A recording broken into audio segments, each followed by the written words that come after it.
Hello, everyone. I'm joined today with that darn Puka. QQ, how are you Hello, doing? hello. Doing just fine. How's it going? Oh, not too bad. It's been a minute since we've talked over voice. Yeah, I think last time was when I was arguing with you over your Discord server. As moderation. Sounds about right. Well, Discord server disagreements aside from 10 years ago, hopefully we can have a really productive and good conversation here. Sure. I was curious with regards to your book. Is it? I haven't looked into it all. Is it just going to be a big book of interviews, or are you taking the information you get from the interviews and distilling it down in some way? I basically just the former, a big book of interviews. My first book, this is actually my second book about GamerGate. I've already written like a sort of like a history book almost on GG in 2019. And so this is just the book of interviews. I might have like some editorialization, like in the very beginning or at the very end, like summarizing some key thoughts that I had or I thought were key takeaways from the various interviews. But for the most part, basically just the interviews as they are. Oh, that's cool. Yeah, really the main reason I agreed to do this at all is because I was looking through the list of people you're interviewing, and I saw some names there that I didn't think typically anyone would pay any attention to, but that I thought were really important. So I'm I wouldn't say impressed. That sounds too flattering, but you have a good roster, better than I would expect. So Oh, well, thank you. And mind if I ask who you thought was an important voice to include that what you might not have expected? no. Fair enough. All right. Well, hey, I guess we'll just start it pretty open-ended and tell me about your GamerGate experience. What made this important to you? Why do you care about this? Or why did you care about this? Well, the how I got involved was actually somewhat embarrassing. At the time, I was kind of for lack of a better term, cucked. I was the type of person who'd like read Rock Paper Shotgun and go, yes, very interesting. I agree about just about any editorializing that they had to say. So when I first heard about it, it was on Reddit, of all places. I didn't have a Reddit account, but I did kind of use its front page as a front page. Uh, and at the time, they had the. Do you remember the Total Biscuit thread on Reddit, where Total Biscuit basically posted his "Everyone, just please calm down." I think it was a twit longer, and someone posted that on Reddit, and their comments ended up as an absolute graveyard. Everything was deleted, um, and I saw that, and I mean, Reddit had been doing all sorts of censorship this whole time. They just kind of had done it covertly before. I hadn't really noticed it before, and if I had known how much Reddit was censoring, I would have realized that this was not something novel. But this was just so brazen, you couldn't help but notice it, and that kind of went against how I thought the internet should work. Like that was unfamiliar to me. Just seeing something get absolutely nuked from orbit like that is just not how I had ever thought that the internet functioned. Uh, so I started looking into it a bit more, trying to figure out what was going on, and I found at the time he was called Internet Aristocrat, his videos on the subject, and when I was watching those, it was a surreal experience.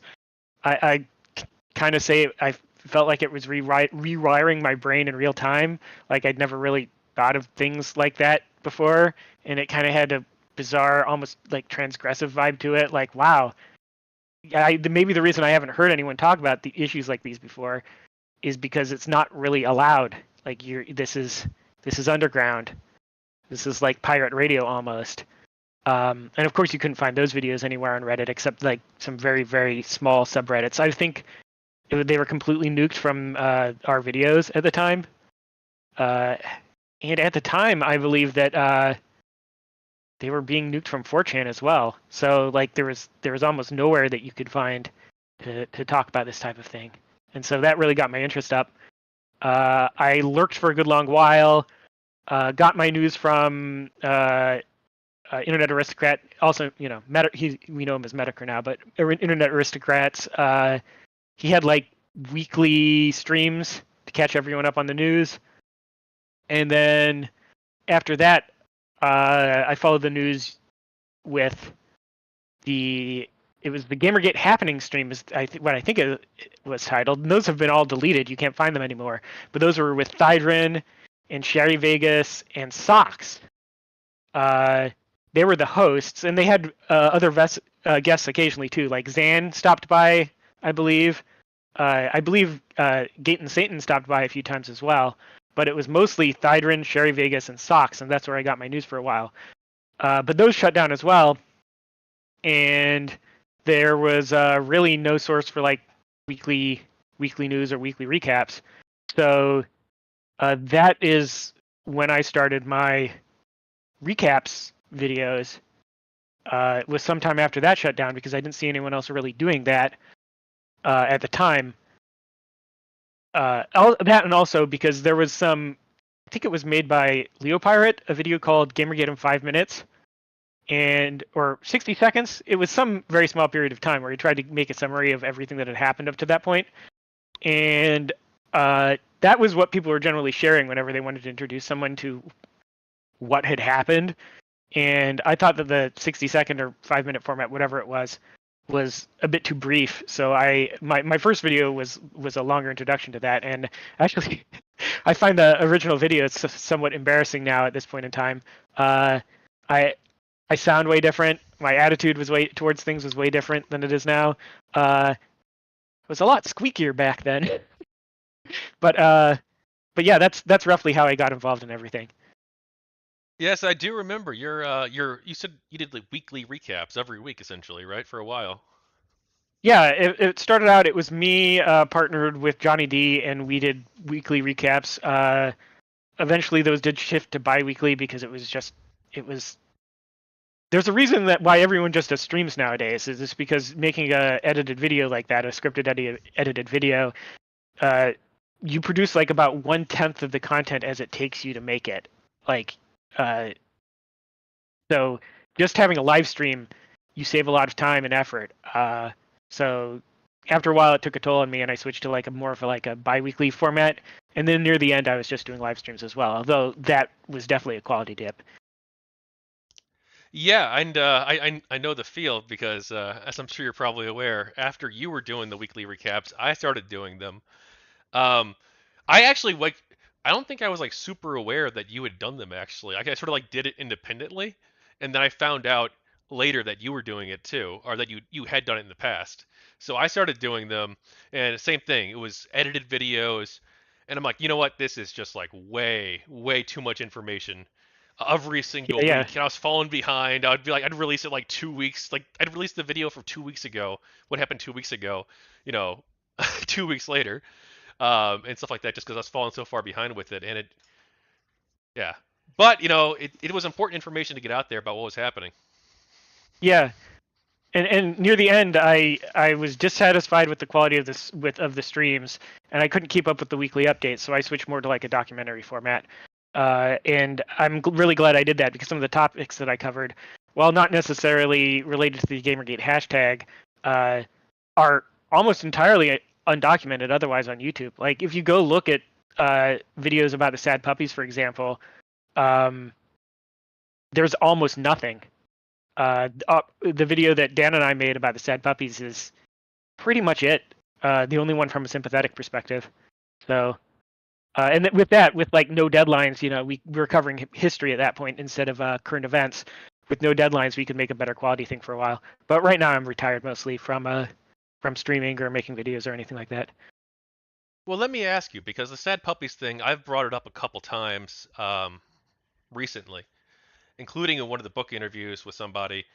I think it was Raymond Wallman, but I'm not 100%. It could have been somebody else. And then I also discussed it recently with Angela Knight, uh, not related to the book. And I don't know that much about the topic. And I thought this could be an interesting area to explore for like a future book after this one, maybe.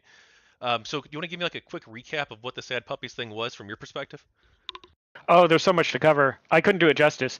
I would right now I would self shill and say go watch the video I made. But if you want the really high level version of it, is I would essentially say there was uh, two suspicions at the time. One was that the Hugo Awards were rigged, and the other suspicion was that no, the Hugo Awards aren't rigged. They're just extremely insular and cliquish. And the Sad Puppies was essentially an attempt to test uh, those hypotheses and see which one was correct through the process of essentially the nominations for the Hugos were open. Anyone could nominate anyone that they wanted as long as they paid a small membership fee. So it was an attempt to try and get people nominated that would not normally be nominated due to ideological differences, and then see what happened. And eventually, what they proved is that no, there is no real cheating going on. Like it's not uh, like a rigged contest, but it was very insular and cliquish. And if you weren't in the clique or ideologically aligned with it, then you can win as many nominations as you want. You're not going to win the award itself. And in fact, the panelists would prefer to vote for not give an award in a category instead of giving it to someone that they didn't like. So that's the high level view. If you want the full view, go watch my video on the Sad Puppies, and Okay. you'll get the full summary.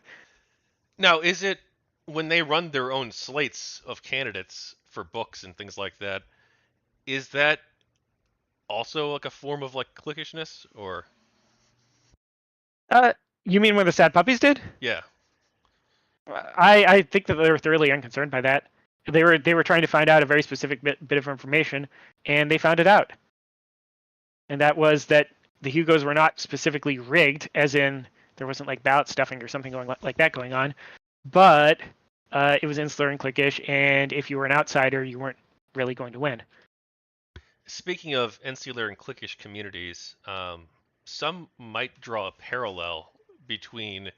Again, I don't know that much about like the Worldcon people and whether or not that's true. I haven't investigated that too much, but it seems like there was a lot of cliquishness in the games industry between games journalists, some indie developers, and this sort of sparked GamerGate, you could say.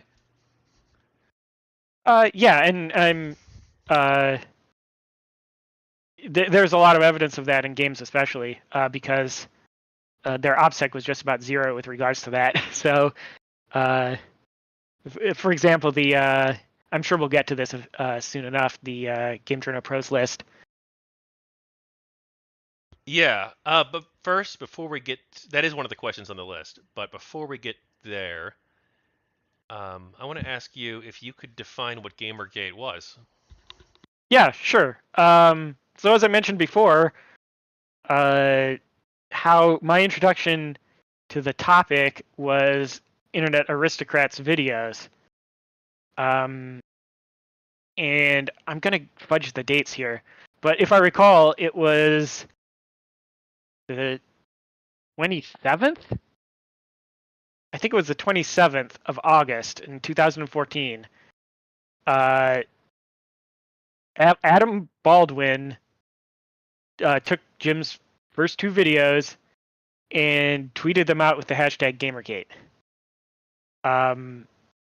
And if you go back and you look through the history on Twitter, which has become increasingly hard because Twitter's kind of gone very, very locked down recently. But if you look through the history, that was the first use of the hashtag Gamergate with regards to this topic. There was a few uses of it before, but there are things like people misspelling Gamersgate, the key website, or talking about completely unrelated scandals that really didn't go anywhere. So to me, my working definition right now is that Gamergate was a hashtag on Twitter started by Adam Baldwin on the 27th of August, discussing the topics discussed in Internet Aristocrats' first two videos. So there's my concise definition. All right, all right. And now you did. make a video promoting the Titan post that you, I believe, did not write. Correct. And the Titan post, one of the things, it covers a lot of different topics, but one of the things that you discuss in it is that you don't like this idea, or well, the Titan post author, I should specify, doesn't like this idea, and you read it, which doesn't mean you necessarily agree with it, but this idea that people started to adopt this label of gamergater or pro gamergate or supporter of this particular movement, and the author of the Titan post was very critical of this idea.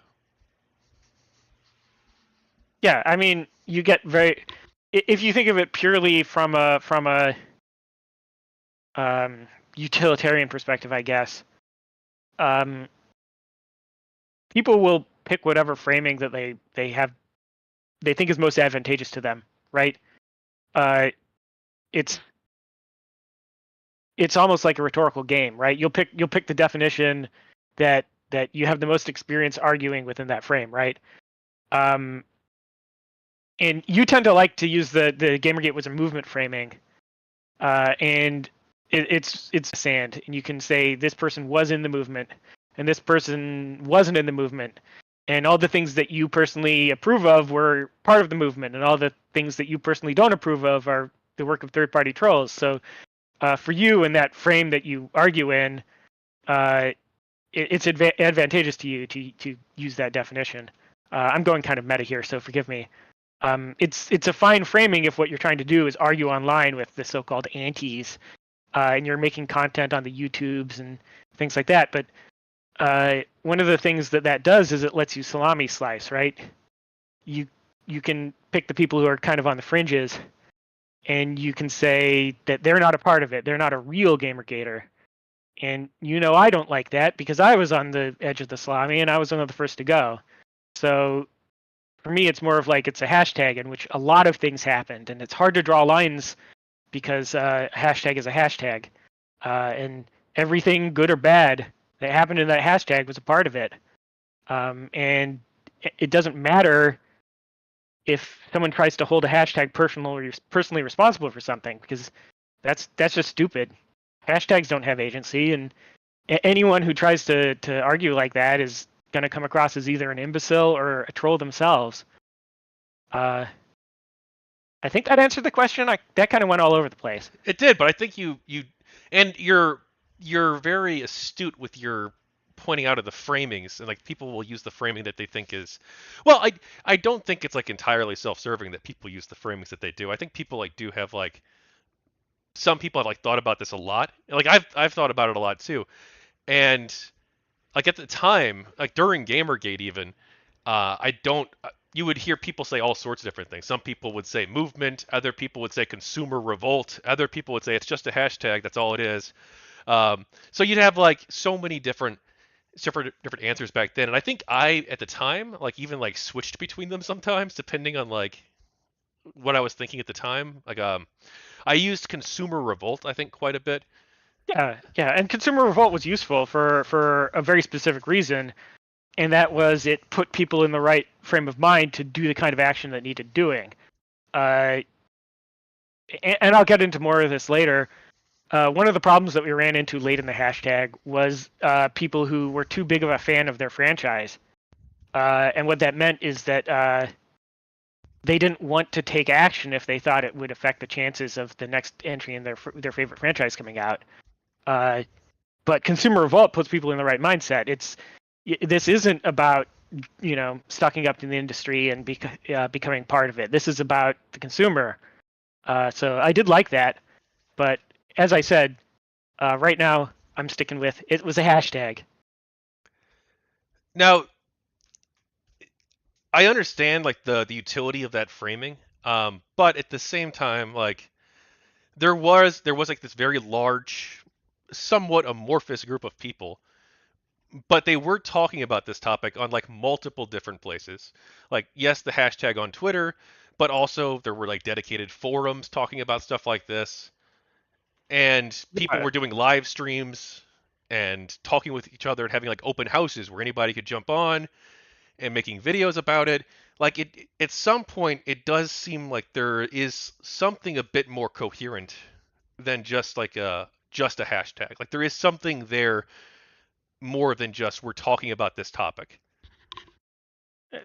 Maybe for a week, but after a while, it was very fractured. I would say that if you're to call it a movement, if that's what you're going to use, it was actually many movements, many little tiny groups that all wanted to do their own little thing, and by the end, they all hated each other. Yeah, you might So not be too far off about the hating each other part. Um, but we also, I mean, there were movements. I mean, sorry, there were meetups in real life where people from various communities, presumably, would come together and have real life events and hang out and talk about this stuff too. yeah, but on the flip side, you had people like Roguestar who were saying if you're not going to the meetups, then you're not really a part of it, and that's another sign of people drawing lines in the sand and discordance creeping in and things like that. The fracturing of the event into tiny sub events, sub communities, sub groups. It was. I think it's saying it was a movement is a perhaps a useful abstraction or simplification, but it's way more complicated than that. Now, when you talk about the people not wanting to hurt their own franchises, what specifically are the franchises that they're a fan of? What specifically do you mean by that? This was an attitude that you could see late on places like V and especially Twitter. Not so much V as Twitter. And it's actually really hard to talk about things like V because everyone is anonymous on V, but people had a posting style. You could kind of tell who was who after a while if you'd been there enough. And what ended up happening was that like celebrities on Twitter, e-celebs, minor, teeny tiny e-celebs, would kind of you'd be able to pick out when they're posting. But uh, what was the question again? What do you mean by they didn't want to attack the Oh, franchises that they loved? yeah. So what eventually ended up happening is that an extreme narrowing down to the only concern being ethics in games journalism to the exclusion of anything that could hurt any other aspect of the games industry. Uh, and a lot of that was played up as, oh, you're a fan of, just to pick one out of a hat, you're a fan of Mortal Kombat, right? Well, you wouldn't want to do anything that would affect the release of the next Mortal Kombat game because you're a fan of that franchise, regardless of how bad things were going on in the industry with regards to that game, right? Like the DLC practices are pretty abysmal now for that franchise. They're doing all sorts of self-censorship around outfits and things like that, but you weren't allowed to say anything about that in the hashtag because you could hurt the franchise. I do remember these conversations happening, and I've interviewed a lot of people asking them about this. If GamerGate, should the GamerGate banner specifically, rather, I think is how I phrase things generally, should the GamerGate banner specifically be used to take on these other industry issues? And there's a divided opinion on this. Some people are like, yeah, absolutely. Other people say no for a number of different reasons. I've heard that we have a lot of agreement about ethics. Once we start getting into like these other areas, it's going to fracture the movement. It's going to divide our attention too much. Other people would say that like it's and this is what I said at the time, that it's the free market essentially. That's not really what GamerGate's about. I was more libertarian, I guess, back then. So I was like, you know what? I don't support like microtransactions, but that's a whole separate conversation. That's not really GamerGate related. And I don't want the developers of games to think of us as their enemy, since a lot of developers supported GamerGate. And then other people would say that by the time we started to have these conversations about industry practices, the GamerGate label had already been deemed too toxic by like the media, and so like trying to branch it out into this whole other area probably would be best done in a different way than just using the GamerGate hashtag for it. Yeah, no, that doesn't make sense to me because especially that last part where you said by the time people started talking about it. If you go back to the internet aristocrat streams, they were already talking about it at the very beginning. It was a narrowing that removed that topic from discussion, not the other way around. It wouldn't have been branching out; it would have been returning to the roots. With regards to what is and is not appropriate for the movement, again, that's just silly. It was a hashtag. Policing a hashtag is silly. So that doesn't make sense to me either.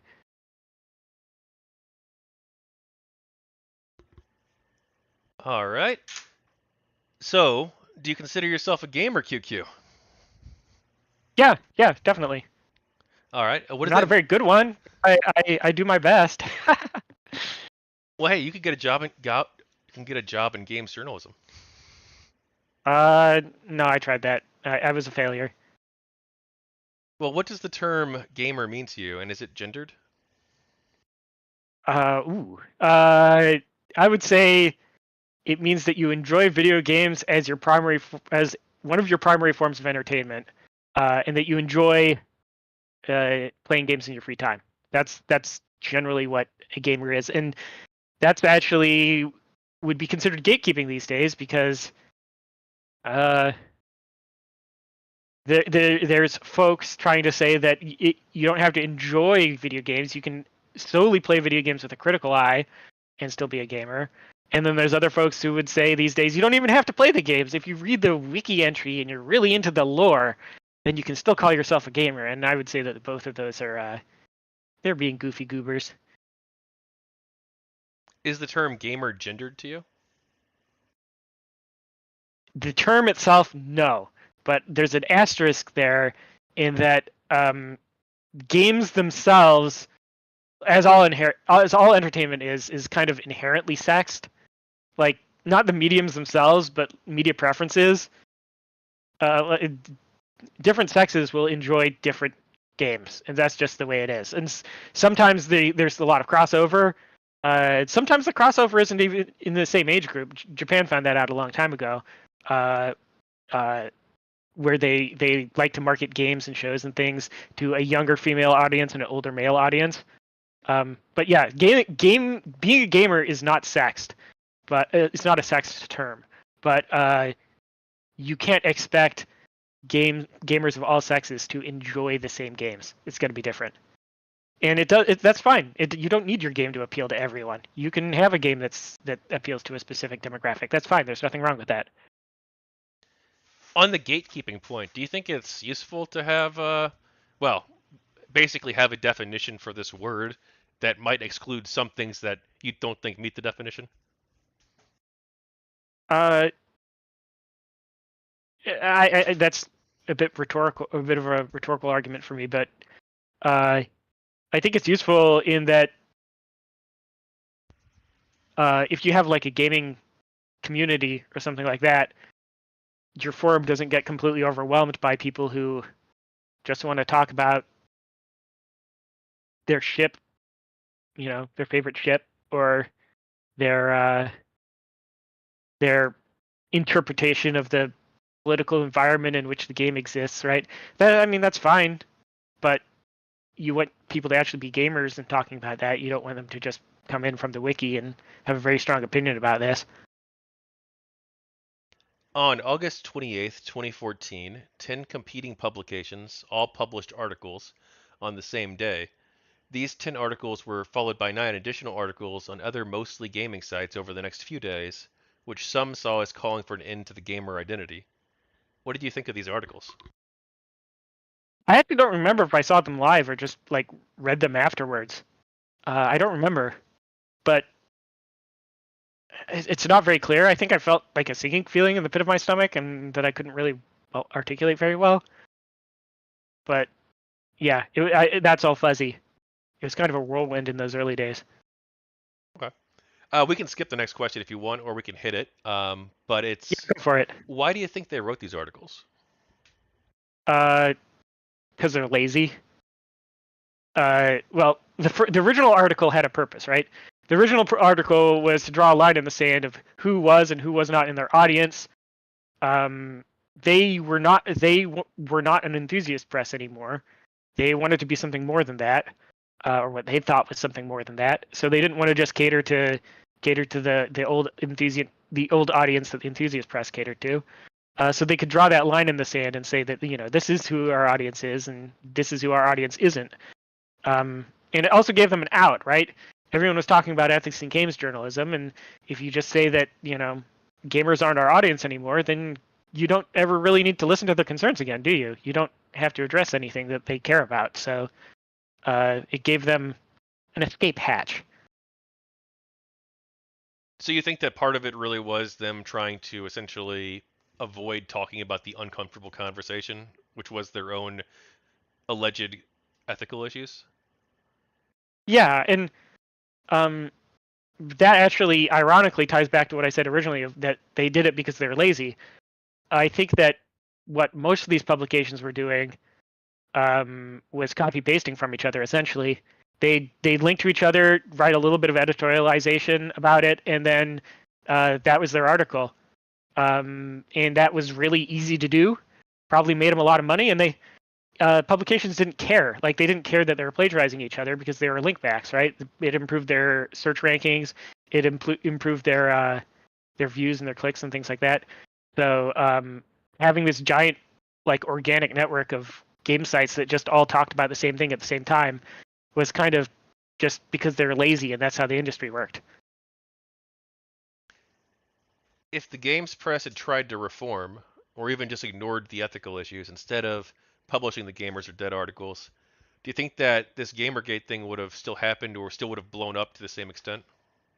Oh yeah, no, I mean, by the time the articles came out, it was already too late, right? The articles came out on the 28th, and the hashtag was created on the 27th by Adam Baldwin. So they couldn't have stopped it with the articles. That the the cat was already out of the bag, and plus, even if they had reformed completely, it wouldn't have completely like it wouldn't have been a pressure release valve because there was more to it than just ethical concerns as well. People wanted to talk about conspiracy and they were kind of denied an outlet to do that. People wanted to criticize Anita Sarkeesian and they're kind of denied an outlet to do that. So they went to Twitter, if and talked about it freely there as much as they wanted, or they went to the image boards and like 8chan where they weren't censoring it and talked about it as much as they wanted there, or they went to Kotaku and Action and talked about it to the limited extent that the Reddit administrators would allow the Reddit moderators to allow the users to talk about it. Um, so they would have had to do more than just, first of all, too little, too late, right? Hashtag already existed on the 27th. Articles came out on the 28th. Second of all, they would have had to stop simping for people like Zoe Quinn. They would have had to stop spamming up 4chan and other places that were trying to talk about this because that's not something that comes up very often. Is that people were running like bot farms to spam places that were having these conversations to try and stop the signal. So they would have had to cut that out, whoever was doing it, and they would have had to stop censoring all their communities and forums and things like that, and they'd have to stop being like Jezebel Light, essentially, which is what these publications essentially turned into. In addition to doing the ethical reforms, they would have had to do all that as well. When you say simping for Zoe Quinn, what do you mean? Uh, did you ever read the Zoe post? I actually haven't.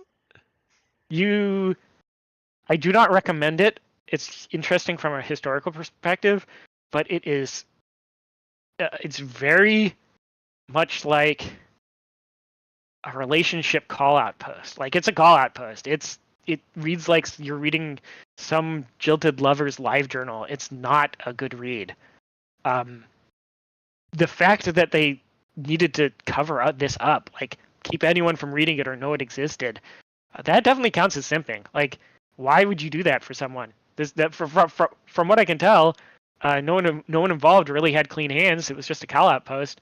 Why would you go around go absolute like nuclear scorched earth over someone's WordPress blog about how their ex was uh, more promiscuous than they let on?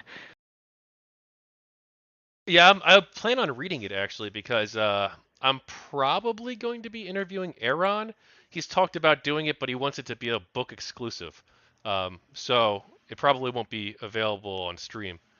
Um, but we Sure. still need to schedule Yeah. a date and stuff. So I will be reading it now. Like I interviewed an anti-GamerGate person, several anti-GamerGate people, um, and I what where one of them takes issue with GamerGate most is in this conspiracy stuff. So from her perspective, and she's laid this out when I interviewed her, Aaron makes the post. A bunch of people talk about it because it's juicy internet drama. Some people care about it because it's like ethics, and other people care about it because they don't like the censorship happening around the topic. And it Streisand affects it and blows it up into this big thing. But like some people probably did like actually send her like mean messages and harass her, right? Zoe Quinn, because it's the internet and people do that sort of thing on the internet. And some people did create a chat room, Mr. Thydrin, uh, called Burgers and Fries, which some people would perceive as being sexist in its name. We'll And get to that. Yeah, we'll get to burgers and fries in a bit here.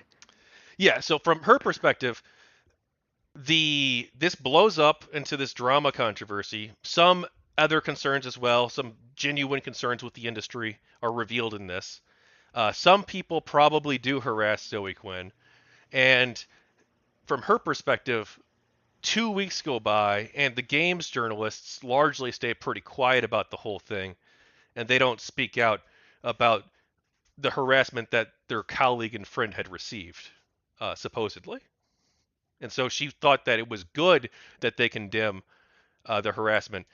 Though I don't know if she would agree with the Gamers Are Dead articles as being like the best way to go about doing that. Yeah, I don't know. I don't know why that would concern me though. I mean, and I think there's a lot of people who felt that way as well. Why should we care that someone doesn't want that talked about? We want to talk about it, and if you're not going to give us an outlet to talk about it, well, we'll interpret that as damage and route around it. Like that's the old expression, right? The internet interprets censorship as damage and routes around it. In fact, I think if they hadn't gone absolute scorched earth, it probably would have died off a lot faster because, as I said, the Zoe post was extremely dry. It's not a good read. Uh, it the the not censoring it would have done better than censoring it. And honestly, most of the allegations that people were concerned about was um, like I would say the start of digs, like research. You we wanted to know. First of all, a lot of people didn't like Zoe Quinn already because of the whole Wizard Chan thing, right? And I don't see anything wrong with that. Being a hater on the internet is a classic tradition. Uh, sure, some people might have taken it too far, but I really actually haven't seen any. So you've seen the FBI files, right? At the time, yes. I've not looked through them recently, though I've looked through a lot of other evidence that is interesting. Yeah, I mean, honestly, most of the what I would consider legally actionable harassment was directed at Anita Sarkeesian, not Zoe Quinn. Um, sure, a lot of people sent her really mean messages, but again, being a hater on the internet is a classic tradition. I don't see a problem with that. It's part of being famous and successful is that, and I put successful in air quotes here when we're talking about Zoe Quinn, but is that you're going to get haters, and if you can't handle that, then that sounds like a you problem. Yeah, you ask, why should we care about this? And that's sort of like the answer I had to her as well. Yeah, obviously I don't support anyone being a dick on the internet to someone for no reason, or whatever. But uh, her answer, I I pretty strongly disagree with it, and I did when she brought it up. But I want to get your take on it. Her position is essentially that most topics have like a correct, objectively correct answer, and that because some amount of harassment was happening, therefore the conversation should have been postponed.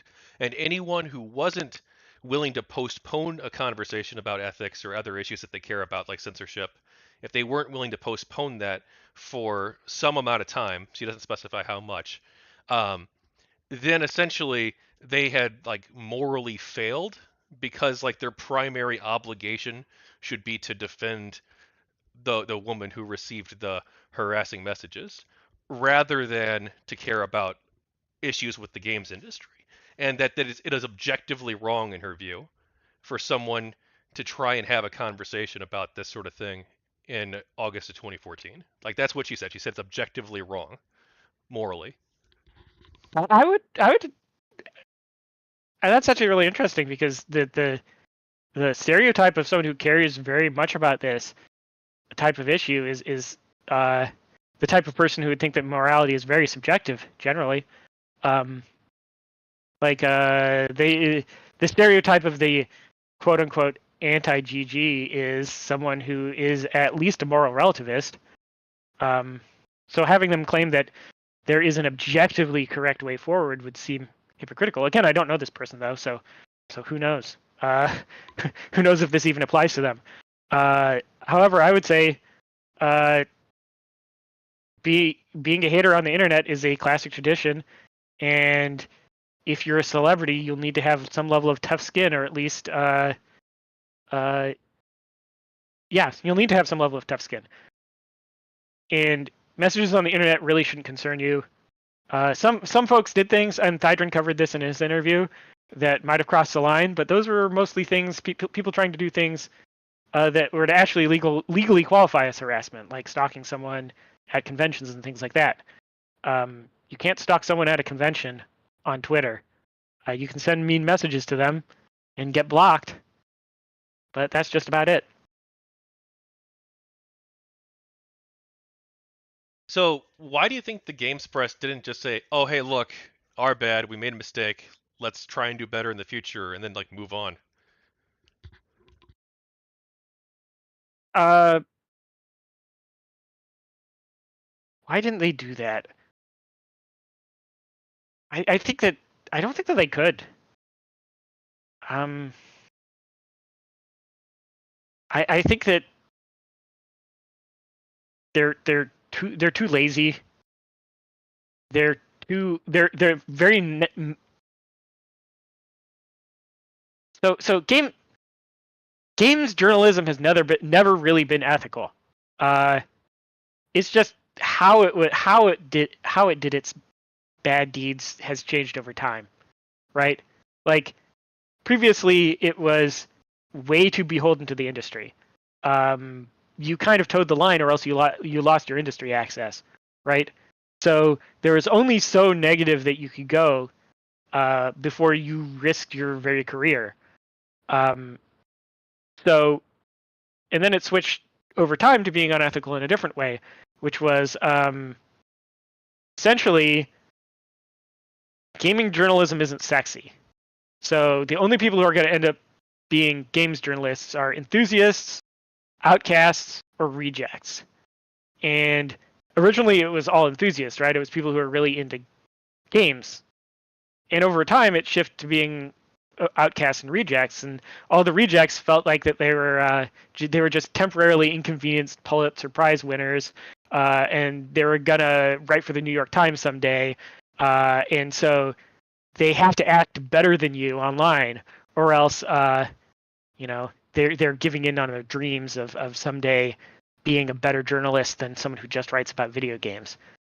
So I think that it was kind of a matter of pride, and kind of and also a matter of them realizing that even if they went back to the old ways, that's not really reform. That's just how gamers prefer it, not really an ethical system. When you say that's how gamers prefer it, not really an ethical system, what do you mean? Uh, Gamers generally prefer an enthusiast press over a I want to say a tabloid press. What they want to be reading is articles by people who are gamers. They don't want to be reading articles by people who are rejected from every other form of journalism and write about games just because that's the only beat that they can get. But that doesn't mean that enthusiast press is necessarily more ethical. In fact, enthusiast press has its own set of problems that we see a lot these days still. A lot of enthusiast press has moved on to YouTube, and YouTube's a bit of a cesspool right now when it comes to ethics. All right, so I know we've already touched upon this a little bit, but it is the next question. What do you think of games journalism? Um, it's like I said, it kind of went from being trash in the same way that McDonald's was to being trash in the same way that the Great Leap Forward was. Like, uh, games journalism has always been bad. It's never really been good. But the way it was originally problematic was that you had to toe the line, or else you lost your industry access, right? Um, you lost your press passes, you lost your early access to games, um, you lost your contacts within companies who would leak quote unquote leak. A lot of leaks are just marketing. You do lose your contacts who would leak the juicy details to you. So you kind of had to toe the line, or else you got cut off from the industry. And it shifted from that to being an ideological pursuit by people who wish they were writing something else. Uh, so yeah, it went from bad to worse, I guess. Uh, yeah, that's all. Were there any specific reforms you would have liked to have seen happen with the games press? Yeah, I'd like to see all the corporate outlets go out of business, all the message pushers go out of business, and then it go back to being an outsider enthusiast press. And what I mean by that is people who are buying the games at retail. I know that that would go against the very model of how the game industry works right now, right? They kind of count on that the pre-orders, and the pre-orders happening counts on there being pre-release reviews. But anytime you do that, anytime you give people access to pre-release material, you make them beholden to you in a small but not insignificant way. And whether people are cognizant of it or not, that makes you more positive in your coverage than you would otherwise be, or more selective in your coverage than you would otherwise be. So it would have to be an enthusiast outsider press, not an enthusiast insider press.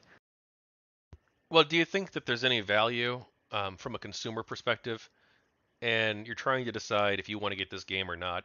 It's coming out in 4 days, and these like three journalists or publications that you like might trust. Let's say you trust one of them, like this games journalist does a good job, generally speaking, and they give it like a really high praise. Isn't that useful information for you as a consumer? Uh, Honestly, I think Steam reviews are more useful. One of the problems with the game industry is that it's powered by hype, and that's a big problem because people really shouldn't be buying games on day one. They really shouldn't be buying games before they are released, right? And people do that regularly. And the industry is structured such that to enable that by giving people pre-release copies and things like that. But you have to factor that into the judgment of any review, right? The reviews are inherently subjective, but the industry is always putting its fingers on the scales, and it may be in a way that not even the publisher of the article is aware of. So yeah, even if it was some kind of a journalist with big air quotes that I trust, I would still take it with a grain of salt. Especially if it's a publisher that's known for pulling access, like a Bethesda game, right? Bethesda's famous for that. A lot of people celebrated when they pulled access from what was it, Kotaku? And yeah, Kotaku was admittedly acting like a bunch of imbeciles in that case, but even so, that's a giant sword of Damocles that is hanging over every reviewer's head that's trying to cover a Bethesda game. They know that Bethesda or company that bought Bethesda, they're owned by Microsoft now, aren't they? I'm not Yeah, sure. can Is, just pull is their it access. ZeniMax or? Yeah, they can just pull their access at any time. And if you have your access pulled, then that's a problem for you. So you're gonna be tiptoeing around whenever you're reviewing a game by that publisher. Sorry, I'm just checking right now to see who owns. Okay, it is owned by Microsoft. Yes, you're right. Yep. ZeniMax is the subsidiary of Microsoft that owns them. Yes. So in summary, I've said a lot of words to say gaming's journalism has never been good, will never be good, and definitely wasn't good for that period of time between 2014 and 2017 when the hashtag was active. How responsive to calls for reform do you think the games press was? Superficially responsible. A lot of people weren't very good at expressing what it was they actually wanted the gaming press to do. But early on, they did exactly what the gamers demanded, more or less, which was putting up codes of ethics and trying their best to adhere to them. But again, a lot of the corruption was of the kind that isn't addressed by a simple code of ethics. If you were the editor-in-chief of a gaming website and some of your employees were accused of ethical violations, how would you have handled the situation? Oh gosh, I ran a little shitty fly-by-night operation, and I did terribly at it, so I'd probably handle it completely badly. I just say, go out there and harass the author of the article on social media. That'll take care of it. But no, I'd probably put a disclaimer or something or take the article down. I don't know. I tried that test. I failed it. I'm not going to try it again. Do you want to talk about the time you were a games journalist? No. Okay. That's so interesting though. You can't just dangle it in front of us and then be like, no. I guess No, you can. I We can talk about whatever you want or basically not. But I basically threw up a WordPress blog and started posting articles on there that I didn't think would be posted anywhere else, and I let some other folks write for me, and I handled HR and PR and everything very badly, and I'm not going to do that again. do you think there's still a role for good games journalism in the world? And if so, what does that look like to you? No, I mean, I take issue with the terminology there mostly. Like, what we need is fiercely independent enthusiasts writing about this type of stuff, and that will most likely be in the form of passionate bloggers or video makers.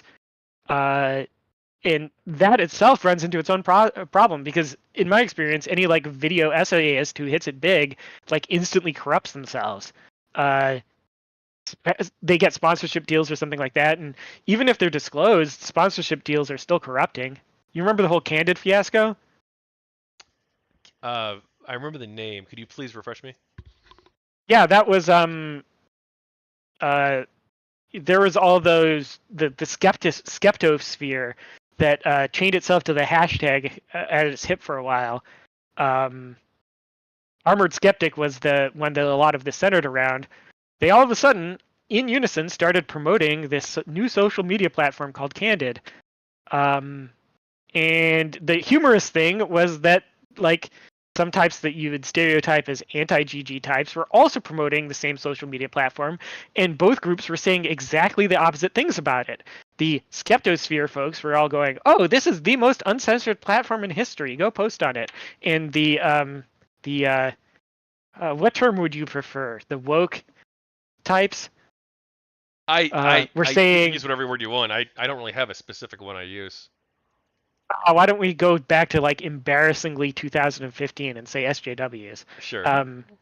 Yeah, the SJWs were saying, "Oh, this one lets you completely curate anything that's on your board. Look, I can block people with just one button." It's like, okay, so what's going on here? And a lot of folks did some digging, and Harmful Opinions did an especially large amount of digging. He was another YouTube personality. He's still around. And found out that there were undisclosed sponsorship deals behind the scenes between all these people talking about it and the social media platform Candid. And it led to some very amusing streams where Harmful Opinions actually got the CEO of Candid on stream for an interview. You should watch that if you're Oh my ever gosh, I ever do bored. remember this. I don't remember Yes. the details of the conversation, but I remember being a massive shit show at the time. Yes, it was. But anyway, yeah, that type of thing is an example of an issue that you're going to run into. Is even if you only have small time YouTubers or small time bloggers, they can actually end up more corrupt than corporate press, because corporate press will have a separate ad team, right? They'll have an ad team that is completely separate from the editorial team, whereas the small time publishers, they are the ad team and the editorial team. There's no separation there. So even touring a studio is corrupting, right? Because you got invited there by the publisher to tour the studio. That's industry access. That's essentially a gift. and there's no. What are you going to do? Disclose that for the rest of your life every time you cover one of their games? Honestly, I think that where we're heading towards is the Nintendo Direct model, and that's almost more honest because no one expects Nintendo Direct or I mean, it's a spiritual successor to Nintendo Power Magazine essentially. It says right on the cover who's paying the bills, so you expect a certain level of bias there.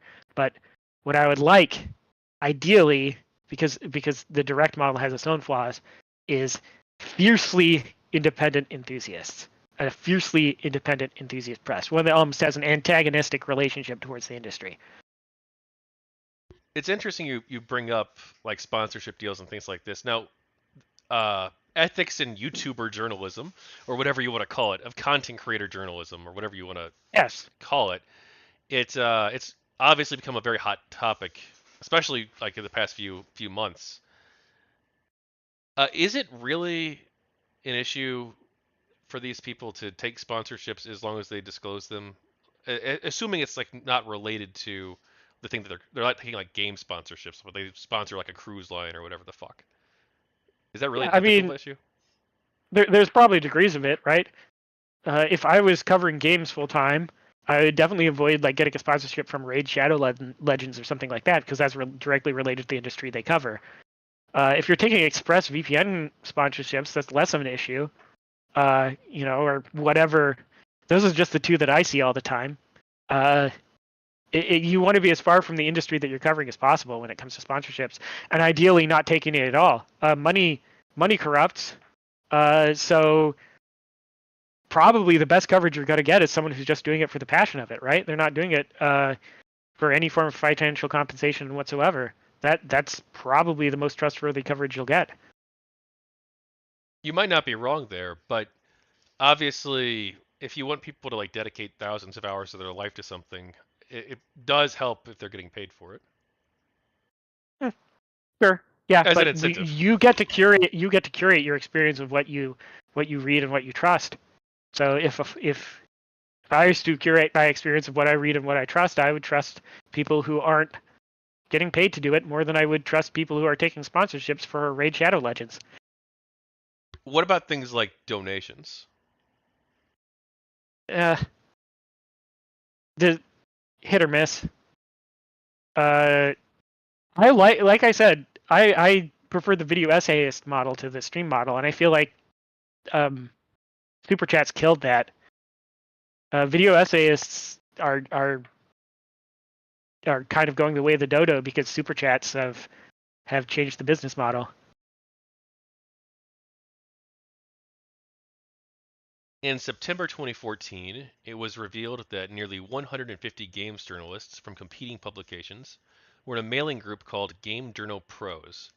What did you think of this revelation? It's kind of typical. You see people getting thrown together in like massive Slack or Discord channels like this all the time for various reasons, and it starts out with the intent to be like professional networking or whatever, but it always ends up with like as a weird click with ideological enforcement and in groups and not groups and things like that.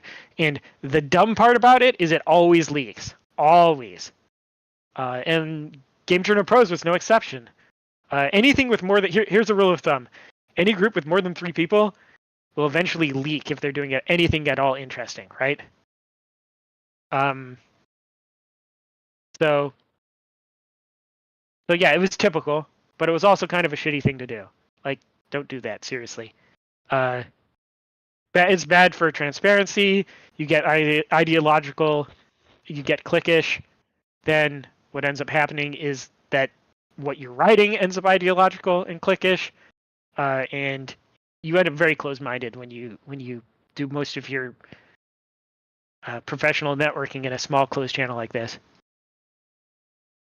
Yeah, I've talked to so many different GamerGate people about this, or well, we'd probably disagree about what that means. Or we might like I talked to people who were involved in the controversy, let's say, and people have like wildly different views on this. Like half the people are like they absolutely should never be in these large groups, And then like the other half are saying that, well, it's probably fine to have like networking groups like this, but what happened in this specific one, where we have like the blacklisting of games journalists and game developers, and them sending about talking about censorship on the escapist forums and things like that, and also sending like a gift basket to Zoe Quinn, and things like this. Like these specific things were really bad that they were doing. But like it does make sense that if you're in an industry, like you say, you're probably going to network with people to some extent. Like this is one way that people do that. Is it really wrong in general to have like this sort of large group, assuming that people are very careful about how they approach it? I would say that if you're in a large group, operate under the assumption that everything that's said in it is going to leak someday, and then hold yourself to a standard of ethics such that you would not be embarrassed when that happens. And the fact that everyone in Game Journal Pros was embarrassed by the leaks and tried to downplay them shows to me that whatever they were up to in there they were up to no good. Do you have any thoughts on deep freeze? It's not as good as the old wiki was, which wasn't as good as the old Gitgood was. When I look at deep freeze, it just comes across as a bit too pretentious. I can't really even cite it anymore because the way that it covers things is you had to have been there kind of site, right? If you weren't there in the moment, you're not going to understand why people care this much. I've cited them like quite a bit for this project. I think it's like a really good resource. I'm not saying that there aren't better ones out there. Perhaps the old wiki or the old Get Good repository was better. But like it does seem like it's a very well before the website started breaking, a very professional like looking site, very easy to find out information about specific games journalists. You got a very friendly user interface, which is like probably useful if you want a large number of people to go to the site on a regular basis. Like it seems like they did like quite a bit right, and they provide sourcing for pretty much all the claims that they make. Yeah, it's a bit overcomplicated for me. I like the old Git Good. They had a giant markdown page where they list everything that happened, and it's still up to this day. In August 2015, Michael Koretsky, a regional director for the Society of Professional Journalists, hosted the SPJ Airplay conference.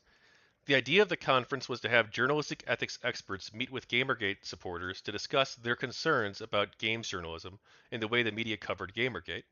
The second half of the panel was interrupted by bomb threats, forcing the convention center to be evacuated. Do you have any thoughts on this event? Yeah, I mean, at the time I was super pumped, right? The Oliver Campbell went on stream and was like, "Oh, this is our Splash Mountain" and things like that, and I totally bought into the hype. It would give gamers a platform; they could air their grievances, and I don't doubt that Koretsky had decent intentions. But in retrospect, I don't know if the effect was necessarily positive. The bomb threats were cool, like that. Like, having an event that gets bomb threats, that's like kind of punk rock, isn't it? But I'm not saying bomb threats are good. Don't do that. It's very illegal and unethical. But having an event that you're hosting get that kind of threats, yeah, that's badass. Um,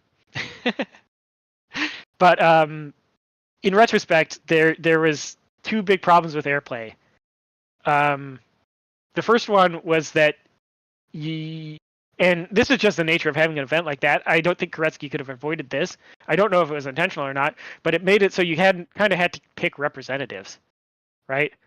And if you're around at the time, there was big fights about who should be chosen as a representative to get sent to Airplay.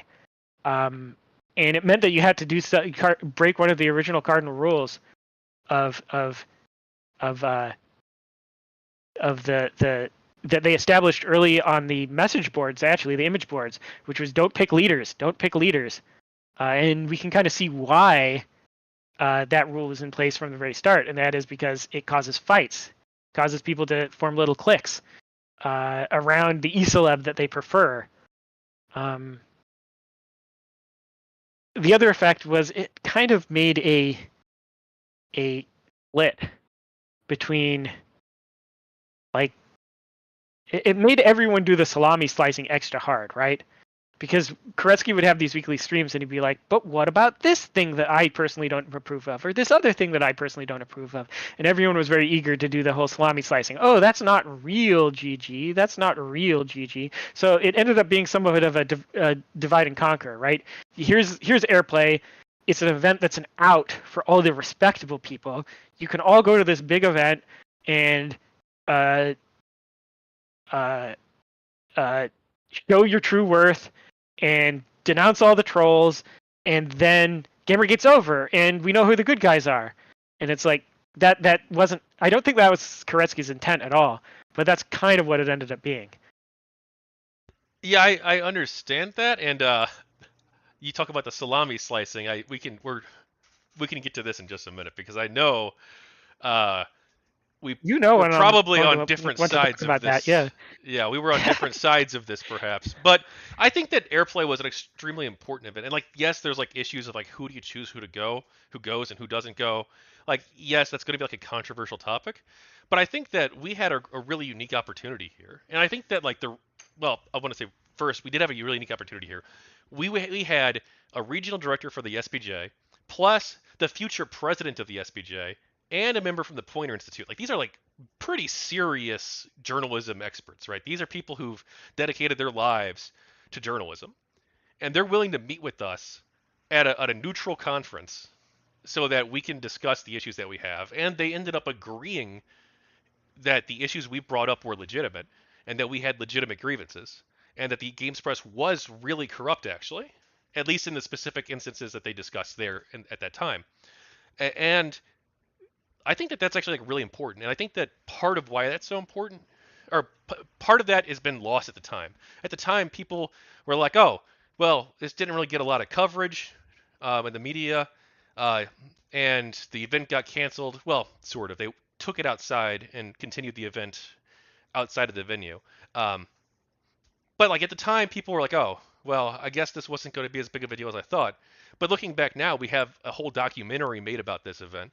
I've interviewed a lot of the people involved with the event, and a lot of people who I've talked with, they look back at Gamergate, and they see Airplay as being a good moment that proved everything that they were saying for so many years. And they're like, I'm glad that we had this opportunity to present our case and to justify and to win our case, essentially, our argument. I yeah, I did. I watched the entire Airplay event live, and uh, I would not tout it as being that big of a success. Uh, the moment that sticks out of my mind was one of the panelists, I forget who it was making a very impassioned plea about how bad the ethics at Gawker were, and the SPJ panelist just says, "Well, yeah, it's Gawker," and that kind of set the tone for the whole thing to me. And in retrospect, that's roughly what I think as well. It's like you're asking some of the scummiest muckrakers on earth to not do that, and that's their entire business model. You're only going to have limited success approaching it from that angle. Well, it wasn't just Gawker we were up against, though. I mean, there were so many different gaming sites that did have legitimate corruption issues outside of Kotaku and Gawker. Yeah, and that was interesting. For another reason, I won't get into that. There was that meeting behind the scenes that I ended up dragged into where they really wanted to constrain it to just talking about a few publications, and I didn't like that at all. Uh, because yes, it was a much wider issue, but I would argue that I don't really think that the sites have reformed, at least not in a way that was the way that we originally wanted them to. So, Well, if the goal was to reform the sites, then I don't think Airplay did it. I don't know if Airplay did it. And like I don't know like if games journalism really got better or not. I kind of stopped paying attention to it. So I really don't know. But let's talk about the juicy stuff here. I don't know if Airplay. I don't think Airplay factored in too much into the salami stuff, or at least for me personally, it didn't. And I don't consider it like to be salami stuff. I consider so we had in around early summer, maybe late spring of 2015, there was turmoil on the GamerGate HQ board on 8chan, and some people broke away and made their own community called GG Revolt.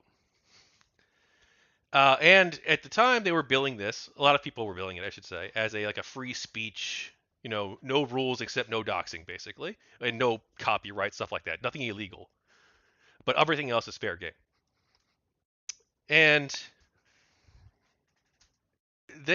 some people associated with this board, and there were a lot of people who tried it out at first. I tried it out at first too. I'm like, okay, a new GG board, let's try it out, let's see how it goes. But I think a lot of people took issue with the direction that this GG Revolt community was going in. And you could see in their own user unique IDs, their own numbers. GG Revolt's numbers went from, I think it was almost 500 to under 100 in 2 weeks of active users. And because some of the people there, not everybody, but some of the people there, all they wanted to talk about was drama on one hand. Some of the people there, they also did engage in legitimate harassment, like against Allison Rapp, and they tried to get her fired from her job. That's a real thing that happened. And a lot of people didn't support that. And then three, for some reason, the people who were perceived as being supporters of GG Revolt didn't a lot of people perceived them as being kind of like the bad actors of Gamergate, like Ethan Ralph, like Verilo, like John Kelly. So it seemed like this group of people was pretty not everybody there, but the board, we had to distance ourselves from this because they were doing some bad stuff that that a lot of people, I should say, genuinely felt was really bad. Yeah, I mean, I'll have a lot to say about this. Do you want me to roll up my sleeves now? My non-existent sleeves? Hey, attack me all you want, man. Let's go. Yeah, so I knew you would bring this up, and so I prepared by watching my own video on the topic of GG Revolt to jog my own memory, and I looked down in the comments, and there you were commenting on it. And it was very clear from your comment that you hadn't watched through the whole video, or at least if you had, you'd very much emotionally you took a very emotionally tinged takeaway from it, because what you were commenting on was not at all what was in the video. It's possibly my most well-documented video. Every single line that I say in it is referenced directly to what I'm talking about. Oh no, I don't remember leaving this comment, so I'm about to get fucking slapped hard. Let's do it. All right, so here's everything you need to know about GG Revolt. Yes, it was a board. It was started for a very specific reason, actually, and that was there were some of this I can't talk about because it was given to me in confidence. So forgive me if I dance around a little bit, but there were some digs that were going on at the time that were being shopped around for a place that they could be published. And you would think that this would be eCeleb drama, but it wasn't. It was more into the edtech side of things. And it was being shopped around about where this could be published and discussed, and V didn't want it, and GamerGate HQ didn't want it, so it kind of spilled over into its own board called GG Revolt, and that was the original purpose of it, was to discuss specific digs and things that weren't allowed on HQ or V. And the board was funny. It had some good stuff on it. It had some bad stuff on it. It made all the right people really butthurt. So that alone was some worth. It did get too distracted by eCeleb nonsense, and it got too far up its own ass. But it never really lived out the vision that the Titan Post had for it. But it's one of those things that if other boards had just allowed broader discussion, it wouldn't have even existed. Boards are products of their rules, their mods, their users, and their environment. And the rules for Revolt only really differed from GamerGate HQ or V in that they allowed broader topics of discussion. The mods only differed from GGHQ or V in that it wasn't an eCeleb, it was someone truly anonymous. You could work out who it was, but I'm not telling. The users only really differ from HQ and V in that they were people who were burned by Acid Man or Mark, right? Anyone who didn't like Acid Man or Mark or Hatman, where were they going to post? So the people who wanted to talk about things that Acid Man or Mark or Hatman didn't approve of. I say Hatman, I'm referring collectively to the Reddit moderations team, and a lot of that wasn't their fault because they had the administration breathing down their neck. But if you wanted to talk about things that those people didn't want on their boards, where are you going to go? You could go to Twitter, or you could go to Revolt. That was pretty much it. So the environment was created by Acid Man and Mark. They made this monster. The Titan post was there, and I liked that a lot. That was probably the highlight of GG Revolt. It was the best thing posted on there. But one of the phenomenons that I find very interesting is, and you just did this, by the way. People will say, "I don't like GG Revolt," and then you ask them why, and they'll name a bunch of Twitter handles. Yeah, so GG Revolt was anonymous. I mean, It's like the problem you had was with it's a bunch of Twitter anonymous, people. but there are also people who are public about them posting there, and a lot of the stuff that did get posted there. I mean, a lot of it, like you said, it was drama. You yourself said that, and a lot, which is fine. Like they can talk about that if they want. Um, and like the EdTech, like if they were shutting down this thing about the dig stuff, I don't know enough about that to really comment. And like if they want to make their own spin-off board and make their own board, I don't have a problem with that either. But unfortunately, I do think that like some of the people there, and I'm not saying everybody, but it does seem like some of the people there, and its most vocal representatives. I know that we like don't like to use that phrasing because, well, it's anonymous. But like there are Yes, people who are and publicly associating themselves with this board, and they're doing some pretty bad stuff. I would hesitate to say that like it's generally bad etiquette to say that you're to de-anonymize yourself on Twitter. I know I certainly never did that. Like how you're saying I associated my Twitter handle with the board. How did I do that? Well, I'm not sure if you publicly did so. But Yeah, in your videos you would I mean you made a video literally about a revolt post, which is like fine. That doesn't mean you're GG revolt person. yeah. So do you have a problem with the board and its existence, or do you have a problem with with Twitter people? I don't know if we can easily disentangle them, but like again, I think it's I'm a pretty free. easy to easily disentangle them. So far, all that you've complained about is Twitter conduct.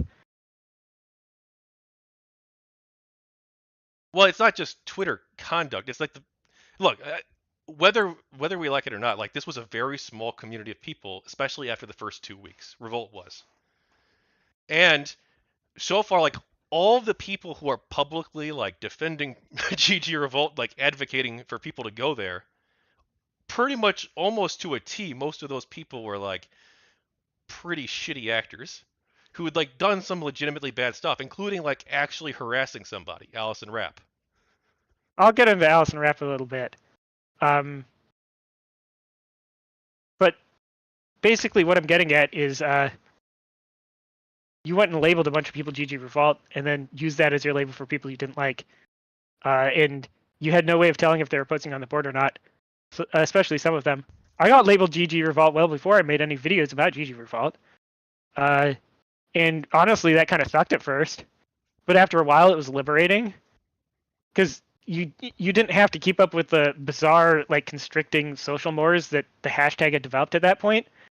The hashtag was getting really weird around that time, and there were people going around telling you what you were and were not allowed to talk about, and doing it for free like that is lame. I don't know why people would do that. And if that's going to drive people off into fractured communities, they have to take responsibility for that as much as everyone else. Like like I said, the board started because there was a dig that wasn't allowed to be published anywhere else, and that's what you're going to do. Anytime you constrain information, you're going to find that it finds a way around it. It finds a way to root around it. Now I will go ahead. Yeah, we can talk about Allison Rapp when you want to as well. We But can. I do want to say this though.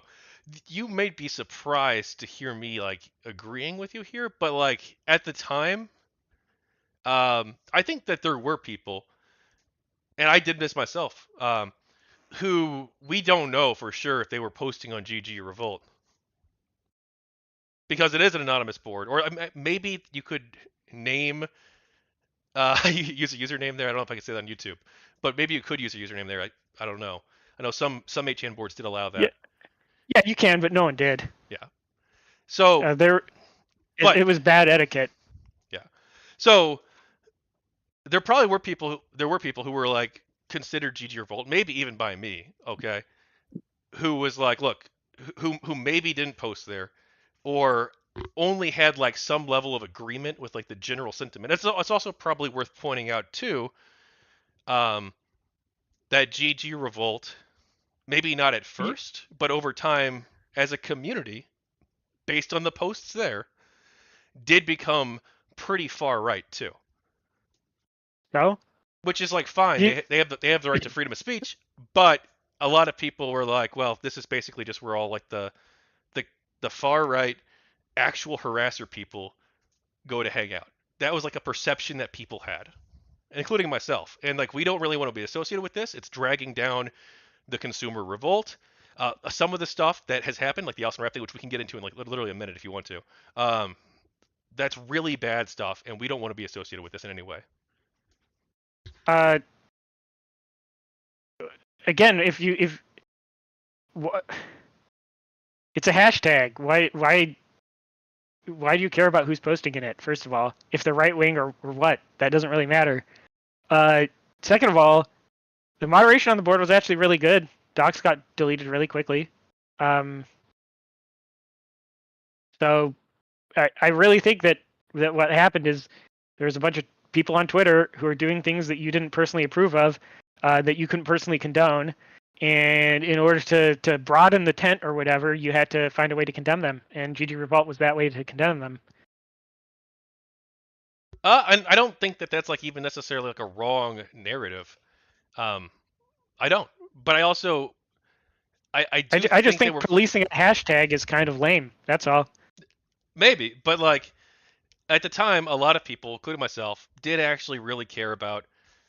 We cared about living by our principles, and like to us, to some people like myself, that meant being very consistent in terms of like artistic freedom, being consistent in terms of ethics, and calling out people on our own side. And we weren't always the best at that. I mean, you know, the Sargon situation. Yeah, well, I had a problem with that as well, and that a lot of people who are claiming to be very consistent on their principles uh, came at me for things that other people were doing, and that if they claimed like egalitarianism and individualism as the principles, that seemed very, very strange to me.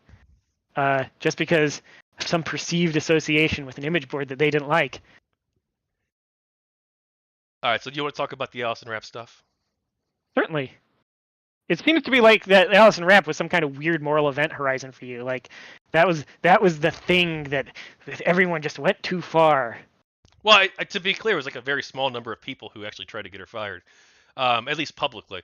It was, yeah. I it was mean, like it was 14 people, and I think yeah, basically 14 people, including like GG, including what I at the time considered GamerGate people and GamerGate Revolt people. So combined, it was 14 people, plus a bunch of randos, like a bunch of random people who didn't even care about GamerGate, and even some of the yeah, anti-GamerGate people supported the campaign to get her fired too. yeah, randos are gonna get involved because she was doing some pretty abhorrent shit. I mean, like objectively bad. That's the thing. So you would compare this to cancel culture on your stream with Thydrin, right? I mean, basically, yeah. Yeah, it's very different than cancel culture, though. I mean, she's somebody who's working for like a relatively low level PR position for Nintendo, who wrote an article and prior to her even getting the job at Nintendo, I believe, about lowering the age of consent or something like that. Something along the lines of her Yeah, it positions on was pedophilia were different from the mainstream. And so it people covered dug roughly this two up. things. It said that the Japan's attitude towards censorship was a active Western imperialism, and their attitude towards age of consent was as well. Which it was for a college paper, if I recall. Which fine, whatever. You can write whatever you want on. People write stupid stuff in their college papers all the time, but the thing that was disturbing is she kept talking about the age of consent on her Twitter account over and over again. Like, Was it that often? I don't know if it was. it was like at least 6 different times that were documented in that article about her. Okay, that's probably about right, I guess. I haven't looked into the exact number of how many times she talked about it. I know she talked about it a couple times. Or well, I know, yeah, So that that time, she talked about a couple times. that time it started to At get least at that once. point it started to get a little sussy, you know. But it's her opinion, man. Like, it's the internet. It's a free society. You should be allowed to debate and disagree and discuss issues. And I don't think that people on the internet should try to get other people fired. They're not and act as judge, jury, and executioner I because they made Okay, opinions they don't like. so we might have to agree to disagree here because I I see it as very different from cancel culture, and I can summarize exactly why.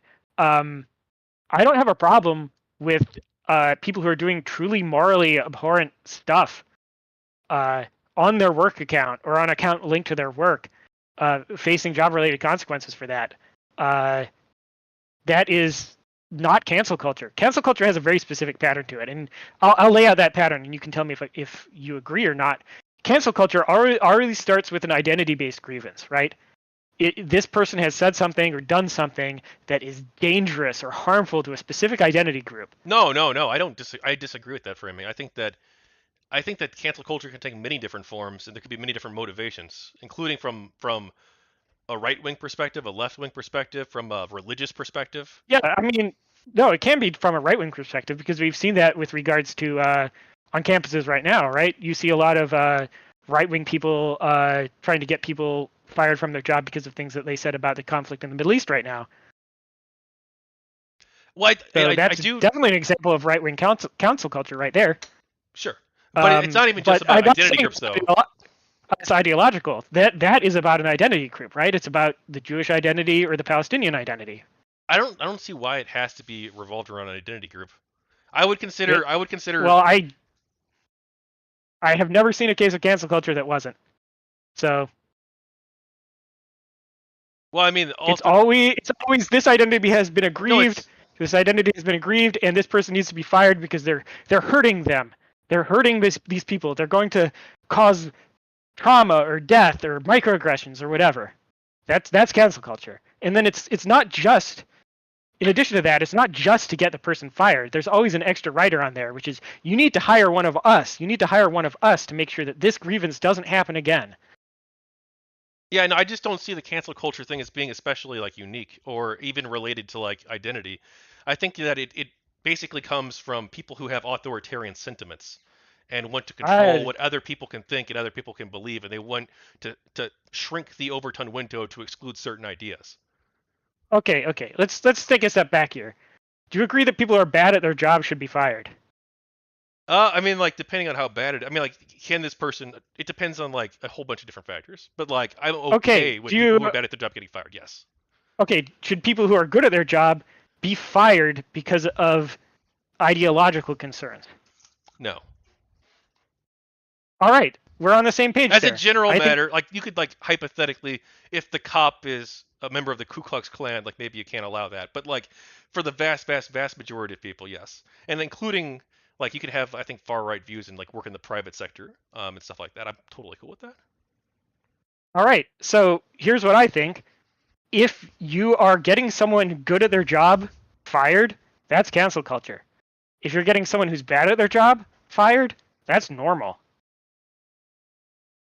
No, I don't think that like normally people, especially since okay, like we're not talking about you filing a complaint or talking to the manager because the guy spit in your food, right?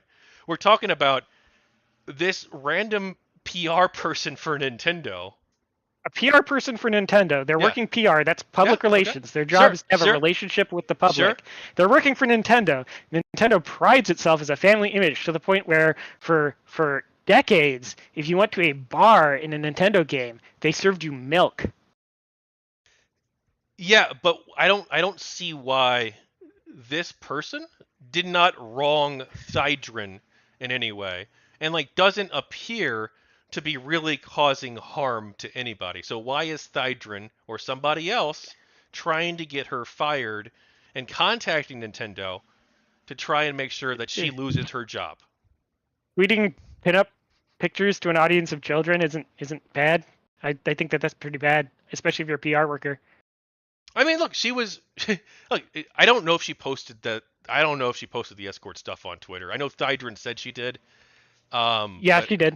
It okay, was before she was hired by Nintendo, but she left them up on the account that was directly linked to Nintendo. At that okay, point, your audience is children. If you're Fire Emblem's a T-rated game. That's you have young teenagers playing that game. That's not appropriate. yeah. I just don't think it's really any of our business. Really, I think that's between her and her employer. The And if general they decide degradation of society isn't any of our business.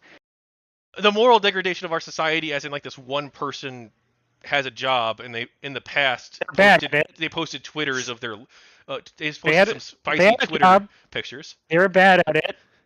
Their employer learned that they were bad at it. Now they don't have that job anymore. I think that's the natural order of things. I don't view that as cancel culture remotely. That's the natural order of things. They weren't being fired because of some weird ideological concern. There was no entryism of people trying to get a job or get a foot in the door at the company in order to prevent this from happening again. There is no weird identity-based, ooh, you harmed this group, and so you need to make amends to them. This looks very open and shut to me. Someone was doing something pretty nasty on social media, and they were doing it from an account linked to their business, from essentially a business account, and that business is very, very conscious about their family image and their public image. And the person worked PR, for goodness sake, public relations. That's not the person you want in a public relations position. So Yeah, I don't yeah, have we're probably never going to agree on this, but I don't have a problem with Nintendo firing her. I just have a problem with let's get out the pitchforks and have a bunch of people start a hashtag fire Allison Rapp and mass contact Nintendo to ensure that she gets fired. Like that's the no, part where I have an issue. it only took one point of contact. The I don't. I mean, again, unless like you're posting on Twitter unless she is wronged something you. that I think we can both agree is something you're fully entitled to do. That's just free speech. As far as I know, only one person directly contacted Nintendo about this, and that was it. Everyone else was just shit posting. No, there were There were several. some very funny memes. Whether or not they directly contacted Nintendo, they did try to get the Fire Allison Rap hashtag trending. There were dozens and dozens and dozens of accounts posting on this hashtag. Yeah, it's a hashtag. Yeah, and You have like a problem with people posting a hashtag? they're allowed to post on the hashtag, but I don't think it's moral to try and get this trending just so you can get this person fired. Just like with Justine Sacco, or just like with any other case of somebody of people online trying to form a lynch mob to get somebody I'm not familiar with removed. the Justine Sacco case. What was that about? It was about she made a joke about AIDS in Africa. So it was identity based, eh? Well, I It don't was care about about people the with identity AIDS part. in Africa. I Oh don't. yeah. So So that fits my definition of cancel culture then. Yeah, I wouldn't like that. so is you only disagree with getting people fired if it's related to like this ideological, or you wouldn't say ideological, you would say identity based thing. So if you tried to get somebody fired because of their position on like gun control, you would be okay with that, or at least not opposed to it, right? It's if someone is bad at their job. People who are bad at their job should be fired. The issue with cancel culture is it tries to get people who are generally good at their job, like college professors, right? A college professor who's all in favor of speaking freely, who invites a guest speaker or says something in class in the interest of free expression and gets fired because they offended some identity group. That's what I have a problem with. I wouldn't even consider it cancel culture if Nintendo became aware that their PR person had OnlyFans pictures or whatever service it was on their account. That's just Nintendo acting rationally. And if them acting rationally was with regard to customer feedback, that's the system working. That's how it's supposed to work. Yeah, again, I don't have a problem with like Nintendo firing her, but I just don't see why we need to have a movement or this movement basically to get her fired and make it a social media thing. I mean, hashtags are kind of cringe. I'll give you that, but I don't see it as some huge moral event horizon. I mean, I think it's pretty much like real harassment to do this, or No, nowhere it's near. borderline at the very least. No, if it was real harassment, she should have gone to the police. What the police aren't going to stop people on Twitter from trying to get her fired, Well, and they're not going to do that for uh, anybody, including the people who are fired for what you consider to be cancel culture. yeah, but again, we're talking about cancel culture, not harassment. Well, Those are separate you phenomena. wouldn't consider that to be like a form of it or pretty close I cousins I with it. do not I do not care at all about internet harassment. I think internet harassment is almost an oxymoron. And I know later on you're going to ask me what the definition of harassment is. So why don't we just get into that right now? Because harassment has a very specific legal definition. Most of the definition of harassment is around domestic situations that doesn't apply on the internet, right? But harassment generally, if it's not domestic, it is what was it again? I'm going to have to look it up here. It's stalking and menacing. That's generally what it is. Harassment becomes legally actionable when it involves stalking and menacing. And I don't think essentially complaining to customer service that someone is bad at their job qualifies as stalking and menacing. But this person isn't bad at their job in a way that affected you in any way. Even so, Again, the general degradation of society doesn't affect me in any way. I don't really consider her like having old pictures of her OnlyFans or whatever it was on her profile to be like affecting me or degrading society. Really? Yeah, again, she was public relations for Nintendo, a company that was so family conscious that for decades, if you went to a bar in a Nintendo game, you were being served milk. And she has pictures of herself in compromising positions on her work account that's probably going to be viewed mostly by Fire Emblem fans who are teenagers. I don't know if Fire Emblem fans are teenagers, but necessarily. It's a teen-rated game. Yeah, I don't think it really matters that much. Okay, well, you've gone from this is some enormous moral event horizon to I don't think it matters that much, so I'll take that. Well, I don't want people trying to get people fired as a general matter, and I apply that consistently to everybody pretty much. I mean, unless it's like some super, like unless it's like you actually hurt people, right? I don't support social media campaigns to get people fired, and I don't support that even really when it comes to like police officers who are engaged in stuff like this, because we have a judicial system, we have due process for the accused. They have the right to the presumption of innocence, and we have a system to deal with people who do violate laws. And now, yeah, and we have like, a system. That system cuts both ways, though. If there's harassment going on, we have a system to deal with that as well. As far as I saw, there was a bunch of people complaining to customer service via Twitter hashtag. Now, look, I agree with you that the legal definition of harassment is like probably fine. I don't think that should be changed. There is sort of a weird phenomenon, and I'm pretty much the only thing I consider harassment online is like pretty strict. I think I have a pretty strict definition of harassment, which Mm-hmm. is that it starts to people try to fuck with you in real life. They take the online shit and they bring it into the real world. That's when I consider to be harassment personally. Now, that's not legally harassment, perhaps, but I think that enters an area where I think most people are going to be like uncomfortable, very much so, and I think that like there probably is like crossing of a moral threshold of some kind. Yeah, and that again cuts both ways, though. There's people are generally squicked out when a certain moral event horizons are crossed, and you know what one of those moral event horizons is, right? When you involve kids with like sexual material, people don't like that. They really don't like that with a passion. So, I view it as a perfectly rational thing to do to complain to management if you see that going on. That's normal.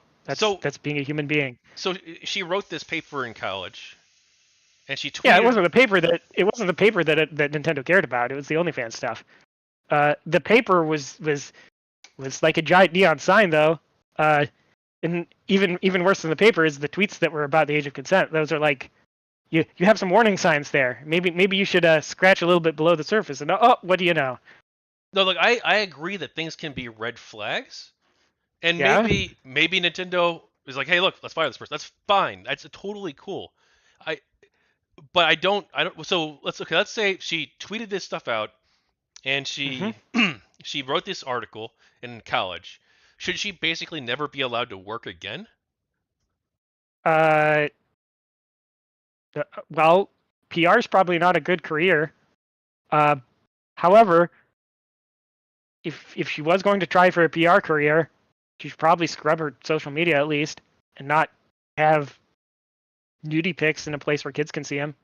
That's probably not a very good career move.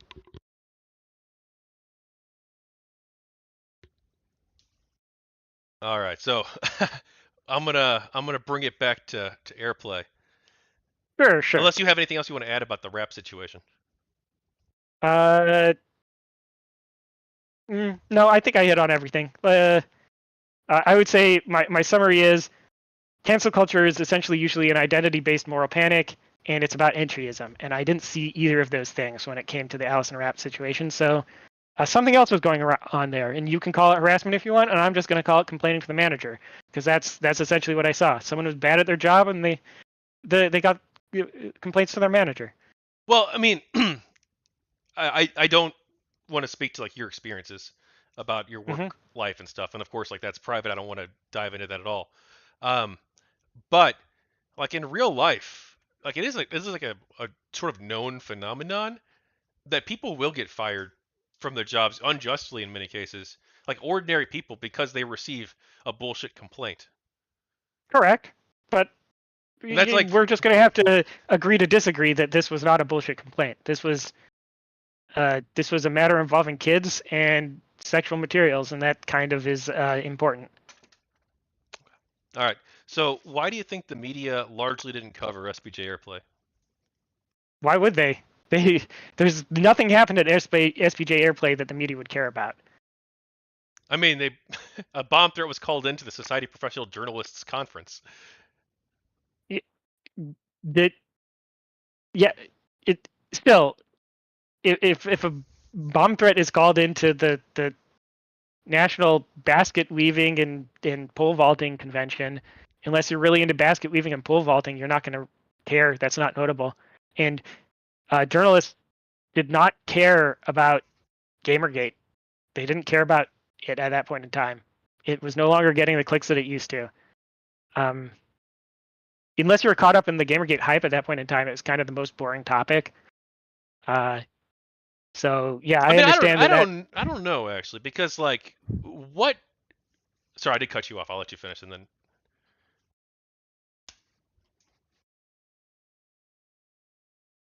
or I can I finish. think that part of it might be what you're fishing for here as well, which is that it was kind of embarrassing to the gawkers of the world.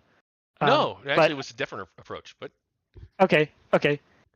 But yeah, uh, I don't see almost all the media nowadays is clicks driven, and I don't think bomb threat called into convention about Gamergate is exactly going to be grabbing those sweet ad dollars. well, it wasn't just a GamerGate conference. Like the Kubek Center was hosting, I believe, like the entire SBJ conference. Yeah, Isn't that right? well, I'll take your word for it. Or But well, again, maybe it was an here's a adjacent building. I don't question: go. Had you ever paid attention to the SBJ conferences before or since? Uh, since a little bit with the Kunkel Awards and stuff, I guess. But Okay, just with regards to the Kunkel Awards. Yeah. So I don't think that that's a big attention grabbing headline. no, but this is like proof that it's so like if you maybe I get it, the media like doesn't care, and but they probably should because it's not just proof of like the ethical stuff being proven right, that our ethical claims were correct about these websites.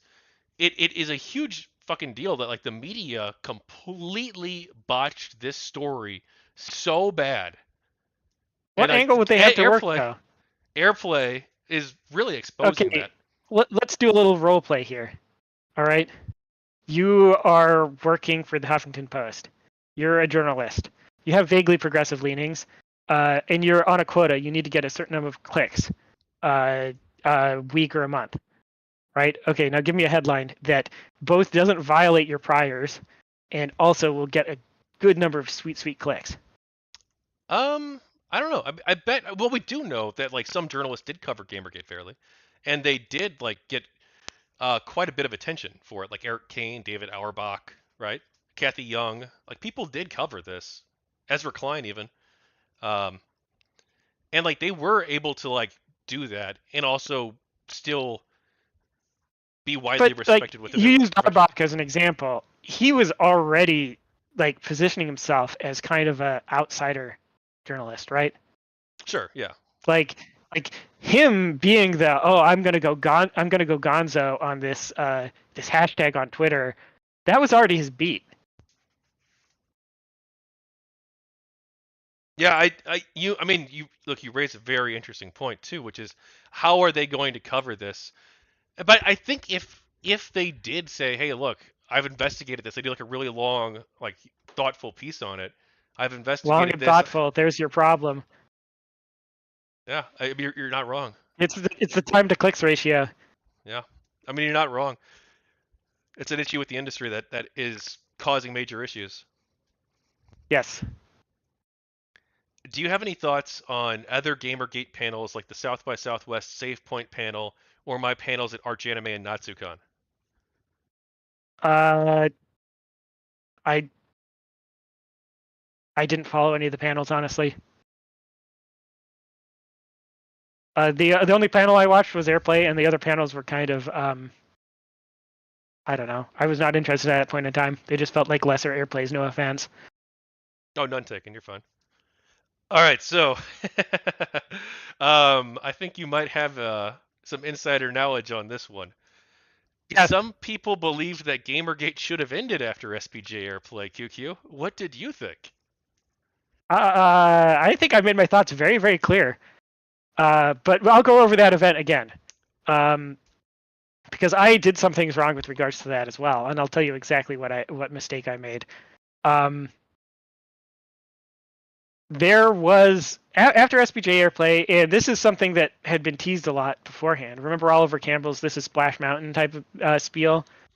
I don't remember Was him that this? saying that specifically, but I do remember Game Diviner's line in the sand speech.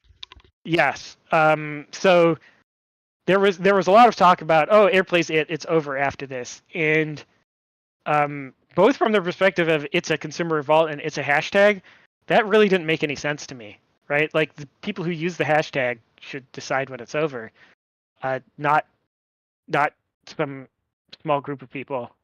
So I got thrown in a DM group about closing the gates. It wasn't called that. It was about ending GamerGate. Declaring that we got our goals accomplished, and it was over, and that everyone can go home now. It's done. That's roughly what the DM group was about. And you've interviewed Game Diviner. I believe he was the one who started the DM group. It's hard. It's kind of hard to tell on Twitter.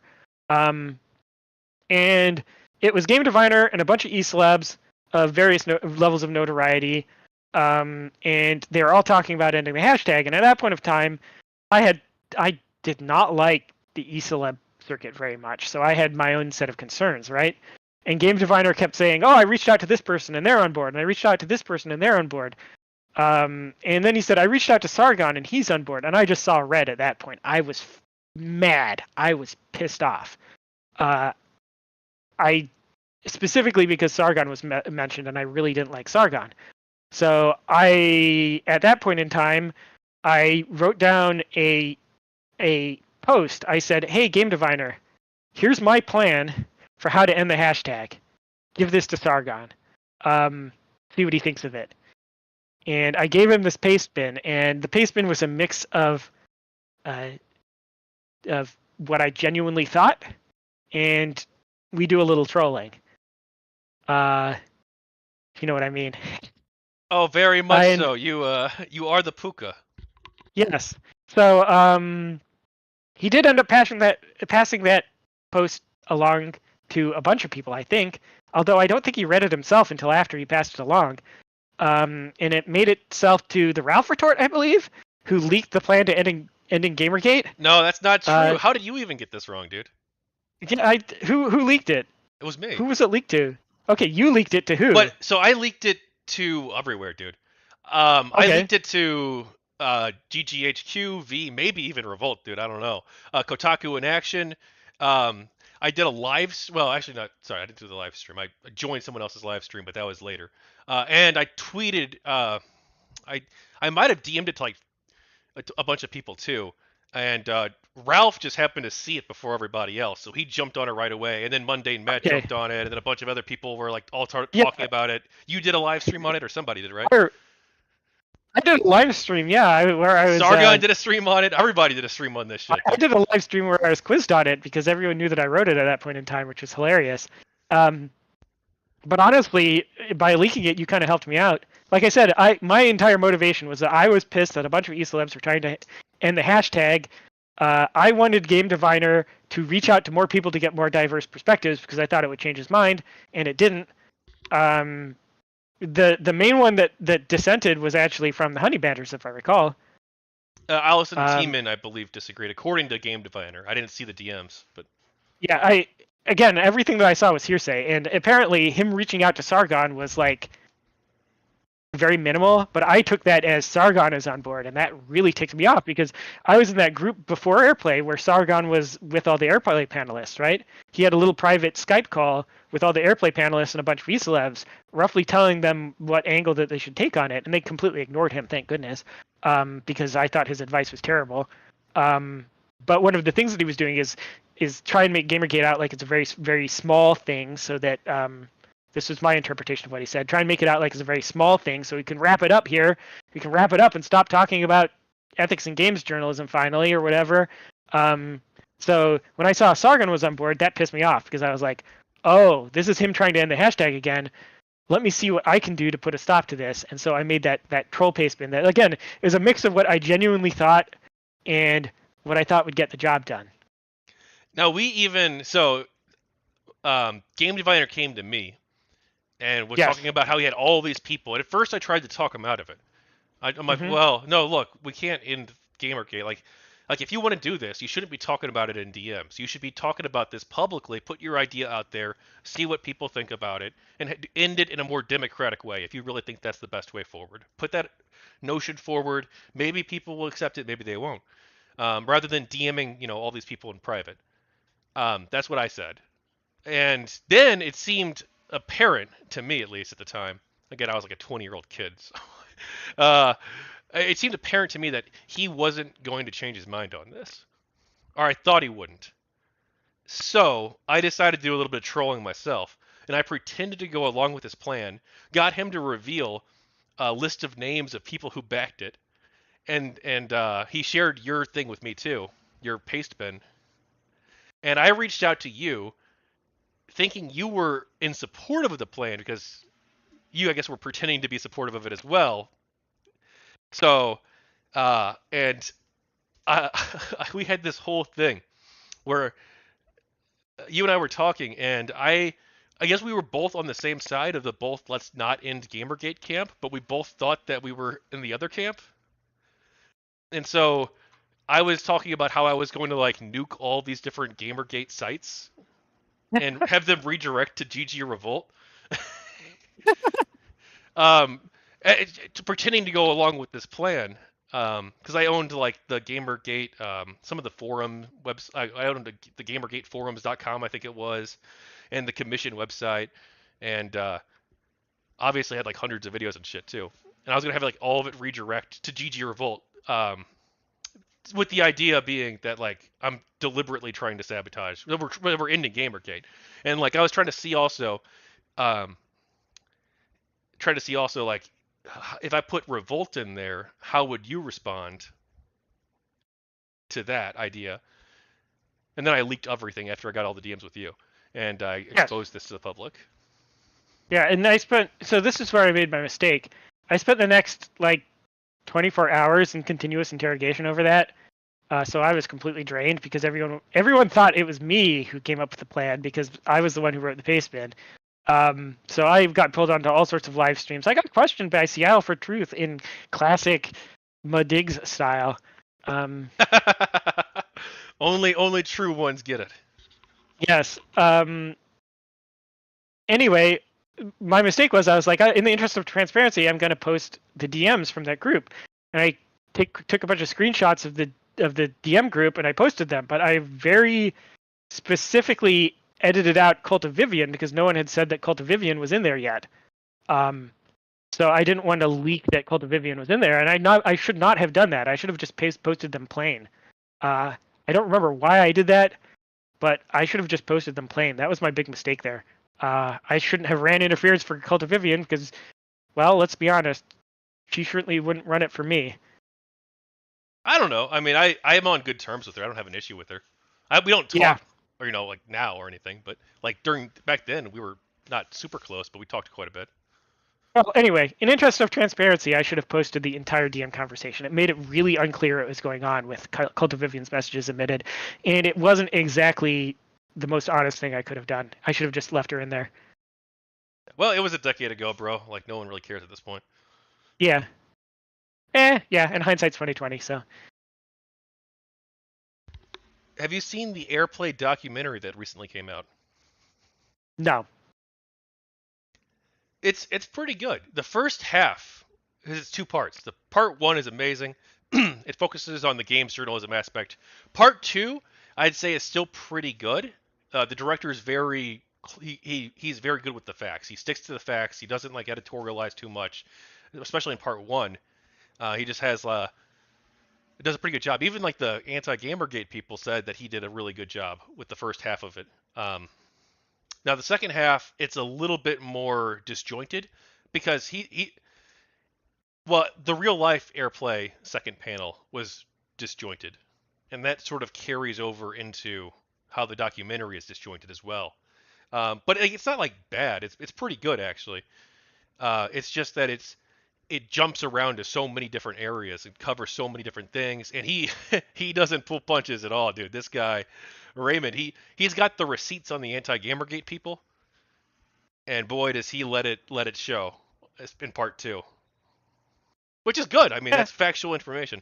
I was really hesitant when I started this project, QQ, about creating the perception that I'm just out to discredit the anti-gamer, to discredit Brianna Wu or Zoe Quinn, right?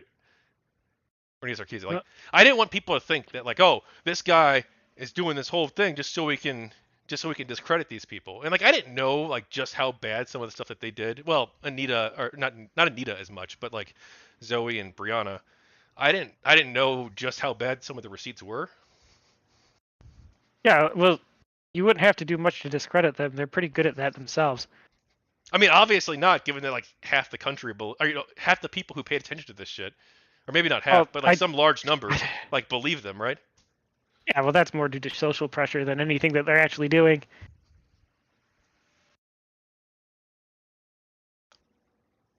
But now that I've gotten some really good research on them, like I was talking with Brianna Wu's co-host she does a podcast with a guy named Counterpoints. I don't know if you're familiar with that at all, but it's a political podcast. He interviewed me about this project, and I didn't really plan on taking it that direction, but he wanted to know about Brianna Wu's deep lore, and like, dude, I just revealed it all pretty much. Or like it's pretty bad. Like so, like it's actually true that she started. It appears that she started her involvement with this by pretending to be someone who supported Gamergate but was saying really dumb shit on purpose and trolling basically, and trying to make Gamergate look bad under a troll account called Bro Lulz. Like that's a real thing. I remember Bro Lulz. Yeah. Yeah. And then the Steam Greenlight thing. I tried to be like super charitable, but her official story on this doesn't add up. That she says that she created the post to direct harassment her way on her forums. She says that she did this so that she could gather all of the harassment in one place, because there were quote hundreds unquote of messages saying that either she sucks or her game sucks, which like that's not even really harassment, but whatever. Yeah. But I mean, she had an out too. She could have said something very simple. She could have just said, "It was a joke, bro. It's obviously a joke," right? Like, if you read the post and you picture it coming from her account and you think it's just a joke, bro, That was an out for that. She didn't take that. She made up some elaborate story, which makes me think that she really was logged into the wrong account. Yeah, and look, I don't see any evidence at all that there were these hundreds of posts.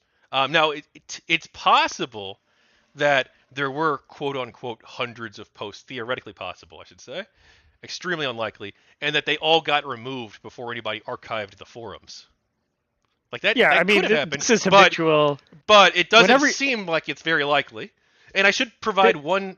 Sorry, I do want to just add one little thing. It's just a sure. corrective. There is one piece of evidence that might support her story, but even that's super weak. Um, and that is that there was a post an hour after she made her post that said, "Hey, I think some comments got deleted." So but the commenter never said what comments they were talking about, and that was after This her was post just was made. a general thing though. Like whenever you see, whenever you saw anyone say I'm being harassed on Twitter, a fun experiment to do is put their in the search bar, because then it'll show every single tweet that has been directed to them, right? And go read through every single one of them, and it's usually nothing. And I don't mean like it's not legally harassment. I mean it's nothing. There's nothing. Maybe one or two people adding them and saying something slightly rude, and that's it. But so this was a habit. I got into this habit over and over again. I can't think of any specific examples. Anytime you saw anyone like say anything like, "Wow, the trolls are really feisty today," put their ad in the search bar, see what comes up. It's very very rare that there's anything there. Very good advice. Yes. All right. All right. Do you think? Let's talk about it. Do you think the GamerGate banner should have been used to take on industry issues outside of games journalism? Anyone can post whatever they want in the hashtag, but and if you're a hashtag cop, you should probably feel embarrassed with yourself because that's pretty low. Well, what sort of However, I know that that's not specifically what you're asking, so I'll go into the details. Well, as you know, I was most active on YouTube, so I always thought that YouTube corruption would be a good topic. They're more influential than the corporate outlets right now, anyway. Right? More people watch and get their games news from YouTube than they do Kotaku. That's for certain. And they're corrupt in some really bad ways sometimes. That's worse than Gawker. Like I said, at least Gawker had different people working the ad desks. A lot of these small-time YouTube people, they work the ad desks themselves, and they decide the sponsorships. And up until recently, when the FCC started cracking down, it was really bad. People would make an entire video or an entire stream that was sponsored, and not disclose it, and it would be like, oh, you get a beta copy of the game, and you have to say these things, and you're not allowed to say these things, and you have to edit out all the bugs. And that was the terms, right? And we'll pay you $500 or something, right? And they do a video like that, and it would just come across as just straight up like their normal content. Yeah, I'm playing. At the time, I think the one that was most egregious was Battlefield. Battlefield 4 had a bunch of these where they're like, oh yeah, you need to focus on the level evolution system, and you can't talk about the bugs. If there's a bug, edit it out of your video. And a bunch of people put out videos that were indistinguishable from their normal content, but they're actually just paid reviews for Battlefield. That's gotten better with the FCC really cracking down hard. They'll garnish. By the way, if you're thinking of taking undisclosed sponsorships, they will garnish your ad revenue, all of it, like retroactively and proactively. So don't do that. Yeah, I would never do anything like that. Do you Yes. think that? I'm talking to your audience here. Anyone Yeah. who's listening, do not do that. They're serious about it. Some other topics that people could have gone into was I just wanted to say one thing about going after YouTubers. This is the reason I didn't think Gamergate went in that direction, was because YouTubers have parasocial relationships with their audience. So while it would be easy to get a bunch of people riled up over Gawker, it's really hard to get people riled up over a YouTuber because they think that they're their friends. Like psychologically, they think that the YouTuber is their friend, and so they let them make more mistakes. And I think that that's kind of toxic, actually. Yeah, you're not wrong. So the other two directions that it could have gone in was focus on corrupt industry practices in general that didn't have to do with games journalism specifically. Uh, Something that was just starting to become a commonplace at the time, that's now extremely commonplace, that we could have nipped in the bud, but we failed to, was it used to be that there's two business models essentially, right? You bought the game or freemium. And an example of that being like CSGO, right? You could get CSGO completely for free, and then you could buy the keys and get your cosmetics and things like that. The real standout one that started to break the mold is Overwatch, where they're like, no, we're a freemium business model, but you also pay for the game full price up front. And we could have nipped that in the bud if we were timely, but we didn't, and now everyone's doing it. That's the business model for Modern Warfare now, and that's like, yeah, it's the business model for FIFA, or they can't call it FIFA anymore, can they? That's really funny, actually. So yeah, the biggest games in the industry are all doing that now too because they can get away with it. Well, I know you have another one you want to bring up, but real quick, I just want to interject and ask you: do you think that GamerGate really could have stopped this?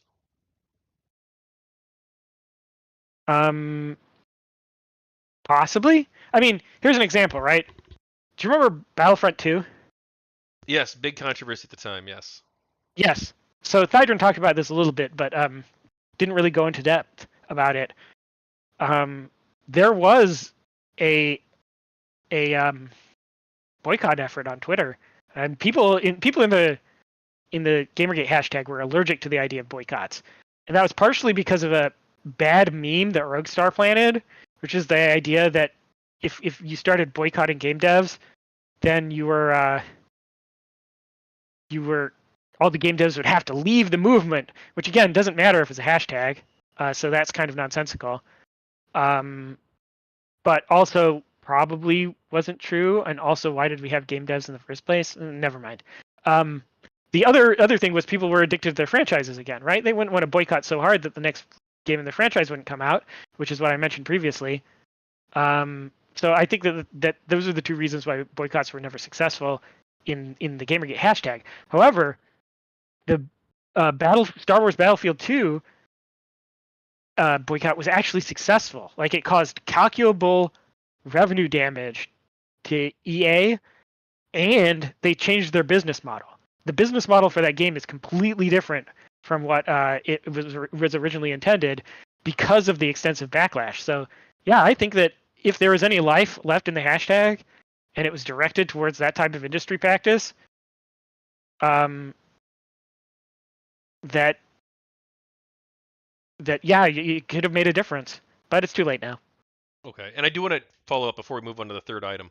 I don't think look, I'm fine with boycotts, and if people want to boycott this and even do an organized boycott, I think that's totally fine. I just don't think it should be a GamerGate boycott. GamerGate should never get in the business, or again, this is probably because we view GamerGate differently a little bit, but I don't think that GamerGate should have ever been in the business or should have ever gotten into the business of like endorsing games or condemning games. Like, well, this is a GamerGate endorsed game or this is a GamerGate condemned game. And that's not what you're saying specifically, but you know that's how it would go. Yeah, and that again comes from, like, what are you gonna do? Police the hashtag and tell them they're not allowed to boycott? Like, I mean, no, I don't think that many people did use GamerGate as a boycott method, even for Battlefront, even. And that was probably like the closest GamerGate got to doing like a boycott. And yeah, I don't think what that I'm like saying most. is you're like, oh no, GamerGate shouldn't be about boycotts. How are you going to make that happen? Go around in the hashtag and say this isn't about ethics to anyone who No, I'm says going to. something in the hashtag you don't like. Here's what I would do. I would make videos probably and like posts on Reddit and Twitter being like, "Hey, I disagree with this idea. You know, it's a hashtag. You can do that if you want, but I don't think that's what GamerGate should be about." That's what I would probably say. Yeah, and that's largely what happened, and I think it's a real shame because, like I said, uh, we were just timed exactly right to nip some really bad practices in the bud, and now they're widespread, and I don't like that. Yeah, and look, I actually there probably should have been a boycott. I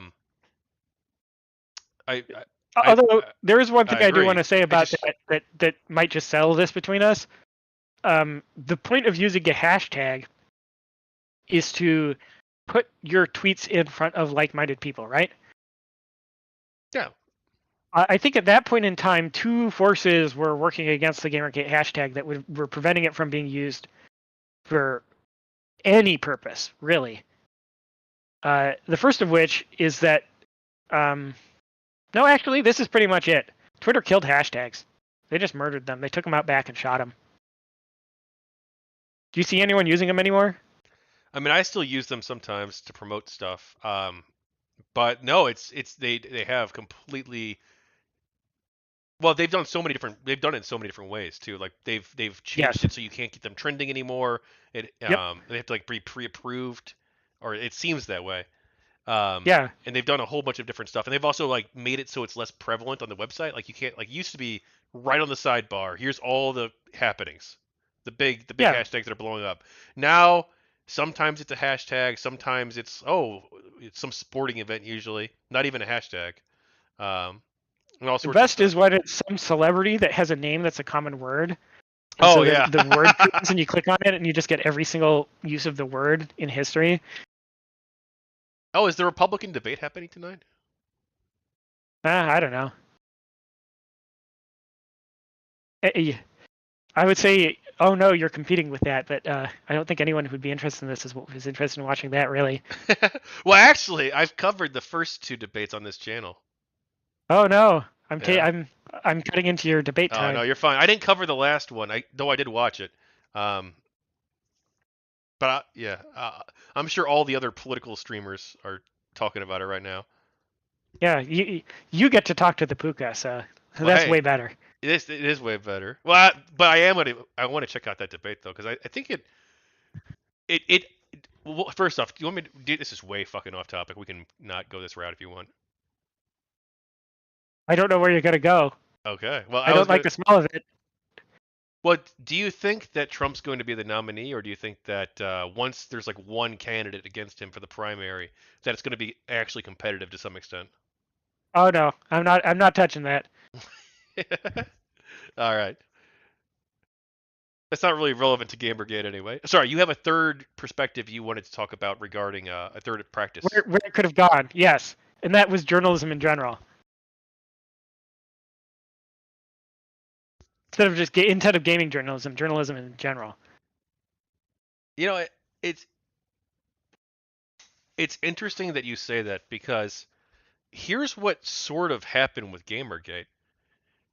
It seems like people did go in these different directions. They just didn't all go together. Like there are people who came out of this and they did want to focus on industry practices and they did want to focus on normal journalism and they did want to focus on YouTuber ethics and they did want to focus on all these different things and they did like some stuff in these areas.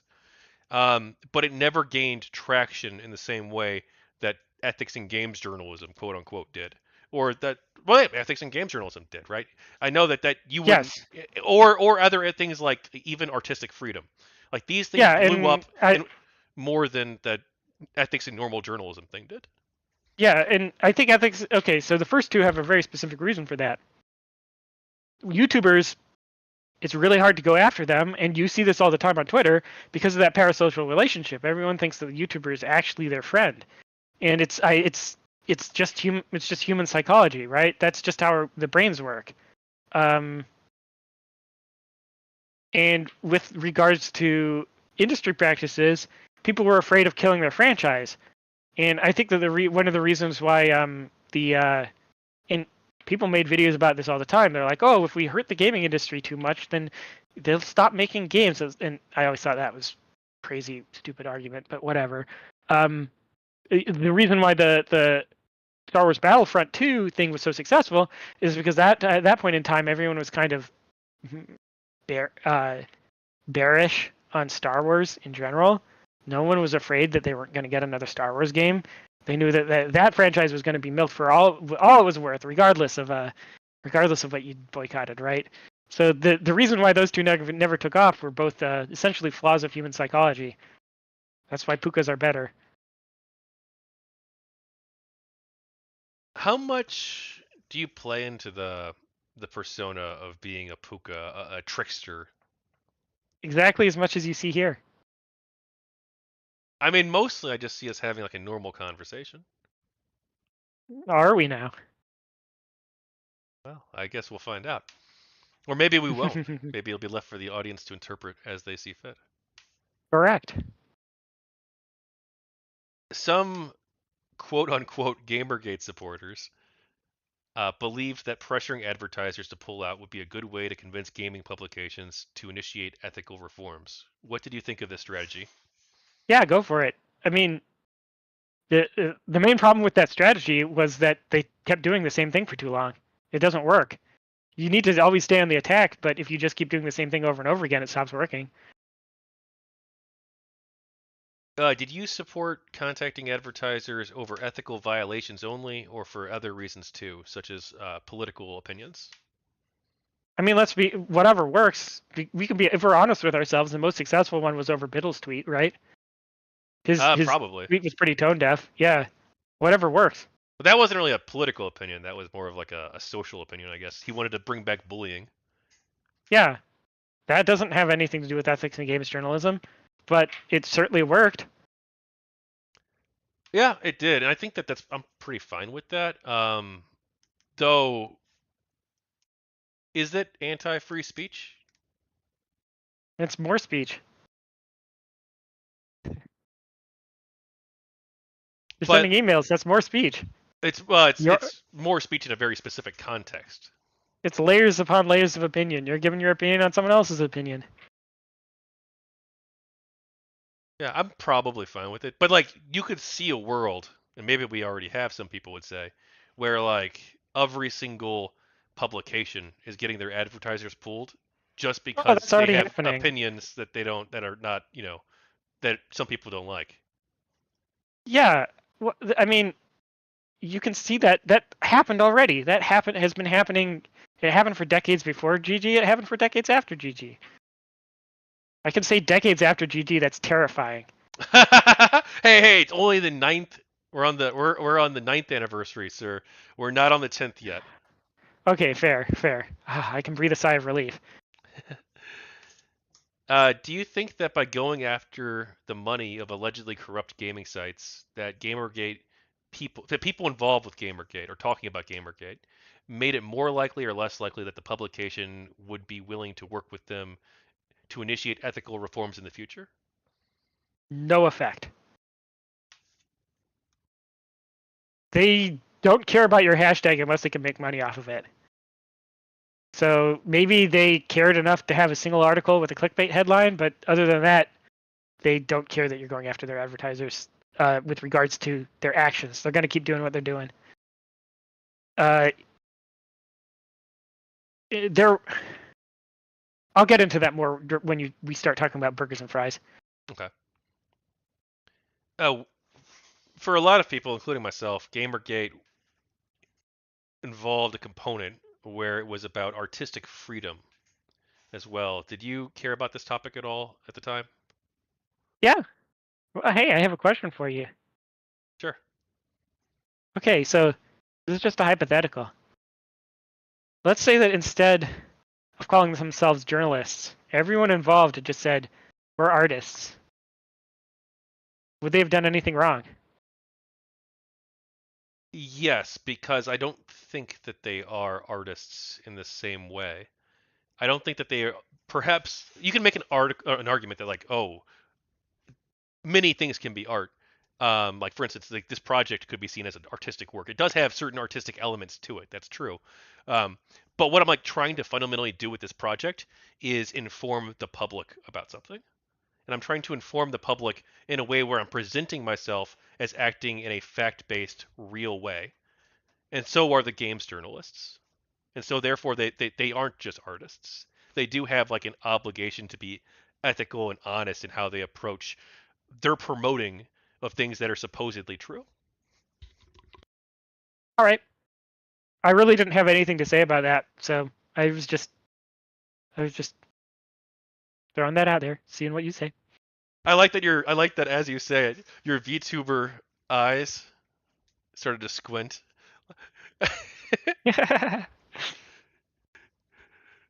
Yeah, it's a good question. It's a good almost troll question, which I think is why you asked it. But it's and it's an interesting question to explore in general because like what the fuck is art? That's part of this whole What the fuck is gaming. journalism, for that matter? True. What the fuck is journalism? What the fuck's art? Is this an active journalism? I kind of see it that way. I do actually. Um, and and like our video games art, right? I think that's been a topic that we've debated for decades, and the Supreme Court ultimately ruled that they are. And that has like a lot of positive things to it because it means that the government can't censor video games. Um, but like video games aren't It has just some art. negative things to it, though, in that you get a bunch of people with their head up their rear ends talking about video games now who have no business doing so. But hey, you take the good with the bad. Yeah, but like what? So video games are art. I think that's true. They have like artistic elements. They can be incredible works of art, but they also are Up to a limit. games. They're And games the too. courts agree with us. Yeah, you're getting into that. Yeah, you can't copyright or trademark gameplay, right? Gameplay is generally not considered to be a creative work. And it's. But how do you think about video games? Because like they're clearly multiple different things at once. They're not just like just art. Yeah, uh, I don't know. I think it depends. It depends what I'm trying to do at the time. Like this debate is so semantic that the word you choose, you're choosing it for a reason. Uh, you're choosing it to win the argument. Basically, I don't I don't care. Yeah. I No. don't care if they're art or not. Do you think I'm arguing with you now, or you just mean like generally? Oh, I mean generally. Like, if someone's going to if you see someone saying, excuse me, nose is a little stuffy. If you see someone saying games are definitely art, they're saying that because that definition has utility to them. And if you see someone saying games are definitely not art, they're saying that because they're probably pulling a funny and they have some trolling argument that they're making. So I don't actually think either are really saying anything that profound. That's basically a useless conversation. Yeah. A lot of the things that we talk about, not you and me specifically, but like in society, seems like we're arguing over stuff that doesn't really matter. And I thought Yeah. about this. Go ahead. One of the ways you can test for that is uh, if you're ever in an argument over something semantic, uh, just reflect and think if are you doing anything more than rearranging symbols on a board. If you're not changing the world in any way other than rearranging symbols on a board, you're probably in a useless semantic argument. Well, we might get into one of those in a little bit here regarding the artistic freedom stuff. um, Sure. but we can try to do a good job with it and not just be arguing semantics. What do you think of arguments about video games causing or reinforcing real-world sexist attitudes? I mean, the thing is, everyone gets media influence wrong. People treat it like it's a monkey see, monkey do type of thing, right? Like media effects theory. Like, oh, if people see Duke Nukem being a womanizer, that's going to make them a womanizer. And that's not really how it works. Like, the social sciences are a disaster right now, so almost nothing replicates. But as far as I can tell, what the prevailing wisdom right now is that it's not monkey see, monkey do. It's more like it sets a normative baseline, as in if you see something on the news repeatedly, you don't start acting like that, but you start thinking that the world is like what you're seeing. And it goes the same way for games. It sets more of a like it sets your expectations about norms more than it does directly influence your behavior. And if that's the case, then it's an entirely different set of things that we need to worry about, right? like for example, people are all up in arms about violence in video games, right? Um, but I'd actually argue that the most harmful thing that's in Grand Theft Auto, just pulling a game out of the hat, the most harmful thing that's in Grand Theft Auto is that the police stop chasing you if you get away from them at low wanted levels. That's a really bad normative idea to set in a society. Do you think that, let's use the Grand Theft Auto example.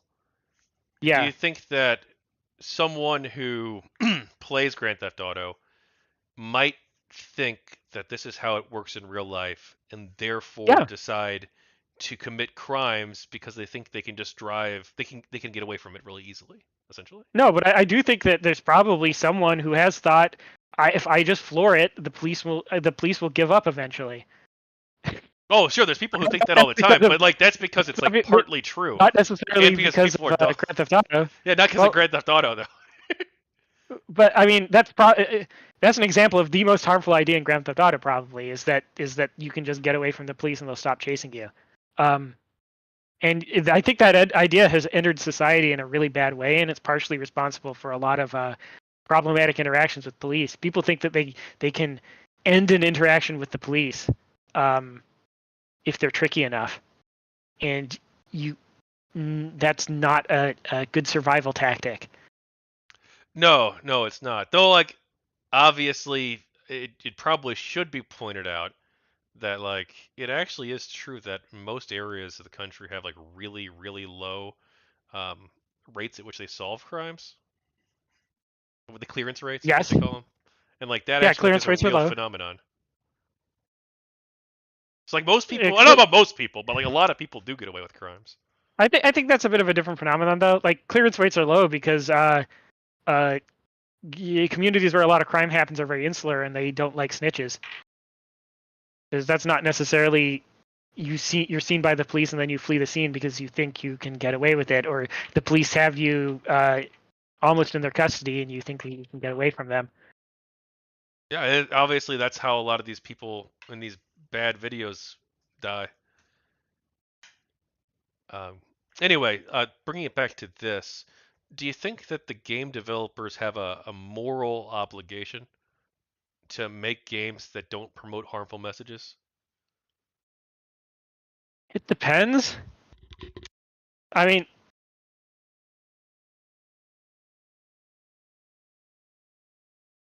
like people can say and make whatever they want, but that cuts both ways. Like media analysis should be able to come at it from whatever angle it wants as well. Um, I guess that's it. Like, yeah, make whatever game you want, but don't try and play people criticizing it off as some kind of great affront against you.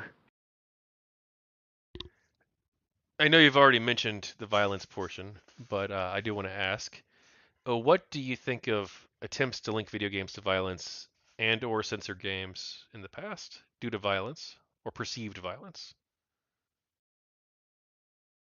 Uh, like I said, I think that the social sciences right now are in a very problematic state, and I don't like using the word problematic. Perhaps I could say they're a bit of a tire fire, and a lot of the studies they're doing do not replicate.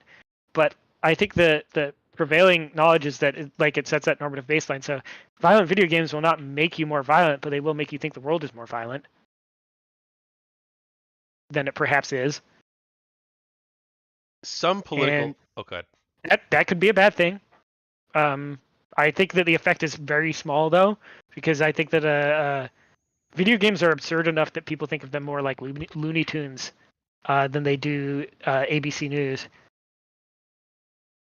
And this is something I was thinking about recently too. Like we were talking about, like, oh, well, we're arguing about the small stuff. We're getting lost in semantics. But like the effect of video games, if it existed at all, would seem to be, like, as you say, so tiny and minute that, like, is it even really worth spending the time arguing about whether or not they cause sexism?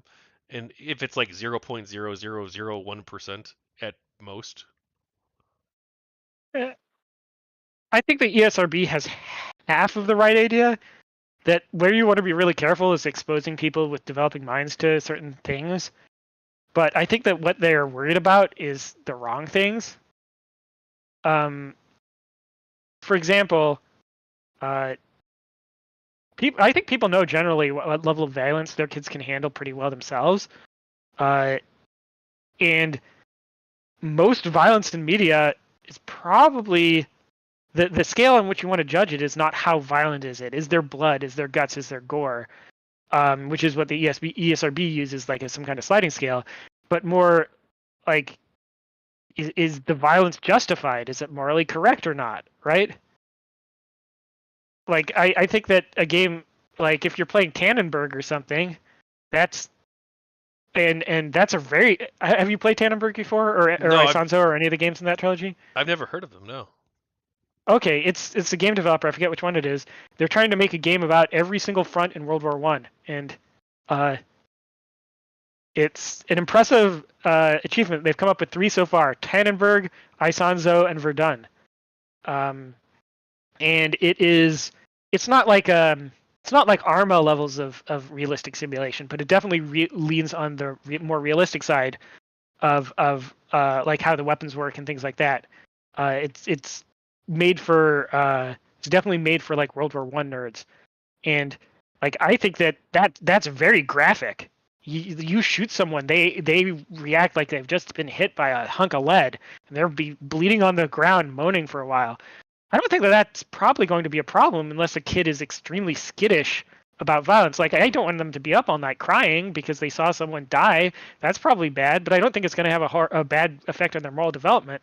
However, like something like Grand Theft Auto is probably not good, not as good for the developing mind as that, right? So I think that the ESRB's sliding scale is miscalibrated, perhaps.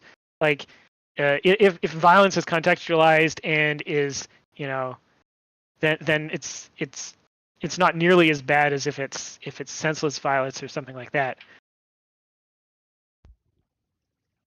But when you're an adult, I think that the effect is extremely tiny and practically non-existent. And it probably has more of a normative effect in that you think the world is more violent than it is than an actual effect on behavior. Some political activists believed that using social media campaigns to demand artists change artistic elements of their work was a good thing, such as hashtag change the cover. What do you think of this tactic? People can say whatever they want on social media. And I don't have any problem with that if it's over something genuinely morally reprehensible. Well, yeah, genuinely morally reprehensible. Excuse me. But mostly that's not what they're doing. It usually when you see hashtag campaigns about that, it's not about like something that is bad by some objective moral standard. It's about hurting their enemies. And there's a very bad tendency that I see where um, artists, especially on Twitter's really bad about this. Artists assume that all artists are like them, ideologically and emotionally speaking. So they think that every artist is on their team, and that if they apply social pressure, it will work. It will convince the other artist to get in line. Oh, you stepped over the line, but here's a little bit of reinforcement via hashtag campaign to remind you that you're one of us and you should behave like we do. Artists are all the same type of person politically speaking. And I think that most hashtag campaigns are more about that than they are like actual trying to correct some horrible moral failing. And I also think there's another aspect to it as well, in that they know that their enemies don't like having their stuff touched. I think Scrump did a post about this back in the day about a lot of making changes to things is more about bothering your enemy. I touched the old kids game. I'm touching your stuff. I'm touching your stuff. I'm making them change. Change this character to a different race or a different gender, or making them take this thing out of a game, and you won't like that, and that's why I'm doing it. I'm not doing it out of any actual like moral reason. I'm just doing it because I know it'll bother the people I don't like, and I don't like it when people do that, obviously. Huh. Koretsky actually said something pretty similar when I brought this up with him. That it's, you know what, it's not really that big of a deal. It's just people expressing opinions online, even if they're doing it in a way that you don't like, just counter it with more speech, which is what we did during Gamergate. we did counter it with more speech. Um, but I think also a lot of people in the movement, myself included, did think that what the social justice people were doing when they launched these campaigns was maybe not all of them had this intention, but it seemed like a lot of them perhaps did. They did have, or whether they had the intention or not, they had a de facto impact, I think, of having a chilling effect on the industry and Yeah, making it so that there will be fewer works like this created in the future or in the same way. and again, it goes back to what I said about cancer culture. A certain amount of it was not was entryism. They didn't care that the character in video games was showing a bit too much cleavage. They wanted a position in the industry, and so they thought that being the cleavage police was a job that they could establish at big studios, and they were largely correct about that. They're like every studio has a diversity and inclusion consultant now that they're required to go to before they can approve costumes or things like that. So it was entryism. They got themselves jobs. Yeah, that may have been the motivation for some of them, and I think mostly it's just like ideological control. And Yeah, the part of that obviously is like the interest stuff, but like it's just that these people just don't want to live in a society where people disagree with them essentially. And they've shrunk the Overton window so small that unless you fit like whatever their weird fringe belief system is, you're some sort of moral monster who needs to be removed. yeah. It's it's again, it's hard to separate ideology from its results, right? If an ideology that was originally motivated by utilitarianism succeeds, then people will lose track of the utility and will start to truly believe it. And therefore, since being morally outraged over cleavage in games or whatever works in that people who do that enough are largely successful at getting power, money, jobs, people will lose track of the fact that originally it was about the money, the power, the money, and the jobs, and will actually start to believe that there's some genuine moral impetus behind it. Well, I think there is though for a lot of people. I think that that's what makes like some of these ideas so bad. It's like it really isn't. I mean, look, obviously there's grifters out there who are like just want to make money and that's all they care about. But like for most people, I think they're really they have bought into this ideology of liberalism bad, America bad, individualism bad, people being free to do what they want as long as it's not hurting other people bad, and they just like they've adopted this worldview. Yeah, but make that worldview no longer work and see how few people will remain believing in it. Like they believe in it because it works. It I'm gives not them sure. money, it gives them power, it gives them jobs. If it stops functioning, then I don't think it'll have much success anymore. Especially considering some of it is patently contradictory.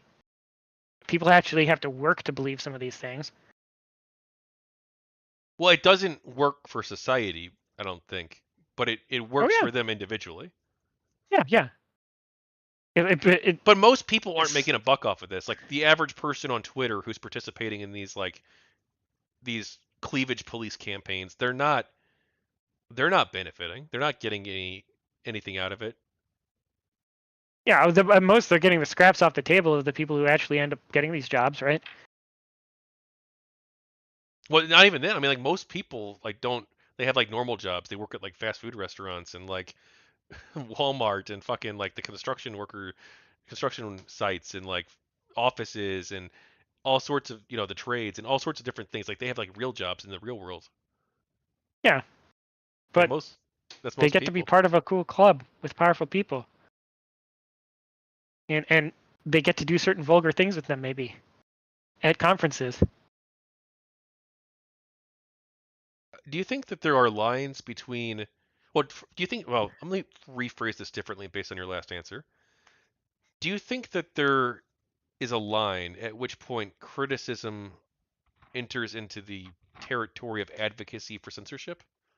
Yeah, yeah, it's very easy. If I like the criticism, then it's not censorship. Or if the criticism is funny, then it's not censorship. If I don't like the criticism, then it's censorship. Is there no in principle line? Again, I think that if we discuss this too much, we'd be rearranging shapes on the whiteboard. Uh, it's complicated, and the my gut is the best heuristic I got. Well, actually, I don't know if we're just rearranging deck tiers on the Titanic. I know why you say that, or why you say the Uh, whiteboard instead. But I yeah, know why you say that. But isn't there like something fundamentally at its core there that we probably like do want to that could be worth exploring, perhaps? I think that we failed for so long at doing this that I'm not the one who's going to have a success at it, at defining specifically where that line in the sand is between what's criticism and what's censorship. It would be hubris to think that I would be the one to finally settle that once for all. Well, However, I will say this: just trust your instincts, right? If someone's doing a hashtag campaign and it's darn funny, then it's probably not censorship. If someone's doing a hashtag campaign and you look at it and you go, "Oh, I hate these people. They're disgusting," then I that's know, right? They probably is all post on censorship. this GG revolt board, dude. I, that analogy is a bit strained. Well, I think probably the answer is that people are going to have like different moral frameworks, and that there's not really like an objective truth here. And there's probably like going to be like multiple different schools of thought, and like some of them might make more sense than others about where the lines are between censorship and criticism. But like there probably is no like one true answer. Like it's just something that humans are going to be debating for all of human history, and like there could be like I'm not sure if you want to use the word better or worse, but like there could be societies that are more productive if they draw the line at this place compared to a society that draws the line somewhere else. That's too relativistic for me. I'm just going to say there is an objective line in the sand, and I know it when I see it. And also, I think for most people, it's kind of like, what's the world you want to live in? And a lot of people don't think that through very much, which is why they like bandwagon on things that they haven't thought through. I know it when I see it. My gut's never done me wrong, except all the times it has, but I forget those. Do you have any thoughts on the removal of content from Japanese or other foreign games when they are localized? Yeah, that's almost always bad. It's done in the wrong way and for the wrong reasons, and so it's kind of cringe. The question you have to ask whenever they do that is whose values are they aligning it with anyway? Um, and the worst of all, so you know about Woolseyisms, right? Woolseyisms? Yeah, Woolseyisms. No. Like the Okay, so Stargate for character? no, Ted Woolsey, he was the he did localization for SquareSoft during the SNES era. Um, and they were back then they were working with a lot of constraints, right? They had ROM space constraints, they had screen space constraints, and translating from Japanese was very hard because Japanese is a very brief language, right? It expresses a lot of sentiment in very few characters. So trying to express the same sentiment in uh, uh, in within the constraints is hard in English. So one of the things that he did a lot was make it up as he went along. He would kind of rewrite the plot on the fly if he had to, or insert his own jokes and references and things like that. And it kind of worked, and a lot of people were fans of his work because he made some games that would have been unapproachable from a Western audience more approachable from a Western audience. And I think that he's had a unintended effect on the industry, and that is uh, a lot of his localizations became memes because they were funny, right? And I think a lot of people see that who are in the localization industry, and they think, oh, well, these SNES games are funny because they had memes in them. So what'll make my localizations funny is if I put memes in them. And they kind of put the cart before the horse there, right? Woolseyisms were funny and became memes. They weren't funny because they were memes.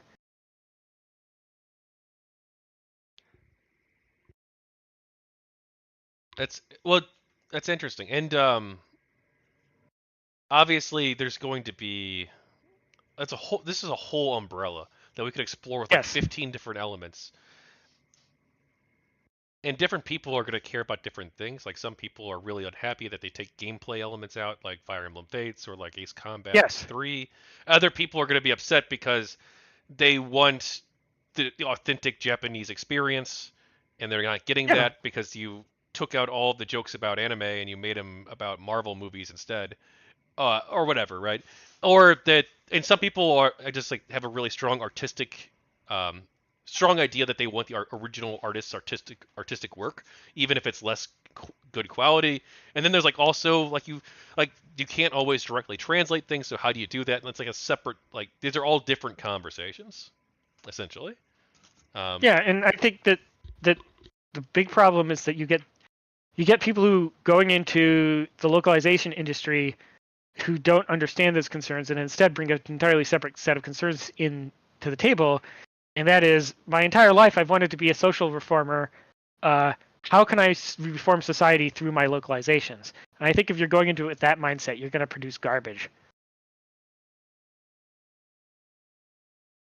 some critics of Gamergate have argued that the movement was mostly or entirely right wing. Do you think that was accurate?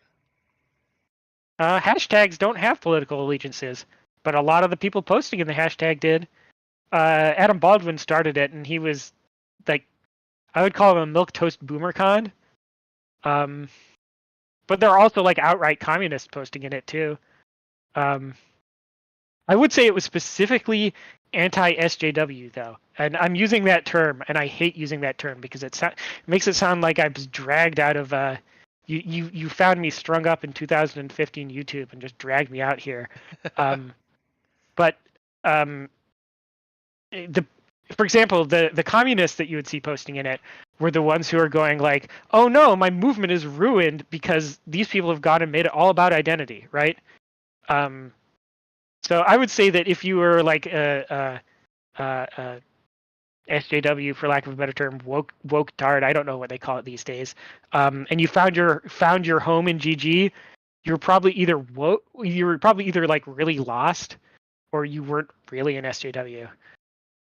Huh. That's interesting. I don't think I would say that anti-SJWism like the inherent was like inherent to Gamergate because one like there were people who were like more quote unquote woke or whatever you want to call it who supported the movement. Um, and then like two because I think that like the main reasons we disagreed with these people were because of like their specific actions that they were doing that were really bad. Their ideology behind it was motivating those actions, and that's like a valid critique. But like I don't think that most people thought that they shouldn't be allowed to have a platform in and of themselves. Like we disagreed with them on artistic freedom. We disagreed with them on corruption and ethics. We disagreed with them on like a whole host of different things. That's but if they were any other group of people, like if they all happened to like randomly be conservatives and had like done the same stuff, I think we'd still would have opposed them as well. Like we did oppose them, right? When not Gamergate specifically per se, but like when Jack Thompson and the religious right were going after games, we stood up to them as well. Yeah, but I mean, you kind of have to look at the context, right? Like, it was started by Baldwin tweeting out Metacri's videos. So I would consider anything that was in Metacri's videos to be fair game. And what was a very big focus of the first conspiracy video? It was essentially, we don't like this very specific ideology being in our games journalism. Well, no, I don't know if that's true. I You go back and watch it. Yeah, I don't maybe it see how is, you could have any but like other interpretation of it. I don't think that they were arguing that they don't have like the legal right to freedom of speech, that they shouldn't be allowed to say the things that they say. They just I don't don't know. I think that mean, that should be there's the only I put voice. a possessive term in there very specifically, right? I don't want that in my games journalism. Yeah, that's fine. Okay, I don't want to read that garbage. It's probably making the industry worse too. So Yeah, no, I think that that's totally fine. But I also don't think that like, oh well, Adam Baldwin's tweet should be like viewed necessarily as being like the what is and what isn't Gamergate or IA's video. yeah, it set the template.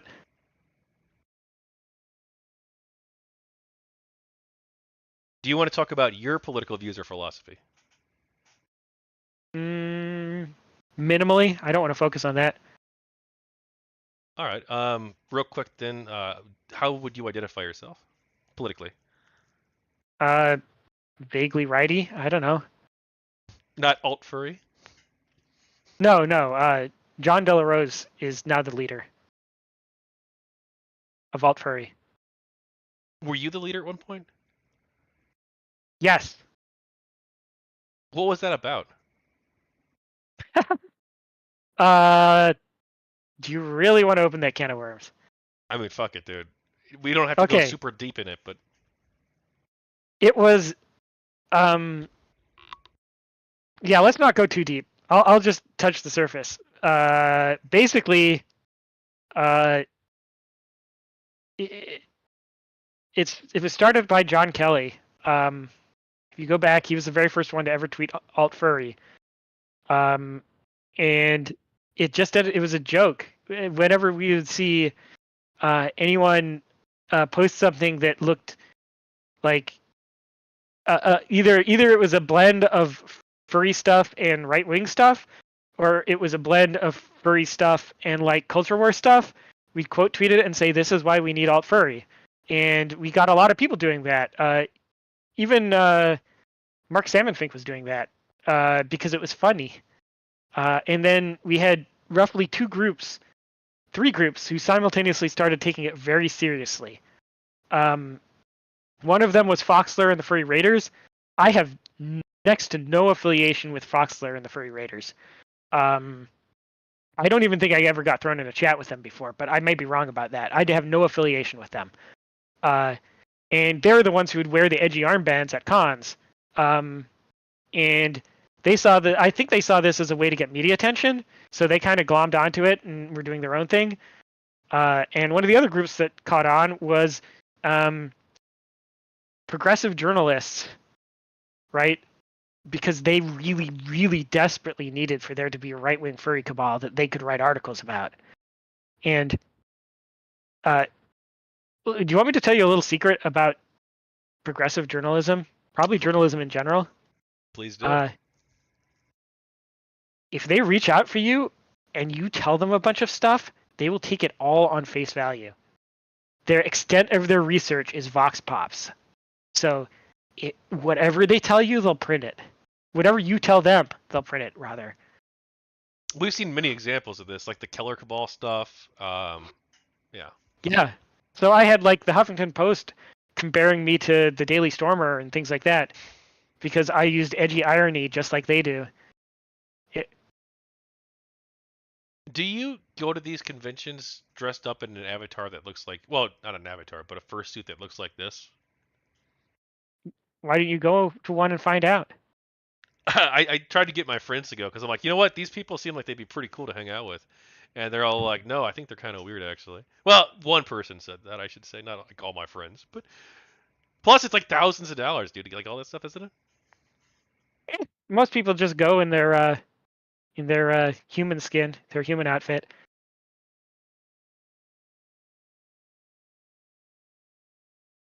Have your politics changed since Gamergate or due to Gamergate? Oh yeah, absolutely. I started, like I said, I started out as like a rock paper shotgun reading, like redditor. I mean that pejoratively. And then I went through an ANCAP phase that is now retroactively somewhat embarrassing. And now I'm me. Like, I don't know, kind of a vaguely righty gun nut now. I don't know how to describe my politics anymore. Nobody does. Well, I don't know if that's true, but like a lot of people feel politically homeless these days. And also, like I we're all individuals and like trying to don't like the fit. term politically homeless because some people have adopted that as like a political group, Yeah, true. uh, which kind of defeats the purpose. Also, like it does like I fundamentally we are all fucking individuals and like the idea that you're going to like 100% buy into like, oh, well, this is like the conservative view or the progressive or the socialist or the libertarian view, so therefore I must adopt that on every single issue across the board without even doing any research or thinking about it at all. It's ridiculous. Yeah, I mean, politics is a team sport. People do that because it has utility. It works, functions. Sure, sure. Though, I mean, look, you're right. It does. You have to have like coalitions and like work together with other people. That's how you accomplish things in society. I don't Yeah, disagree. What's Though, really pernicious is when falsehood delivers political victory. Then it becomes self-reinforcing. but one thing that's interesting too is like everybody feels like they have to have an opinion on everything, even though most people haven't done like a lot of research on most topics. Yeah, well, that's just it's pretensions of sophistication. And like I used to do that. I don't think I do that too much anymore. Like when I was in my interview with Counterpoints, he was interviewing me. He kept asking me about like a whole bunch of different things, and I'm like, yeah, I actually don't know about that. And it might have made like boring content for him because he's like, oh, well, that was kind of a shitty answer to give. But like, it's the truth. Like, I'm not gonna like I'm not gonna like fucking tell you what like the best economic policy is. Like because like I don't fucking know. And with things like economic policy, it's a case of people have opinions on it partially because it's fashionable to have opinions on it. Uh, Not so much because they're going to solve solve the problem of value in society once and for all. I'm sure that some guy on YouTube is just the one who's going to do that, right? So, what was it about this GamerGate thing particularly that helped change your politics, if anything?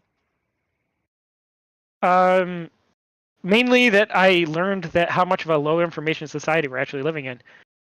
Like if you're a redditor who reads Rock Paper Shotgun, you kind of think you kind of figure my betters have somewhat figured it out, and if I just adopt their fashionable views, everything is going to work out just fine. And then you start to learn about things like the replication crisis in the social sciences that I keep bringing up, or exactly how the sausage is made when it comes to journalism. And then you start thinking, well, okay, if the things that they're saying about me are bullshit, how many of the things that they're saying about everyone else is bullshit as well? And once you start learning how the sausage is made, you learn it's practically all bullshit, and that most of what you would consider mainstream politics is a house of cards. Are you okay with gaming sites criticizing games through a political or religious lens, such as a Marxist, feminist, Christian, or other lens? Yeah, yeah, sure, go for it. It ceases being okay the moment it annoys me. And you know it annoys you when you see it? Oh yeah, if I feel annoyed or not is I'm very cognizant of that. Do you think there can be any value in analyzing games or other works of art through a political lens? Sure, but most people suck at it. Here's a really funny phenomenon that I've noticed is that call them what you will, progressive SJWs, whatever. They love using death of an author, right? Yeah. And then they'll come right back and say you're a media illiterate if your interpretation is wrong.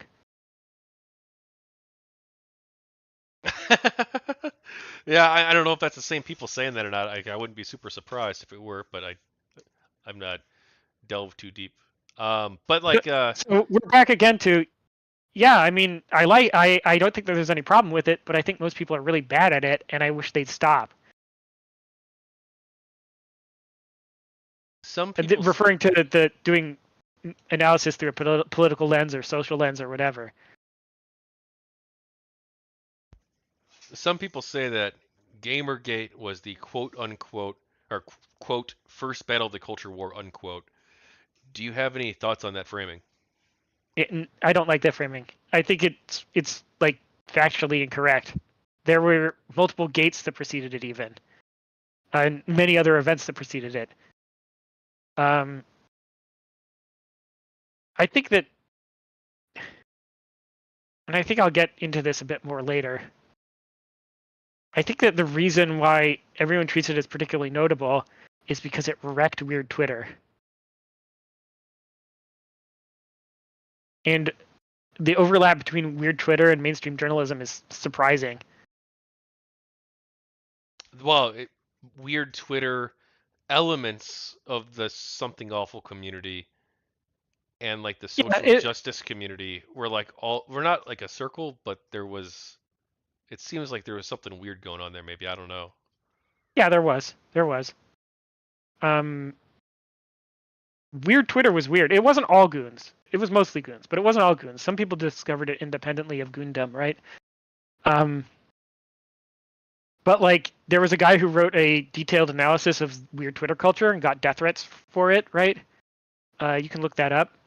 Um, they really didn't want to be analyzed, and one of the things that happened is everyone thinks of this as some weird event in like some turning point in the culture war, and the entire reason is because they banned so many places that people signed up for Twitter accounts, and it wrecked weird Twitter. And so for people, journalists for a long time, their entire perception of reality was what they saw on Twitter, and seeing Twitter just go up in flames and never recover. It never recovered. Kind of rocked their world a little bit. What do you think of the framing of GamerGate being a response to a moral panic about video games?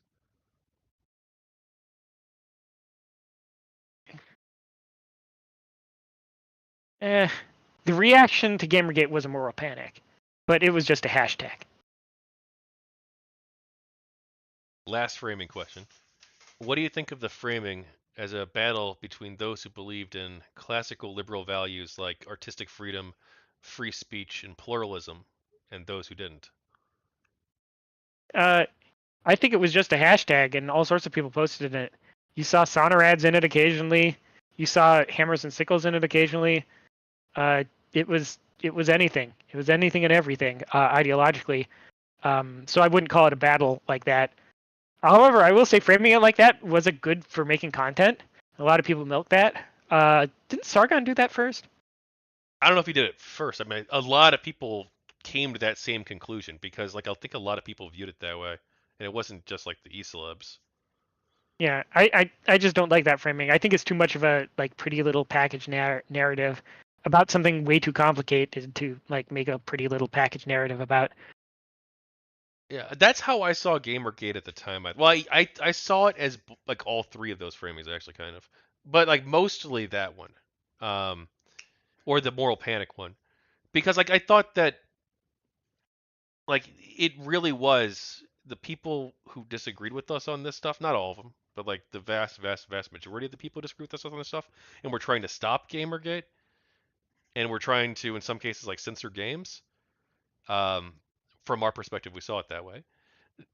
Is that they really didn't want to live in a liberal society. They wanted to live in like a they didn't believe in individualism. They didn't believe in free speech. Like they very clearly didn't. They would openly tell you this that they don't believe in these things. Yeah, I like I said, I just think it's too complicated to simplify like that. Like you had ex Occupy Wall Street people who shared that view, who are also opposed to them because they viewed these new people as being the ones who killed Occupy Wall Street, right? Yeah, like John People who are Kelly, he like, was an Occupy guy, right? I'm just kidding. I'm just. I don't even know at this point. But no, there were people from Occupy who were like, yeah, I don't like the WTO, I don't like global capitalism, right? That's kind of classical liberal stuff right there that they don't like, right? But these well, people who are coming and wrecking your shit are the same ones who came in and wrecked our movement. when I say classical liberal, sorry, I don't mean like American left wing. I mean like liberal in the I sense know of a broad, like of the classical liberal sense, whether that's you believe in like democracy and free speech, there were and like people at Occupy who were like didn't like global free trade, right? It started as a protest against the World Trade Organization, right? So they were localist, they Occupy. weren't I globalist. don't Yeah, know if that's true. There were protests against the WTO, but I don't know if Occupy is what started that because that was in like the 90s. not Occupy started it, but Occupy was like the latest iteration of that. Oh yeah, maybe. It had some red commies in it, and this very same red commies would show up and tell us, hey, these guys are the same people who wrecked our movement. You got to make sure that you don't let them wreck your gaming. Well, while we're on the topic of groups of people that may or may not have existed, though I do, yeah, I don't disagree at all that there was a huge far left element to Occupy. But let's talk about the anti-Gamergate people. Did you interact with any of them? Yeah, various ones. I believe you're going to have an interview with Lieutenant Sarge soon. Well, he's not anti-Gamergate, but yeah. No, he isn't. But he was kind of he was in a community called the Green Grapist, and I hung out in some of their streams occasionally, and they had a few people on there who were anti-Gamergate. I speak of that very very loosely, because anti-Gamergate's a weird little category if you think of it as just a hashtag, right? Yeah. But yeah, they had a few people. So you could, if you ask Sarge about it, he'll tell you all about it. They had a great little group going on. The Green Grapist. Yeah, I'm interviewing him on, I think, Saturday. Yeah, so I hung out with Sarge and the guys occasionally, and they had some people in their group who would qualify for that. But I would say that most of my interactions with them were on Twitter with the anti-GG group, as you call them, via health threads. Are you familiar with the concept of a health thread? Like Helldump? No, a Twitter health thread. No, I don't. Okay, a Twitter health thread is where you tag all your friends, and they tag all their friends, and you just have at it Huh, okay. up to the tag limit. So you have at first it was really hard because Twitter used to count at symbols as part of the tweet. So you'd get maybe 2 words of reply once you tag 20 people. But once Twitter took that out, it was the glory days of health threads. You could tag up to 20 people and just have the big horrible conversation. And I would do that all the time with so-called anti-GG people because it was a game. You would try and see what you could get away with saying without getting suspended. They acted very goony. Their entire strategy was they wanted to win and they wanted you to lose, and to them, winning was being the least mad. If they could make you mad and be above it all, then they won. So they tried to show off that they cared the absolute least about what you were talking about. And then they'd always try and get you suspended. So they try and goad you into being mad enough that you said something rash, and then they report you. But it was fun. Did you ever change anyone's mind on Gamergate? I don't remember. If I did, my success rate was incredibly low. Are you friends with anyone who has a negative opinion of Gamergate? Uh, well, like I said, I used to hang out in group chats and do streams and things like that, but not so much anymore. I'm kind of in retirement mode. Are you thinking about doing something in the future? No, I mean the hashtag's dead. Oh, I Well, mean, truly. not just Gamergate related, I mean. I mean, anti-Gamergate it's a simulacra that only exists in the presence of Gamergate. Oh, no, sorry. I'm not talking about game. I mean like a project that you're passionate about.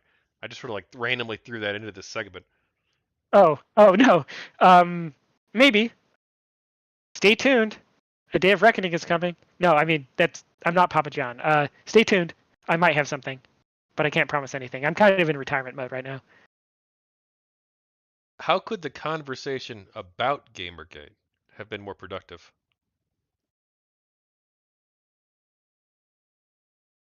It was really like kind of a careful balance, right? On the one hand, as it had way too much focus on like e-celebs. On the other hand, it had way too many people walking around the hashtag trying to please it and say what you should and shouldn't talk about. And that made it just no fun. And you have to have fun. You have to always be having fun, using new strategies, being on the attack, etc., etc. So it was a real careful balance, and I think in the early days the balance was well kept, but in the later days not so much, and it got boring, and that's why the hashtag kind of died off. And I'll touch more on this when we talk about burgers and fries. Okay. Do you have any thoughts on Not Your Shield?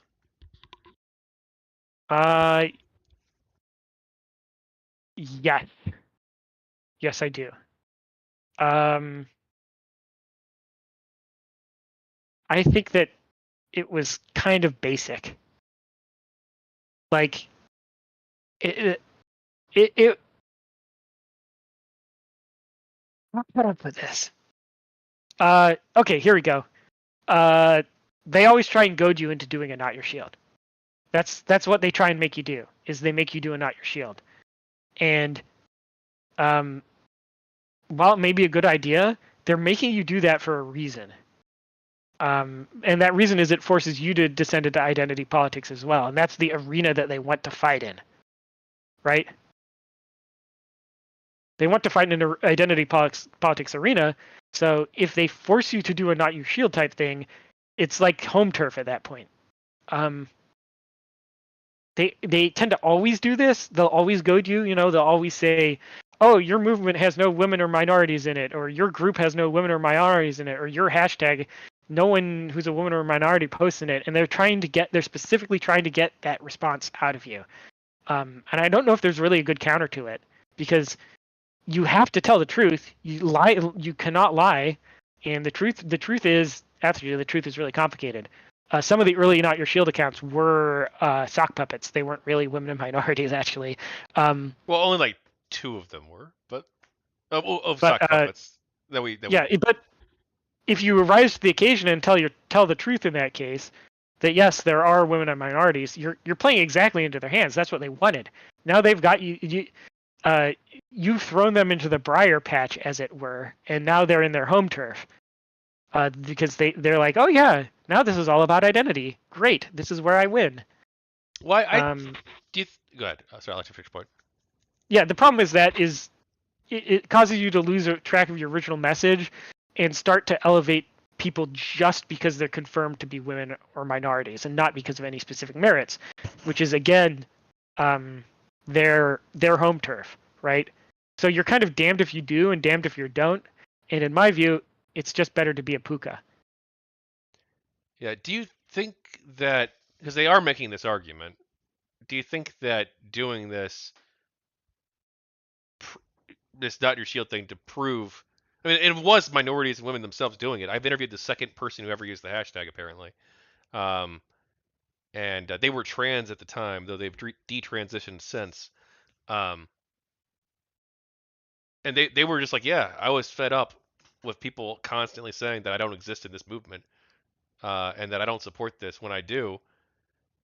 So I'm just gonna, me and Nino, I think it was Nino, um, are gonna create this thing, and it was on they were talking about it on V, I think it was, and they're like, yeah, let's do it, and then they tweeted it out because they thought, let's counter this narrative. And I think it was like a pretty successful way to do that, especially when people started making videos. Like It was it the only proved that they framing were. that had any chance of working. And that framing was not, we're special because we're women and minorities. That framing was, we are not your shield. Do not speak in our name. Yeah. And that was effective because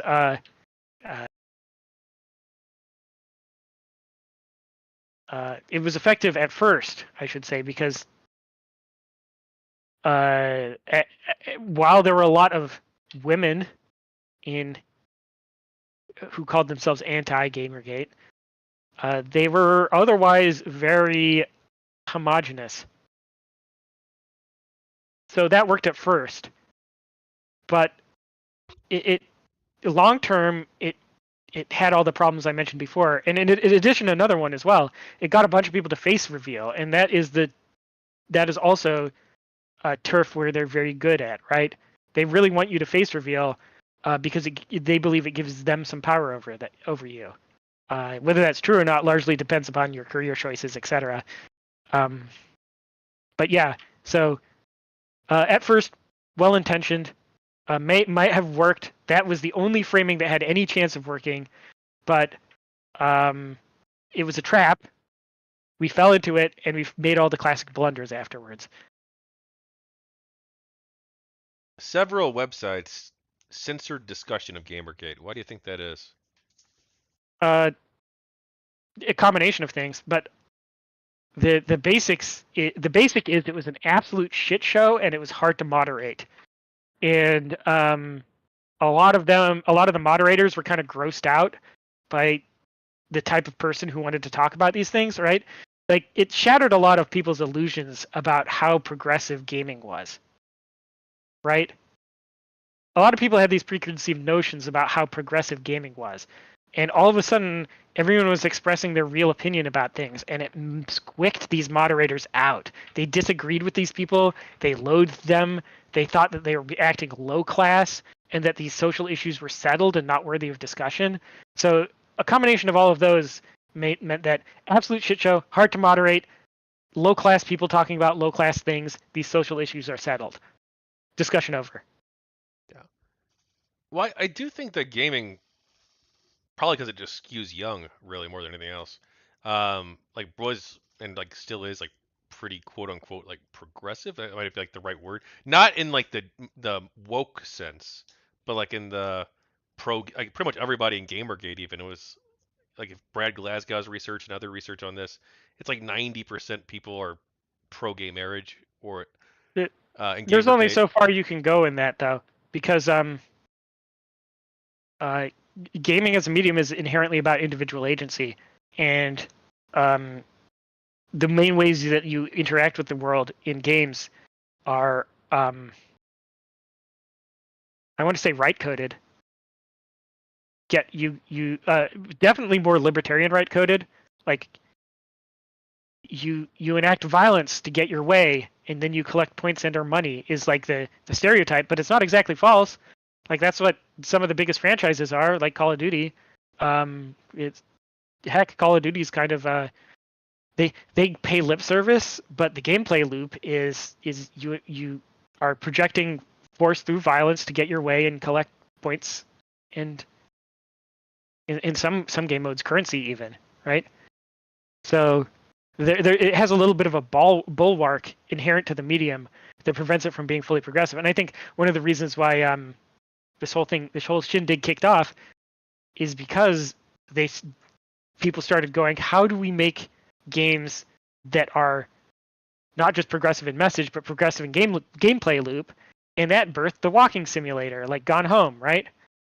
That genre is dead, by the way. Walking simulator was killed by Death Stranding. It's the final culmination of all the work that the walking simulator genre has done.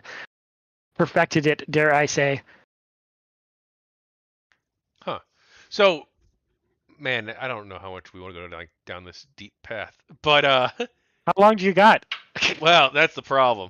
Uh, uh,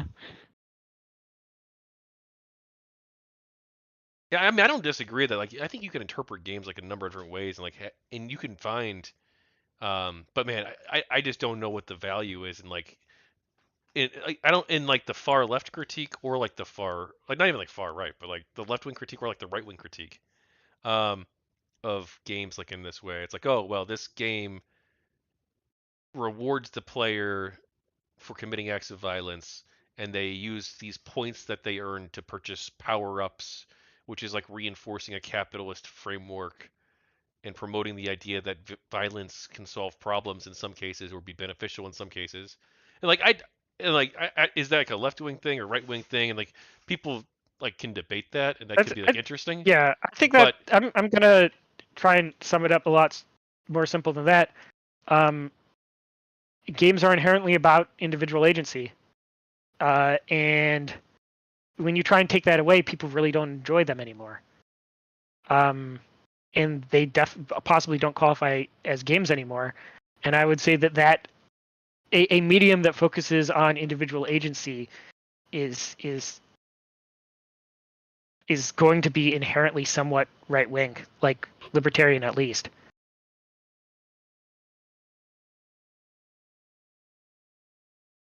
we're entering your favorite portion of the discussion.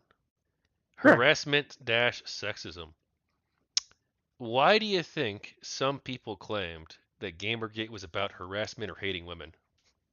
Because it was the moment that weird Twitter lost control of Twitter. What do you think of the studies about Gamergate and harassment, such as the Women Action Media study or the Newsweek slash Brandwatch study, which Newsweek actually misrepresented the data of? I shouldn't have I don't added that really extra part, but it's true. They actually fucking did. It's ridiculous. I don't really care about the studies very much. It won't change anyone's mind. Maybe you've had some success with that. I don't. It make good content. I'll give you that, like YouTube content talking about him and things like that. Honestly, I think that the FBI report was better, and uh, you can. I highly recommend that everyone reads the FBI report. Something interesting that I don't think many people noticed. Um, the moment they put the FBI report out, I downloaded it. Right. This is an aside, so bear with me. And it showed that they used the Palantir technology to analyze the Twitter users in the GamerGate hashtag. Right.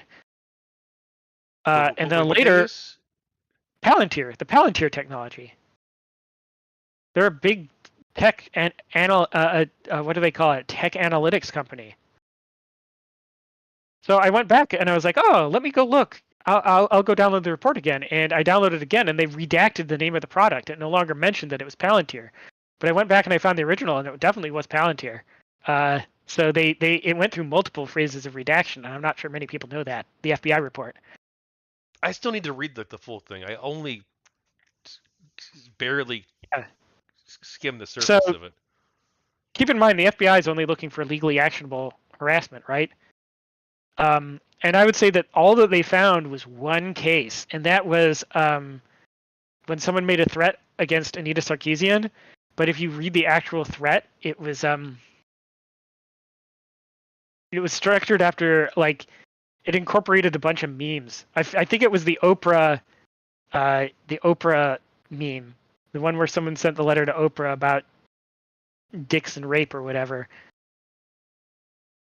It was just based off of that. It was either that or it was the Navy SEALs copy pasta. So the worst case that they could find was, to anyone who knew something about the internet, actually, like, yeah, sure, it was probably illegal, but it was very clearly just a template. Yeah, I do definitely need to look into this. I really do. Um, what do you think of the GamerGate anti-harassment patrol, QQ? Well, at the time, I used it in arguments a lot, but now I think patrolling a hashtag is kind of cringe. How important to you was it that bad actors were condemned? Nobody can agree on what a bad actor is. If someone's doing something truly morally reprehensible, then sure. But yeah, I I saw a shockingly small amount of bad actors, but that's perhaps because my standards are different. I tend to think that most people were acting in earnest, actually. Do you think, quote, most GamerGate people, unquote, did a good job condemning harassment? Or let me rephrase this, because I know it's, I don't want to get like stuck in the semantics of the. Do you think that most of the people involved in the conversation, if they were asked about harassment, did a good job condemning it? Um, I think they condemned it too much. Like, the lady doth protest too much, right? Like, if you start every conversation about the hashtag by saying you condemn harassment, then everyone's going to think the hashtag's about harassment, right? It's like an oddly specific denial.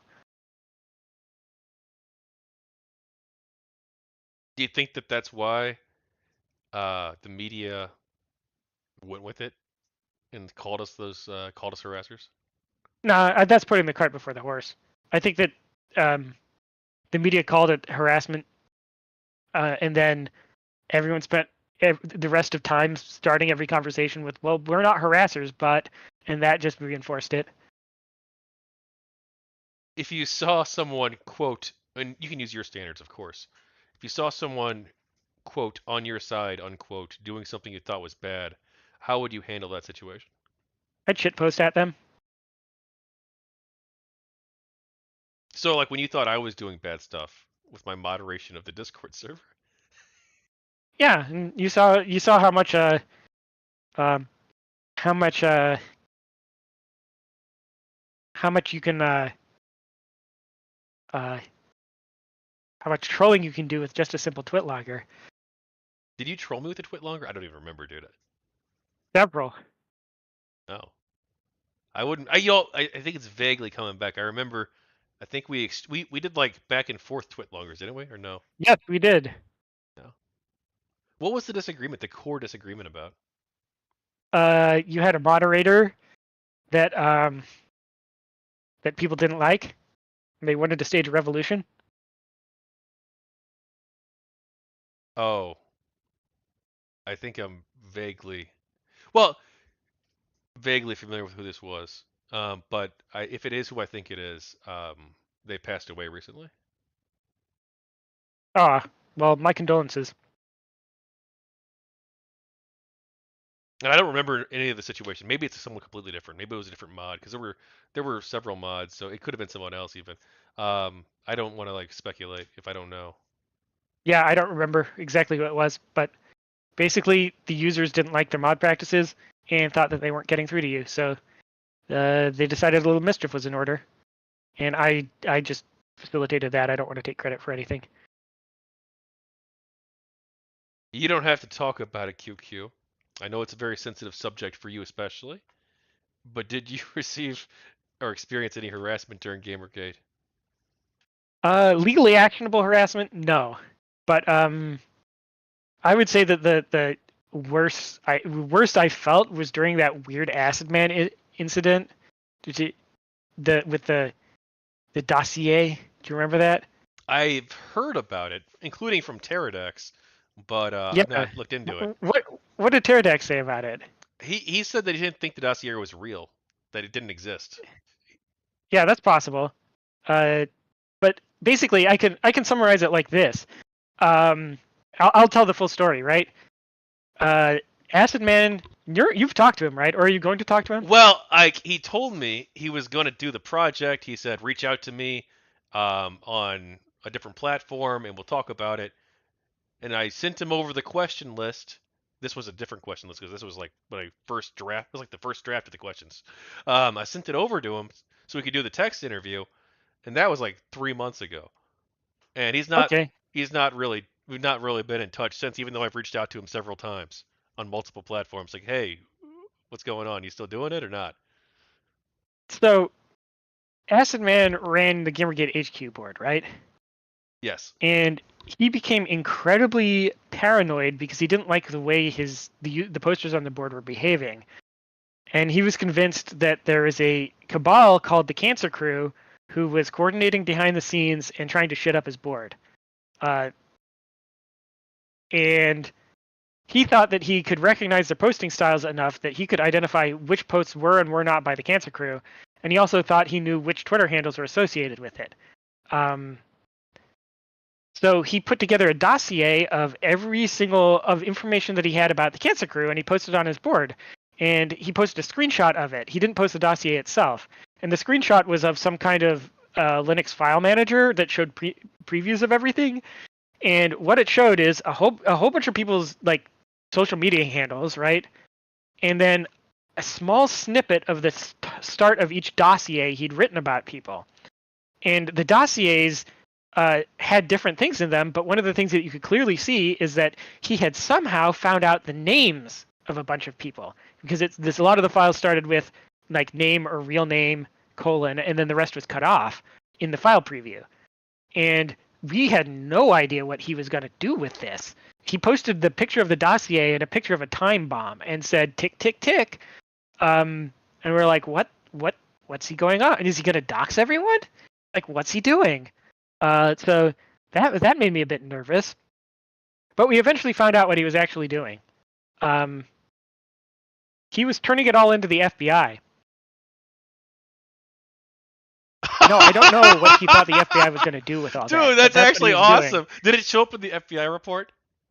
No, well, the FBI report was well before that. But he posted pictures of like him holding an FBI business card and like a post-it note of people that said like, I think it said like Hi Koro, who was one of the people who was convinced was in the Cancer Crew. He stuck a post-it note on the sign of the FBI building and took a picture of it.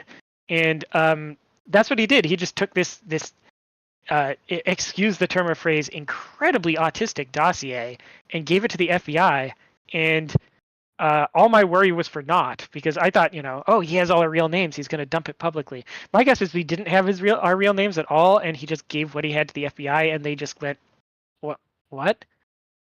Oh, thank you. People are posting on your board. Okay.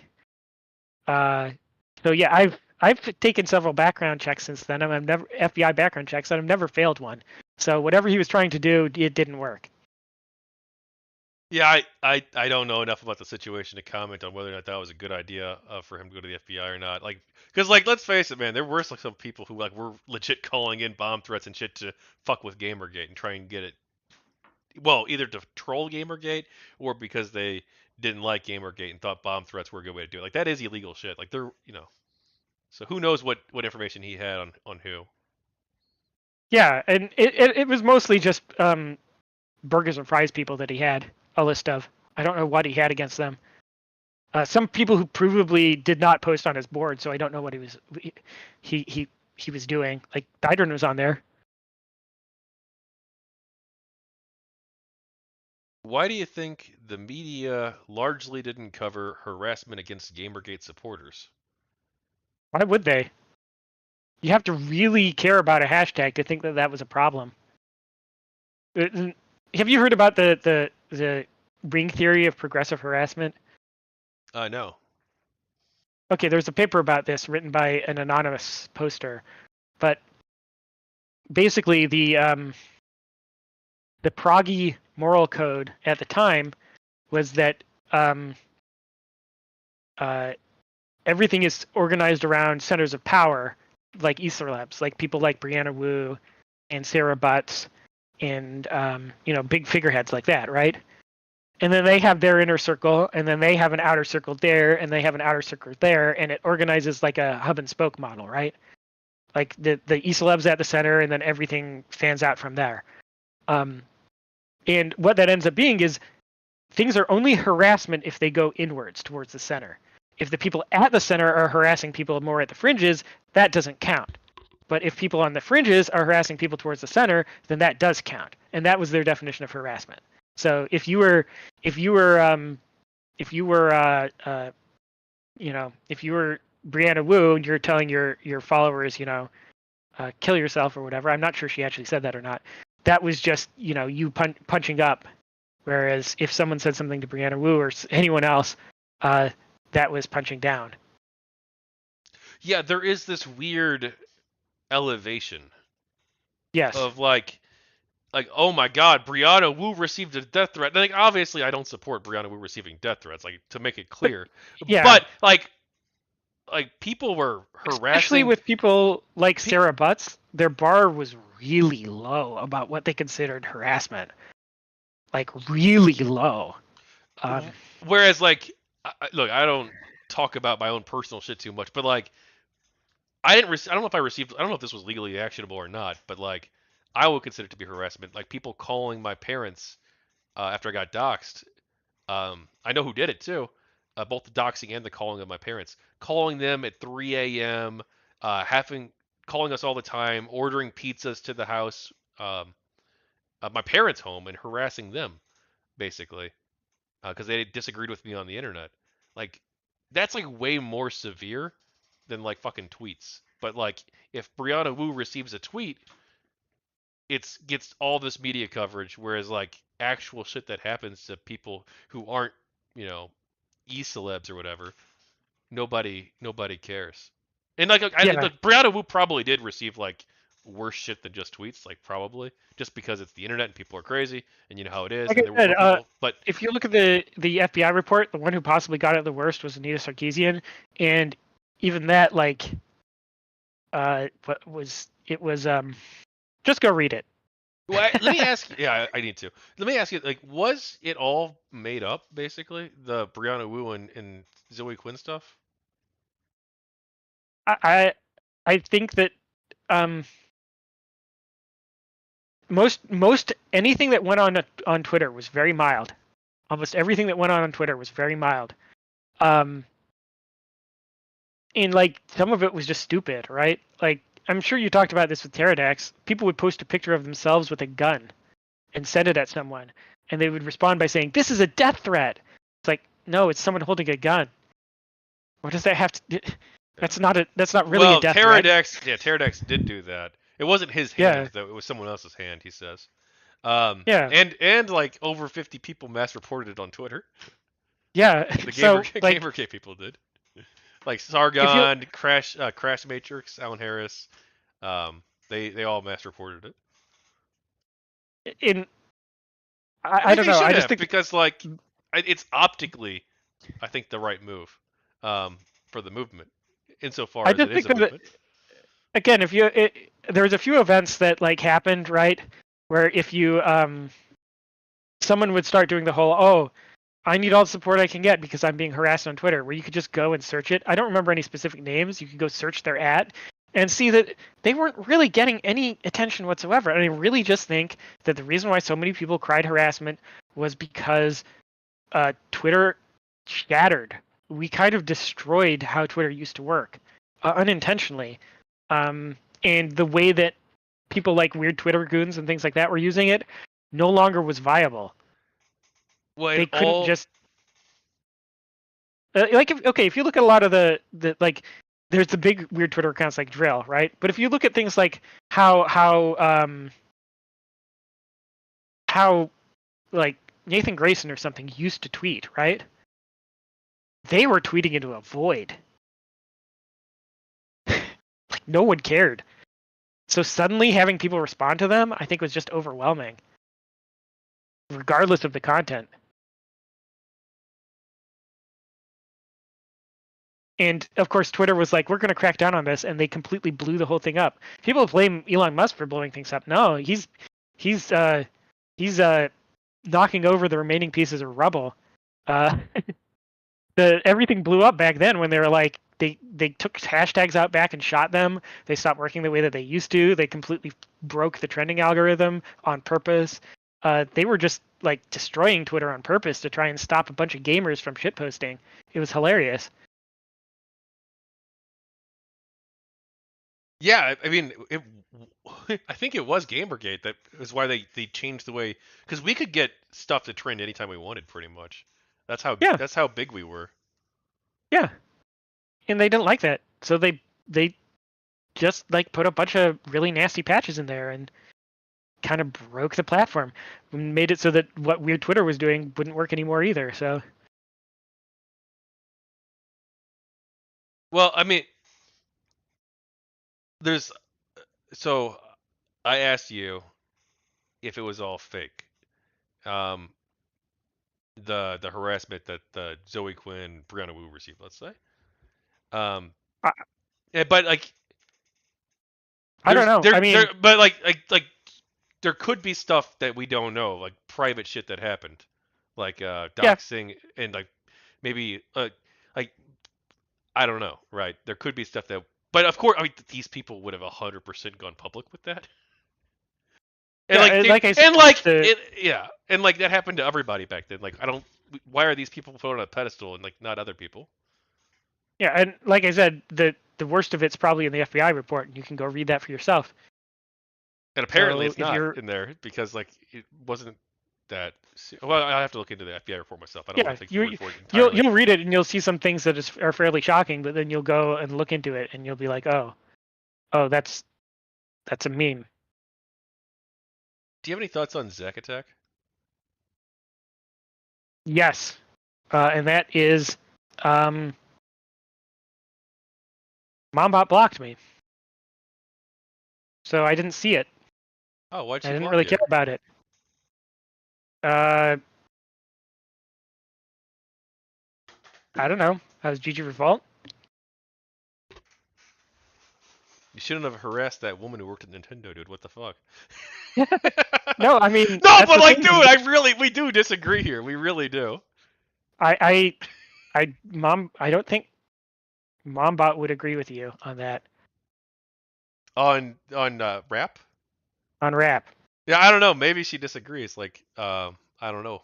She wasn't one of the But people who participated in the campaign directly, though, unless she contacted Nintendo privately, or outside of the hashtag movement. anyway, Anyway, well, did you contact Nintendo? no. Okay. I mean, it's not like I would stop talking to you if you did or anything. I Like, thought the memes were really whatever. funny though. What do you think of the term sea lining? It's it's the kind of term that people who already control the discourse come up with. Their complaint is that people are talking to them too politely after they demanded that people be more polite to them. And again, it's just a sign of they lost control of Twitter, right? They kind of wanted to shout. What they wanted to do is kind of shout into their void and have their few followers go, ah ha ha, that's kind of funny and like it. And all of a sudden, everything that they were saying was being taken very seriously by a lot of people, and they didn't like that. The weird Twitter thing. Was there really like were these people really weird Twitter, like the social justice people or the journalists or like I don't know that much about this. I really don't. If you posted the GamerGate hashtag, were you part of the GamerGate movement? It was really fuzzy. But I will say that Zoe Quinn absolutely had ties to something awful. And so the goon swarm people, or is it just goons? I don't know. Goon Swarm is their clan on what's that one spreadsheet simulator game? Oh, Eve Online. Eve Online, yeah. It's their money laundering. I mean, their clan on Eve Online. I didn't say anything legally actionable. Well, they have like their own whole community that's existed for like decades, and most people Yeah, don't know anything about them. no. It's so something. People talk about something awful like it's some monolith, right? Um, it wasn't. It was like a big city with little different little hovels in it, right?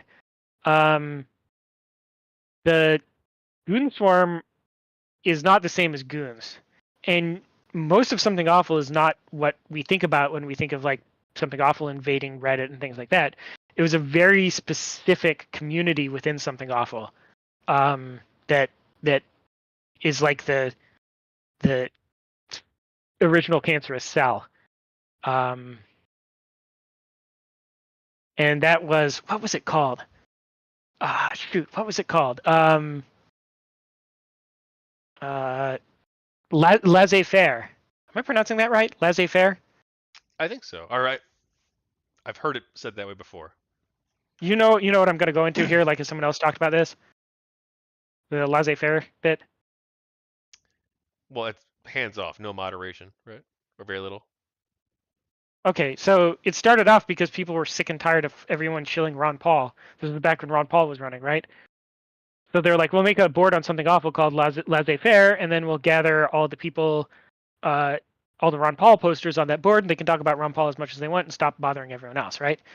Um, and people found out that Ron Paul was extremely like center libertarian, I want to say, like center libertarian, like is fairly socially liberal, fairly economically laissez-faire, hence the name.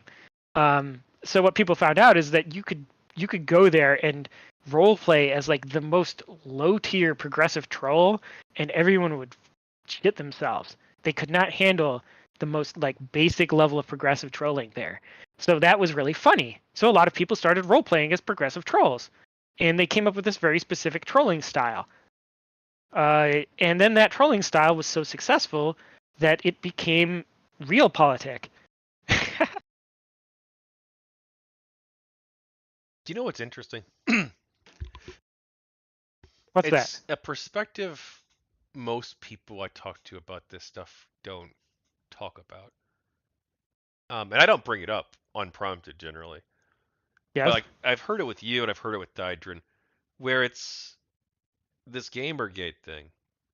There were so many different elements to it. Like assuming that like the something awful connections with the anti-Gamergate people, whatever the fuck the anti-gamer whatever it means, assuming that like that's all legit. Like there were so many like the weird Twitter stuff and like the 4chan stuff. Like there were like 4chan's not a monolith either. People think it is just like something awful, but it's not. They're Yeah. both very large amorphous things with like different sub communities within them. Yeah, and people tend to think of like B. All of 4chan is like B. Yeah, or they think it's all like pull. Yeah, more poll these days than B. It used to be B, now it's poll. When that's not true, and I'm sure that's not true of the Something Awful people either. I kind of, when I was talking with Dydron, I didn't really know the details about the Something Awful stuff too much, and so I was kind of like careless in how I talked about it, and I'll admit that now, 100%. I don't think I was like super. I don't think I said anything that's like Oh, don't worry super about it. wrong, but Goons would be happy for us to actualize their worst stereotypes. They'd think it was funny. well, it's just like there's this whole these people existed before Gamergate. We all did. Well, everyone who's been who participated obviously existed prior to that, and we all have our own lives and our own stories. And like for some people, maybe not even like I don't even know how many of the Gamergate people, but like for some people, they were a part of like these different communities prior to this on the internet. Yeah, and uh, Internet Aristocrat mentioned that during one of his early streams that this weird coalition that was coming up. I use the word weird. That's a horrible term. This strange coalition that was forming was only a temporary thing, and that we had to take advantage of it as much as we could, as fast as we could, because it would fall apart and then it would never get back together again.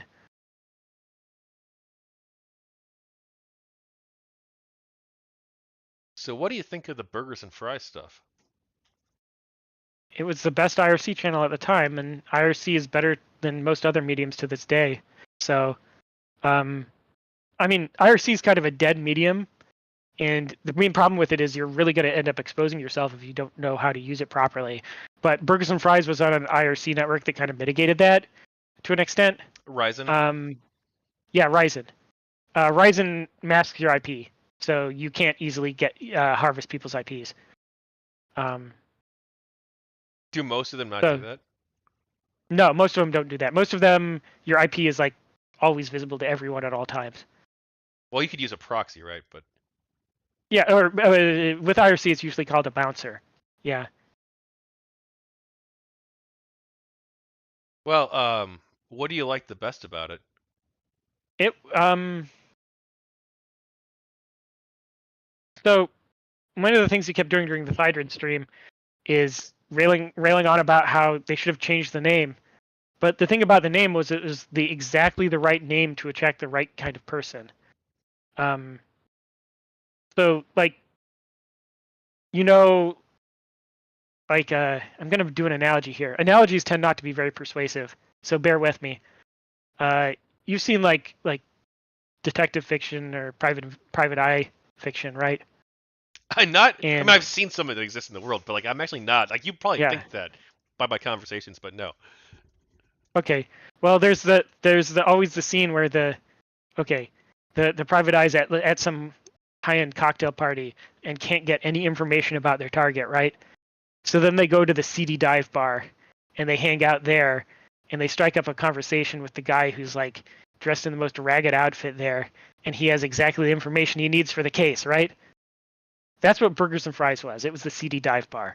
And you need the seedy dive bar. You need somewhere for those people to go and gather information and do research and digging.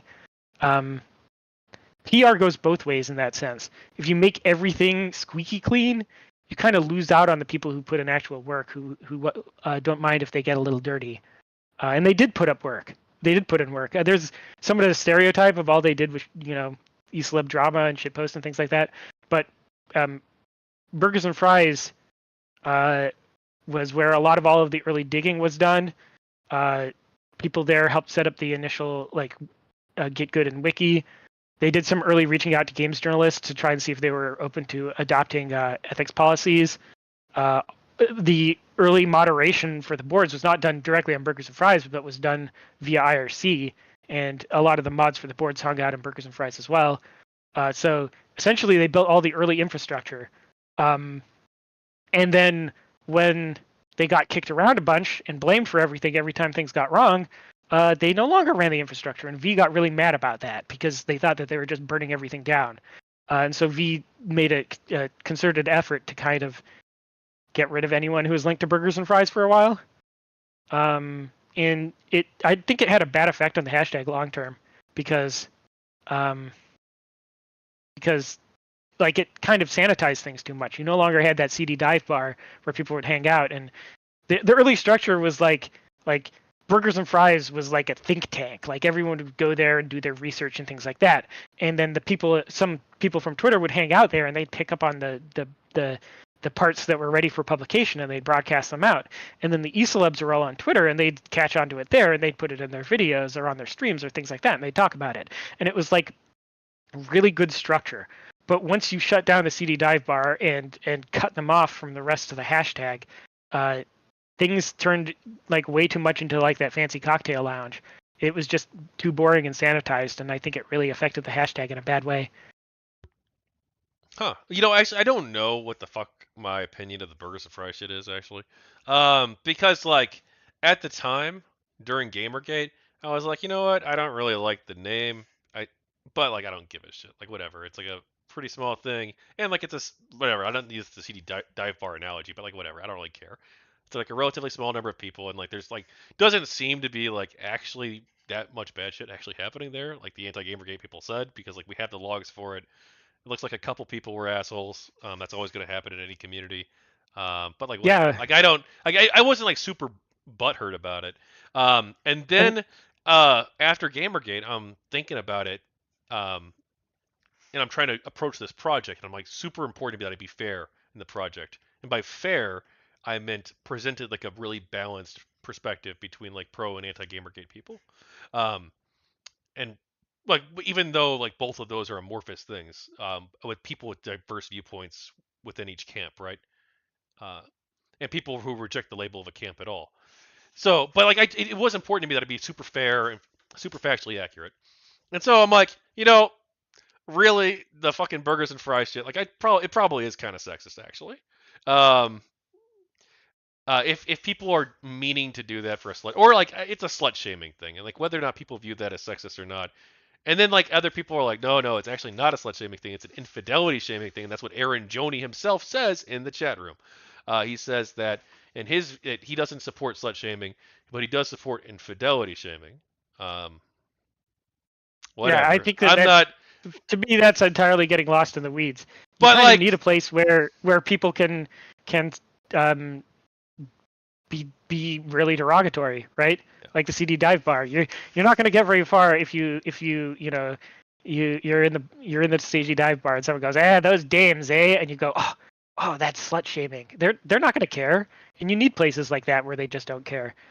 Well, I I do think that the burgers and fry stuff did actually. I mean, you say that it hurt for them to be cut off from other communities, and maybe Yeah, that's because true. I what don't know, ended up but happening is that all the faces never updated their schema after that. They kept talking about the same things over and over again.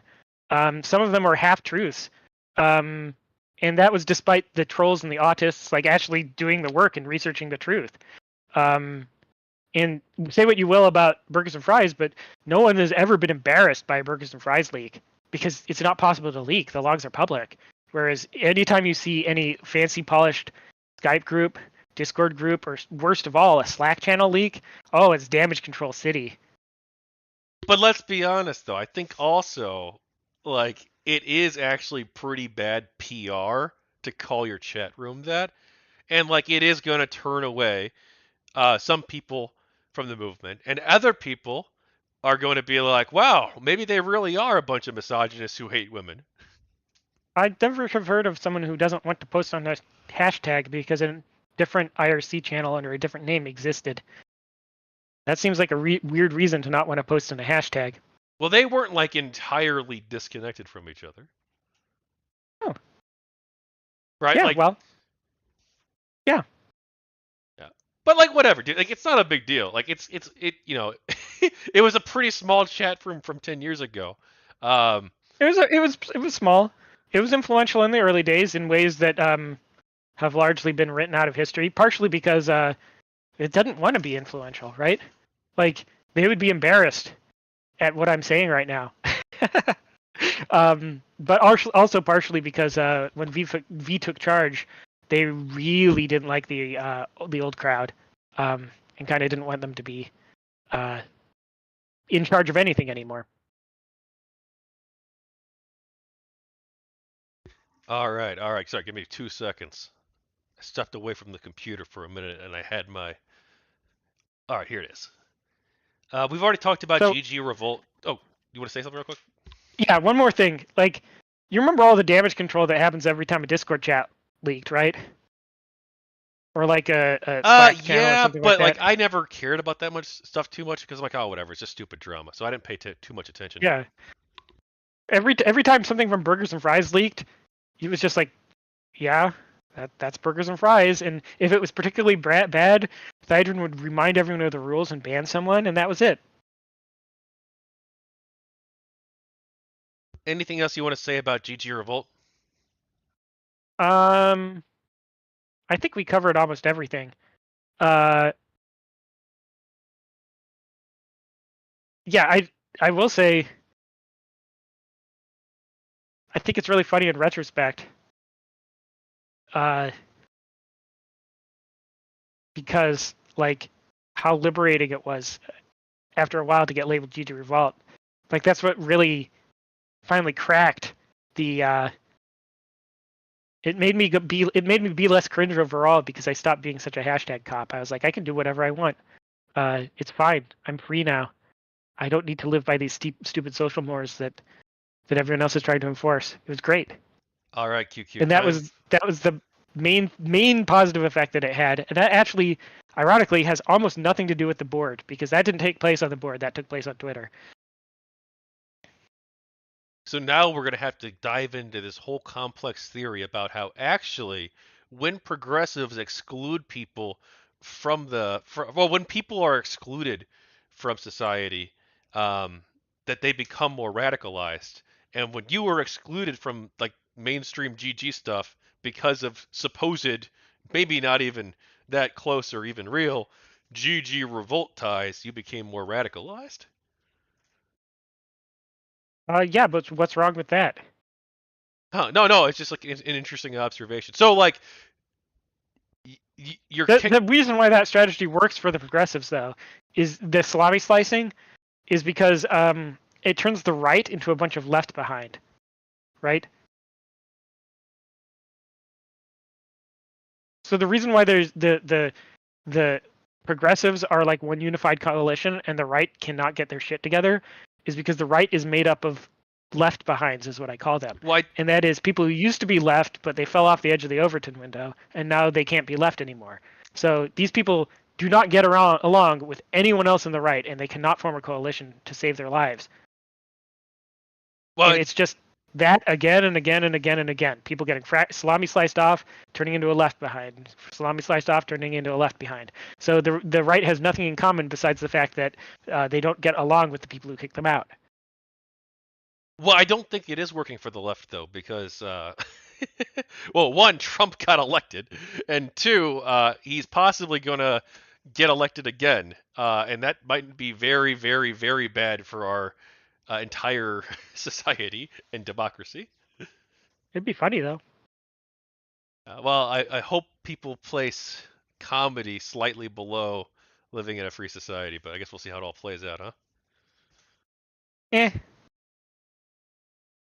But I think that the fact that the left has done this to so many people has like caused this massive backlash, and like rightly so, it should. Um, and now they're facing the consequences, or they in 2016 they faced the consequences of that backlash. And then there was I think a rightly a counter backlash to the Trump stuff and the anti-democratic stuff there. Um, and then Yeah, but it's all now black swan it's events, right? It it's every once in a while some catalyzing event will happen that gets all the left behinds together, and they are able to do one thing, and then they go right back to hating each other. you've already defined harassment. We can skip that. Uh, QQ, what do you think about how the media covered Gamergate? Um, I mean, they did a really bad job. Are there any There's not much more to say. Are there any journalists you think did a good job covering Gamergate? Um, I'm trying to think. No, I mean they all kind of bought into one narrative or another. It's just if I agreed with the narrative or not. What about Koretsky and Airplay? I don't like what Koretsky accomplished, but I think that he was okay. Like I said, I discussed what the effects on airplay had already. I think he was well intentioned, but he was the outcome was not desirable for me. Okay, I do want to. It's just ancillary to the GG Revolt stuff, but um, I obviously do have one thing to say about Koretsky. He did have one ulterior motive, and that is he wanted people to believe in the institution of journalism. true. And I think that good journalism is actually a really important thing in our society. Like a really important aspect of living in a free society and an informed I society. don't think But we I don't have a that's lot of that. I don't think we've ever had a lot of that. What we used to have is less journalism, and that just meant you didn't see the flaws, right? Back when there were 3 stations on the television and you had to tune them manually. um, when you and I obviously, I think we kind of fell out because of the GG Revolt stuff more than anything else. Is that right? Uh, I generally don't think we have very compatible personalities. No offense. Um, I think we can get together for a jolly chinwag now and again, but I don't think we'd get along very well if were forced to sit in the same Discord all the time. You know. Okay. Well, hey, No offense. no, none taken. I find that interesting though, actually, because I don't know if we're really that like different in the way we think about things. Are we? Or maybe. Because I think we've both been I think super good faith. eh, I don't know. I I don't think we get along long term. No offense. Okay. Well, hey, no worries. Did anyone in the media reach out to you for an interview to discuss the movement? Not no. I told you though. I had multiple people interviewing me about alt furry. Strange that the media could Uh, find people to interview for that, but not for this. well, it was because that's what they needed at the time, right? The media wants to cover the thing that pushes society in the way that they want it to go. And at the time, they really, really, really, really needed there to be a far right movement in the furry community. So I got a bunch of people contacting me for interviews, and I did many interviews. And I pukaed my way through every single interview. And they published everything as like completely face value, and it was great. Huh. How concerned should I be about you pukaing me here? Eh. Uh, did you do the prerequisite like circle of salt around yourself and the making sure that there's no ring of stones anywhere nearby and looking out for any particularly unusually shaped mushrooms? I've done absolutely nothing like that, so I'm sure this will go super great. Yeah, nothing to worry about. I'm pretty happy with it so far, actually. Let's see if that changes now that I've said that. Did you reach out to any journalists or media outlets who wrote articles about Gamergate to correct misinformation? No. Funny aside. You remember when news websites used to have comment sections? Indeed. Is Gamer? Well, that wasn't just Gamergate. It was a whole bunch of different factors. But Gamergate's probably one of the reasons they stopped doing that. I would say so. Yeah, it has stopped around 2015.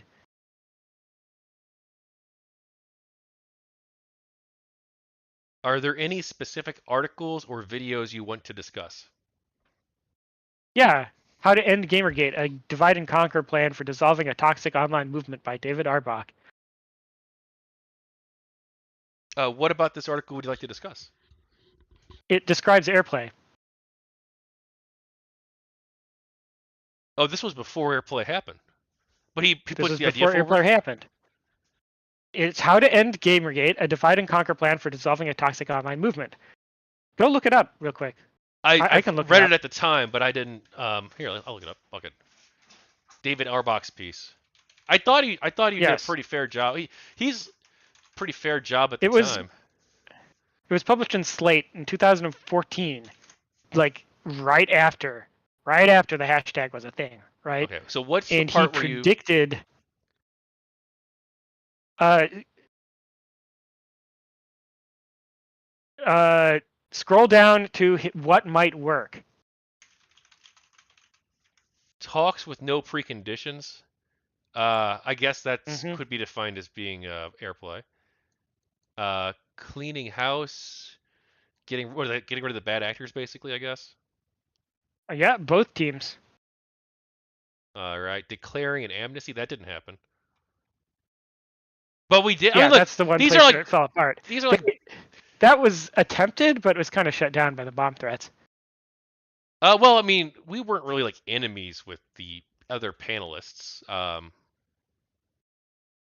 Yeah, but they tossed us a bone, right? They were like, okay, you have some valid concerns.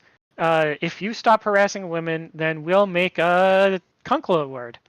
No, I don't think. No, they weren't. No, Lynn Walsh and I mean, I don't know about Rin the Form. Rin the Form kind of has like a negative opinion of GG. I'm interviewing Lynn Walsh literally tomorrow. But no, Lynn Walsh is not our enemy.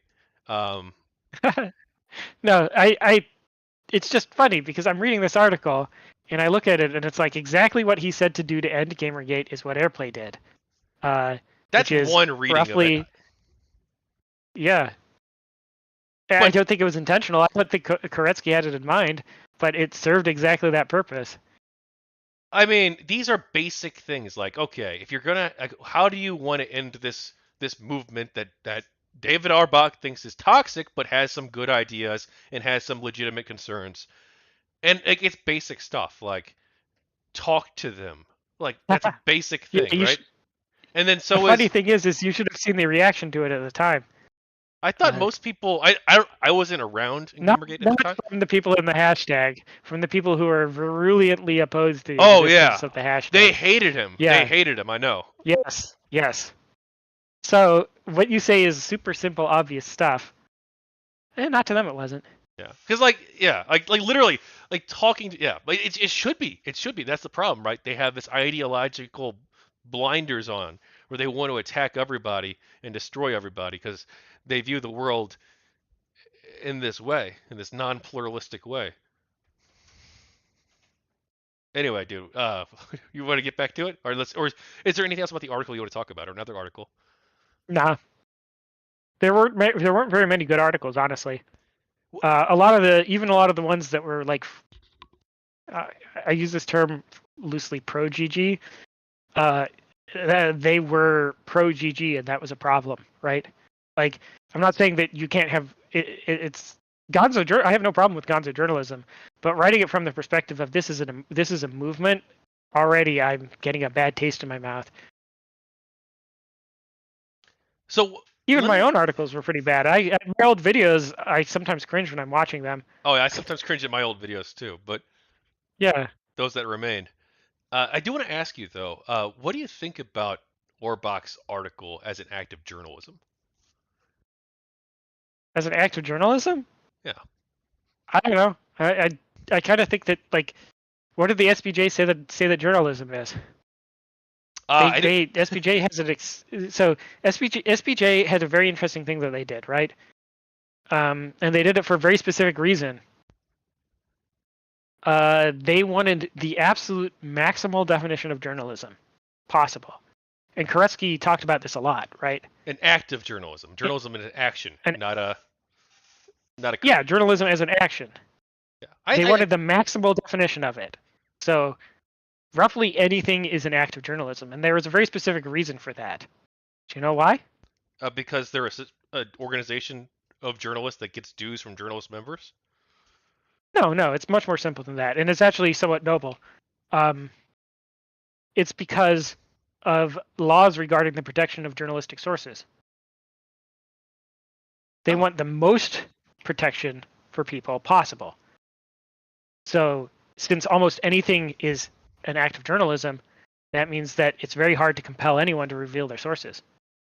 that's good. That's good. And then also, Yeah, that's very good. and then also too, I think if people think of themselves as engaging in an act of journalism, like I know myself personally, like I think it maybe helps them take the project that they're working on more seriously and like be more professional in how they do it. Or at least that's maybe because I think of myself as being a person who has like who places a high emphasis on integrity. Um, Maybe you don't see me Yeah, that way. I don't know. I mean, I don't know if I was I that person during Gamergate. I don't think unfortunately I don't see was the necessarily, but I don't see the term journalism that way anymore at all. Unfortunately, I think it's more funny if you use it as a pejorative. You know. that's unfortunate because I think that like we do need to have actual journalism in like a democracy. It's a fundamental role that the press has to play, and they're not doing a very good job of that right now at all. Um, the question is, what if they've never done a good job of it? Well, they may well maybe they haven't, but like, What do we live in? what do you mean? If a quality press is fundamental to a democracy, and we've never had a quality press, what are we living in? Well, I don't know about fundamental, but it's like I think it does play an important role. And what do we live in? That's a complicated question. I guess like Well, I first of think that all, it was by never intended to be a democracy. It's a representative okay, republic. okay, But but you know, besides that I'm using it point, in a political uh, science sense, okay, of sure. democracy. But I would agree with you that a this is no value judgment on democracy. But if like pure logic construct, if you want a functioning democracy, then you must have a functioning press. And I don't think we've ever had a functioning press. I don't even know if a functioning press is possible. Well, I guess if you want to have like a liberal democracy, I guess we should probably like qualify that because like you can, I think democracy like fundamentally is just and I don't use the term this way generally speaking, so maybe I'm just getting semantically being a dick. Uh, but but the democracy I think is more like about the systems in place to allow for democratic representation, and like you can have a lot of aspects of the society that are like really slanted and unfair while still maintaining like free elections, even if they're not necessarily like fair, But right? okay, people go to the polls in elections, right? And let's talk about issues instead of candidates because it makes it easier. Uh, what what are they going to choose for each issue? What aligns with their views, right? They're going to pick yes or no on each issue depending on if it aligns with their views or not. I mean, It's a in simplification, but it's a, that's sure, I roughly mean, how but it's supposed to work, right? they'll, I mean, it could be their views, it could be their own perceived material interest, it could be any number of different things. Yeah, so yeah, where do they get their views from? Where do they get their perception of what material society consists of? Their own They're personal observation yes. and what they see on the media. Well, but like the media, like most people aren't watching like CNN or Fox News, right? Like like people are getting their media from fucking everywhere, from fucking, and that's like fine. I mean, there's issues with echo chambers, but like there is no like single media or like duopoly of media. Like Eh, there's so there's many. somewhat is, because if you think about it, um, it wasn't some social media censorship policies essentially centralized? Like policies around censorship and disinformation, isn't that essentially centralized at this point? Oh, what do you mean centralized? Like, what do you mean by that? There's a few single standards. One of them is app stores. App stores set rules, right? So Apple determines the course of discourse. Um, the second one is curation. Facebook itself determines the course of discourse and has control over it because they decide what people do and do not see. And third of all, government, because government has its own set of regulations and its own bureaucratic control that is completely invisible to people most of the time. And at that point, you've closed the loop, right? You can go to the polls and vote as hard as you want, but people are getting their perceptions about reality from media, which is controlled by the government. So you've closed the loop, and that's really bad. Yeah, I don't think we live in that world yet. And I don't think that like the main issues like with our democracy are even like that. I think there's more like I mean, if you're going and voting based off of pure fantasy, then most people are doing that, and their perceptions are completely shaped by lies, then you don't have a democracy anymore. If you don't think we've got to that point yet, good for you. But Well, I don't think the If government's we do like get to that point, it's the very government's unfortunate. like dictating that what I don't think the government's like dictating to the media what they're covering and what they're not, or what people see in social media. They dictate on social media all the time. Yeah. They outright gave didn't they outright give like the three-letter agencies backdoor access to the moderation tools? Again, I've not like researched this area super hard, so Yeah, they did. So that's bad, right? yeah. That But essentially means that the loop is closed. no, it's drawing the conclusion that the government controls everything. I think it's just like it's really reaching based on like They don't very ha- little evidence, they don't have to control everything. or even like most stuff. So you know how you win elections, right? I mean, there's like so many different things that go into it. Yeah. You Okay. get So more votes, I what do guess. you do? Yeah, you You get get more more votes than you. votes. Yeah. Yes. So do you go around trying to change people's minds and make them vote for you? There's some of that, and there's also turn out the base. But like Yes. also Turn out the base is most the of it. American system though is like especially bad. That's why I'm like there's like worse aspects to American democracy than. Judging by outcomes, I wouldn't necessarily say that. Oh, I I would. see nations that uh, yeah. Well, we're gonna have to agree to disagree there. Yeah. Well, I think okay. that uh, like people who do like what do they call it? The ranked voting. No, I'm not in favor They of end that. up But, yeah. That tends to end up in like weird dysfunctional coalitions and things like that. Whatever. I mean Anyway, we're getting off that can track happen here. too. But like yeah, we're gonna go way off track. But I'm more like multi-member proportional. But like, look, no system is gonna be like perfect for humans. But like some are better than others. Like significantly so, I think. Yeah. Well, we'll see. Right now, I'm just operating under the assumption that we do not have journalism, and we probably never have. Do you want to do like a speed round to get through this? Sure. Okay, and if any of the questions you think are like super important, you want to dive deep into, by all means. Uh, did the media's coverage of GamerGate increase or decrease your trust in the media?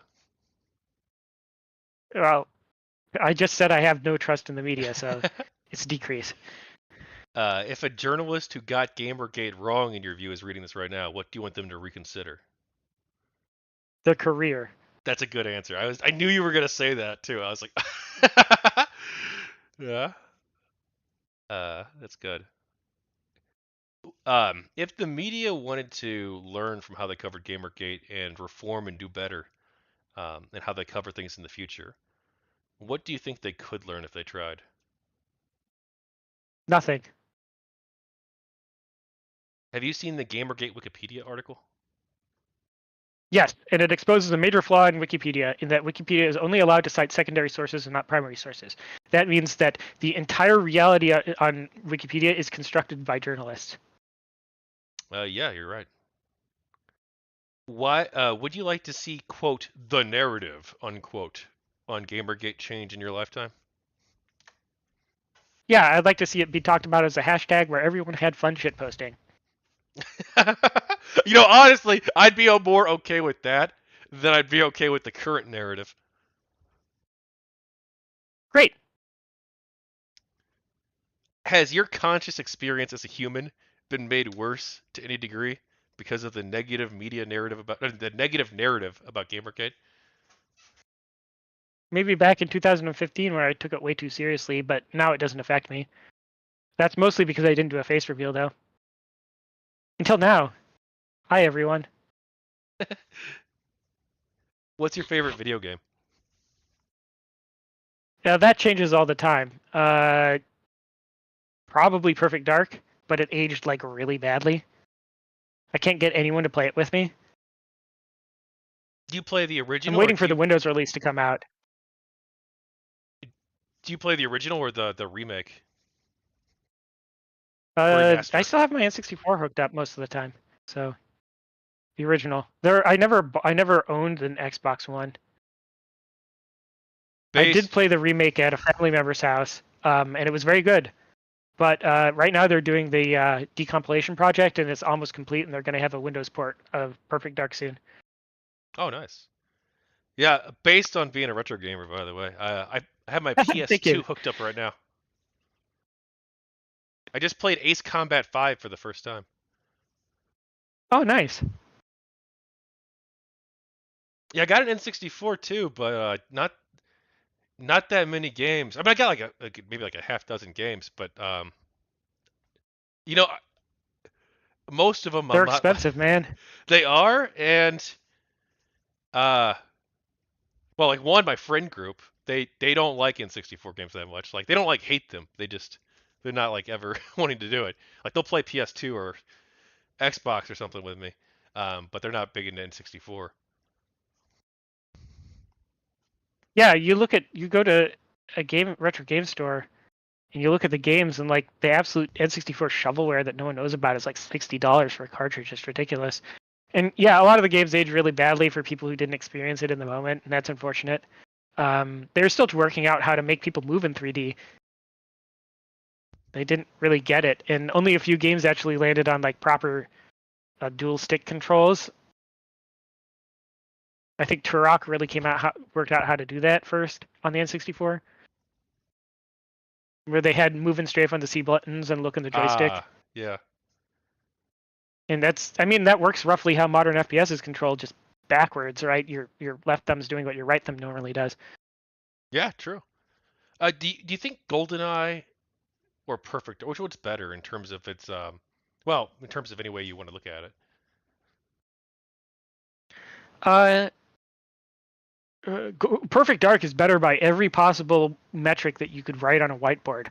However, it's absolutely a mess. It's a beautiful mess, but it's a mess. As far as like a cohesive product, GoldenEye is probably better put together, but it doesn't tick half the boxes that Perfect Dark does. And the most important one, it doesn't tick the box in my heart. There we go. That's the most important one for sure. Though I played GoldenEye at an arcade bar in St. Louis because they have an N64 set up. Oh You can yeah, play the games there and like just borrow them from the bartender. And nice. yeah, it's pretty cool. We also have a board game bar here too, which is pretty neat. Yeah, But I've seen those. but when we were playing, the frame rate was so bad. With four people, I guess. Yeah, and Perfect Dark didn't make that better, uh, which is actually uh, so N64 emulation has been absolutely trash for ages, but just recently, um, the one that's embedded in the core that's embedded in RetroArch called Parallel has gotten really good. And one of the things that it can do is it can uh, do some kind of overclocking of the core, such to try and maintain a consistent frame rate, and it makes Perfect Dark like actually playable by modern audiences. I just didn't notice. I didn't notice the frame rate was so bad, and it's to the point where if I'm playing modern games and the frame rate terrible, I don't notice it either. I'm like, yeah, I used to get single digits back when I would play with 8 simulants in Perfect Dark, and we just lived with it. Um, but yeah, it's looking good. Emulation is to the point where they fix that problem, and now the game runs buttery smooth. And I'm actually way better at it when the frame rate isn't dog shit. That's not too surprising. But it's so because like back then most games like had really bad frame rates, but we like put up with it and we didn't like did we notice at the time or did we not even notice? I don't even know. I don't think we noticed. I mean, I don't even think it was really mentioned in reviews. Like you go back and you play something that was reviewed extremely well, like Banjo Kazooie, and it's chugging, man. It's having a hard time, but it was graphically gorgeous at the time. So, did you attend a GamerGate meetup? Yeah, but it was an online one that was done as a joke. Oh, you're not a real GamerGater then. I'm sorry. I'm gonna have to take the G card away from you. That's all right. I was never a hashtag in my life anyway. Do you want to talk about the friendships you made during GamerGate? No, I can't go into too much detail, but everything went better than expected. Do you have any thoughts on Vivian James or other GamerGate related art projects? Yeah, Vivian James was funny, and I really don't think that there's an effective counter to that because people like cute girls.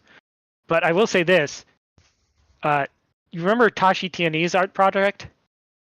Where is that the one where he did? Did he do The the blue silhouette blue drawings. and red, the red ones too? Yes, yes. That project was cursed. Go back and look at it again sometime and see how many people met a really bad end. I've heard this before from someone else who has a blue avatar. Yeah, and also anytime you saw a group picture, the group picture was cursed, and everyone in the ended who was put on the same side like ended hating each other in like a year or so. Yeah, well, it really was. This is something that people today don't understand. It really was this unholy alliance or whatever you want to call it of people who Yes. never would have been like best friends or anything. Like you and me, probably. We would like you say yourself that you don't think we'd ever be friends. But like we came together for this project, for this GamerGate thing, because we both believed in gaming and we both believed in improving the gaming industry, and we thought that we could have a difference, and we thought that we could change things for the better. And I'd like to think that we did have some impact. Ah, now you're making me feel all sappy.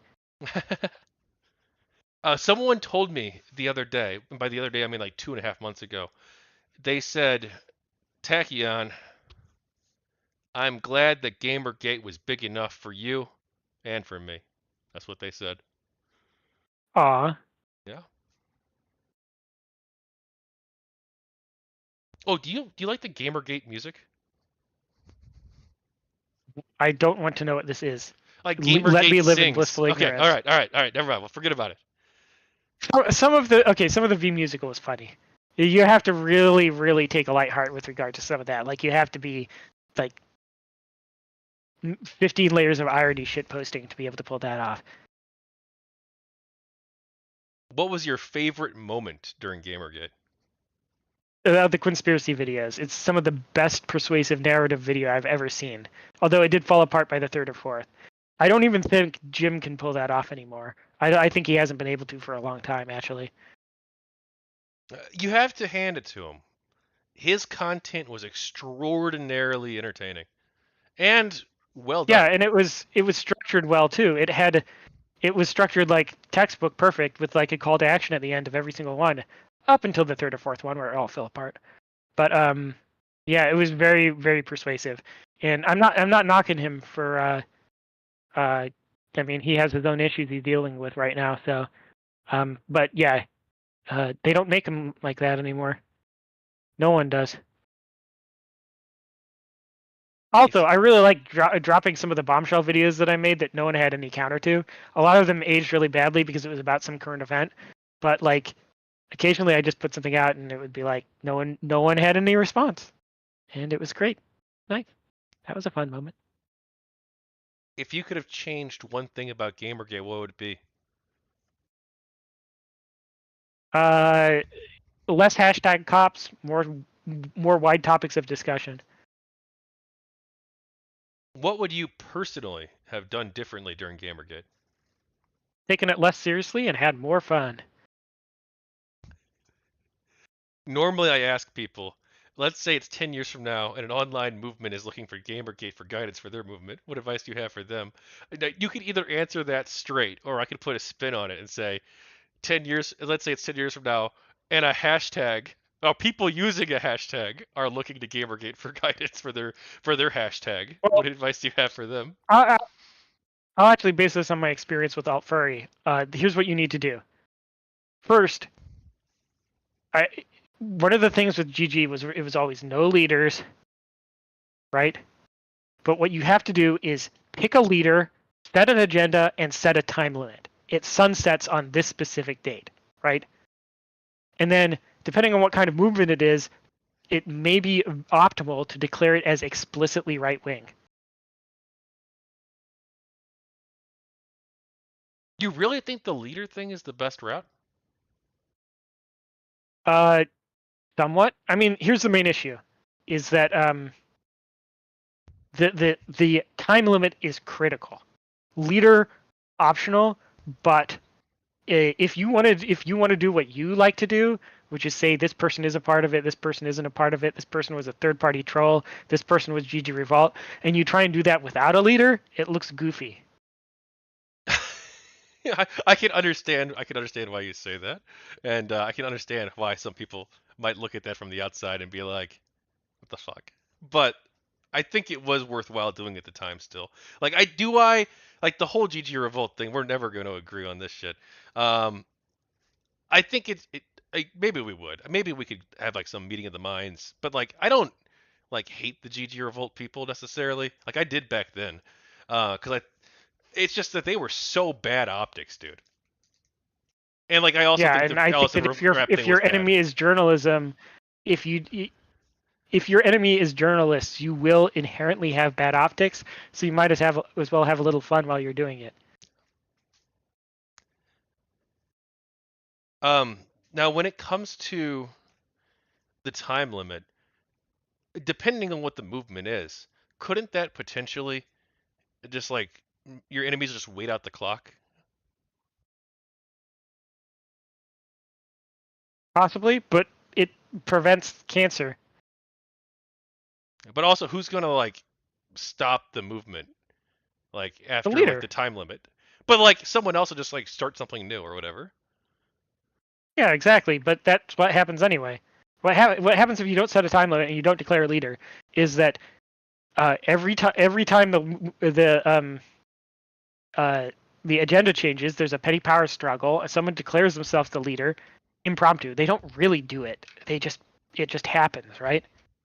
And then they lead it for a while until something embarrassing is dug up about them or they fail, and then someone else claims the leadership torch. And I think it's better if that process is formalized instead of just allowed to have an ad hoc. I think for GG, having a no leader was fine, but I don't think you can do that again. I don't think it'll work a second time. Do you think that do you think that people like you and me were trying to be leaders even if we didn't call ourselves that? I think we accidentally ended up that way. I I, I wasn't trying to be, and I certainly hope that I didn't really um, do that. But I'm sure like we both exist on YouTube, right? I think that YouTube inherently forms a parasocial relationship with people. I think that's bad, and I think that that caused little fiefdoms to form. And I wouldn't necessarily say that it didn't happen around either of us. I'm sure it did happen around both of us, and that was probably bad. It was not a good thing. What have you personally learned from Gamergate? Uh, First and most importantly, most journalists just write, as in they sit down and they write, and they don't do research. And I accidentally do better journalism than most journalists. You accidentally do better journalism than most journalists. That's not a compliment. Don't get a big head. Wikipedia is only based on journalism, so it sucks. And this is really insidious when you have an agenda to push, because instead of people just sitting down and writing, they sit down and write propaganda for brownie points, and I think it's really bad. That was really illuminated during Alt Furry, where I had journalists reaching out to me and then pretty much writing whatever I said verbatim with no skepticism and no research. Their entire research was uh, DMing a shit poster on Twitter and taking the entire conversation at face value. And I think most journalism is like that. They just sit down and write. They have a quota. I think Gawker had a scoreboard on the wall They had no, where they they had would yeah, list. it would literally update real time like a digital scoreboard. Yeah, of like Yeah, whose articles were doing the best and bringing in the most money and views. and that's a fosters an environment where you just sit down and write. You write whatever people you think people will click on. Do you see parallels between Gamergate and the way society currently discusses issues? Yes, it's all a fractal. The issues discussed in the GG hashtag are a microcosm of the problems in society. What do you think of the do you want to have anything else you want to say about the decentralized and leaderless nature of Gamergate? Yes, it was great at first, but because there was no expiration date, all these cliques arised, and each clique elected their own leader. That's because hierarchy is natural. Even something as benign as like a chess club will naturally form a hierarchy, and you can't avoid it. So if you can't avoid it, you have to get in front of it. What James Desborough? Are you familiar with him? Yes. He says that Gamergate was in some ways an example of practical anarchy.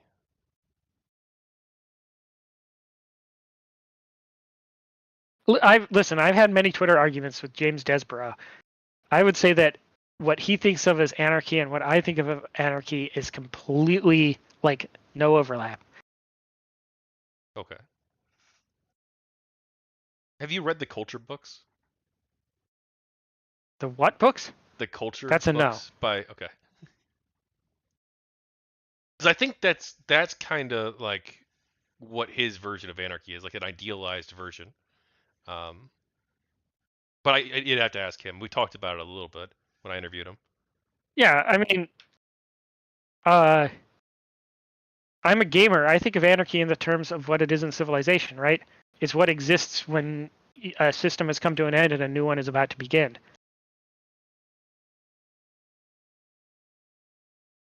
Would you want to do a And, GamerGate Oh, go ahead. I will say anarchy can be very fun if you're one of the people who can wrestle with it.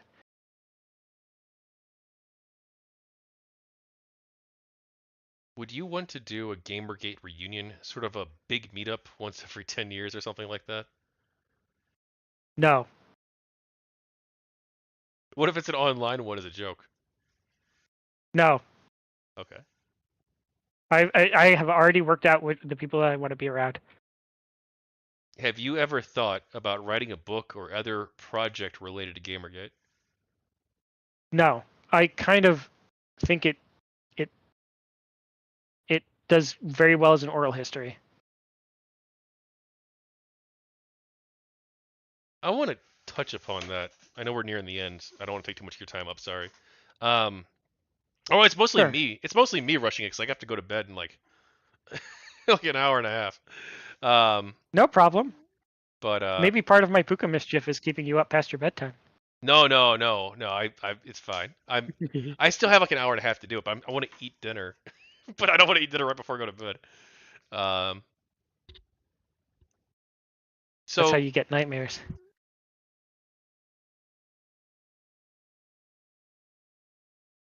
God, what was the thing you just said before I got distracted? I'm sorry.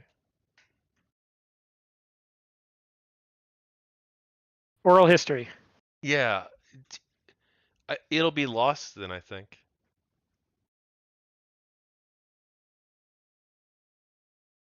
That's, I mean, possibly, yeah. But no, yes and no. Maybe the right parts will be remembered. What are the right parts of Gamergate? Clearly, only my perspective and no one else's. I'm just kidding.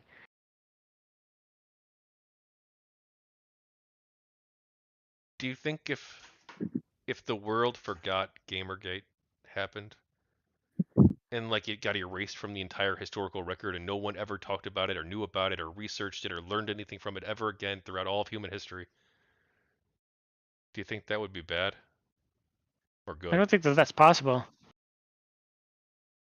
But in the hypothetical, probably bad. I think there are important lessons to learn. I think you think so too. I think we all think so. We just disagree on like what the Yeah, I lessons mean, one are. of the things that people need to learn is what the heck happened to Twitter. Like without knowing about GG, you can't really understand why Twitter like committed suicide. And like I said, everyone's gonna just blame Elon Musk, and that's historical revisionism. Yes, Elon Musk may be kicking the rubble around, but the rubble was already there.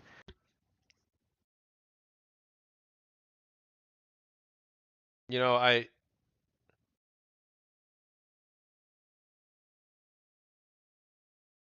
had something I was gonna say and I lost it. Um, but I guess I feel like today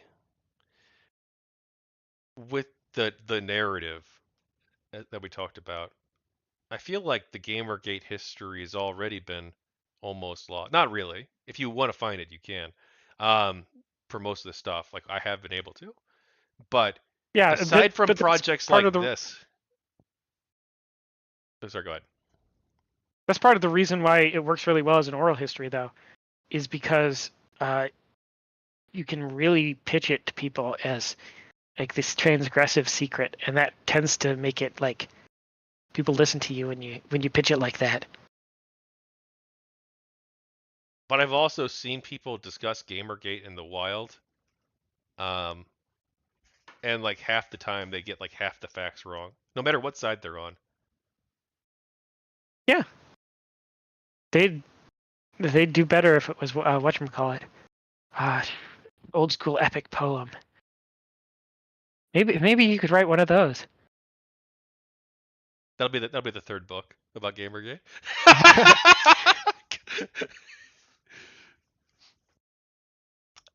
For you personally, what But no, would I mean, people keep passing the tapes around of like the old stuff that was actually quality, and I don't think that that's necessarily a bad thing. The old conspiracy videos have been taken down off YouTube how many times, and they're still up there?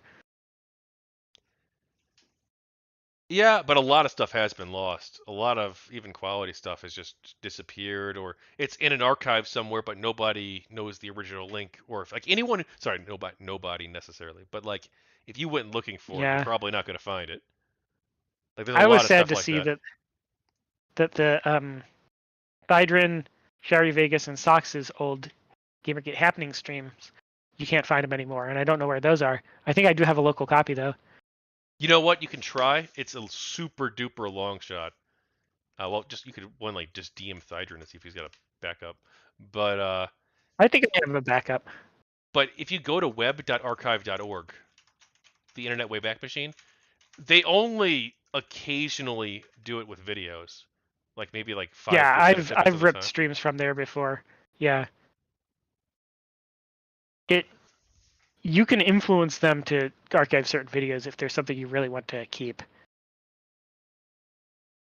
For you personally, what would Gamergate? Well, you don't think of it in that way.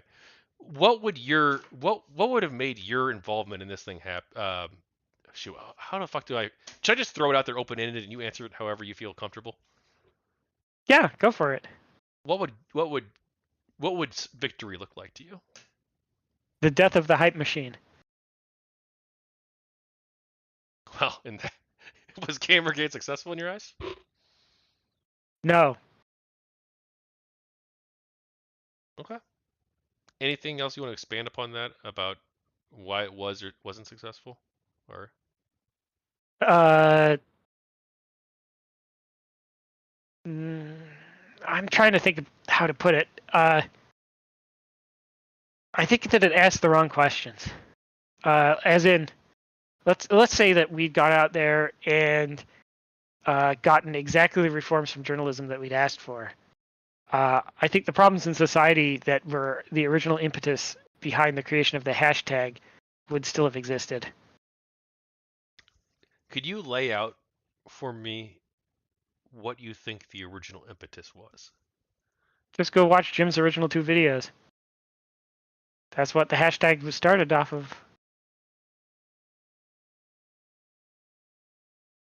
If you could do it all over again, would you? Yeah, Even though you think you lost? yeah. The real Gamergate was the friends we made along the way. True. True. Now you are really fucking with me.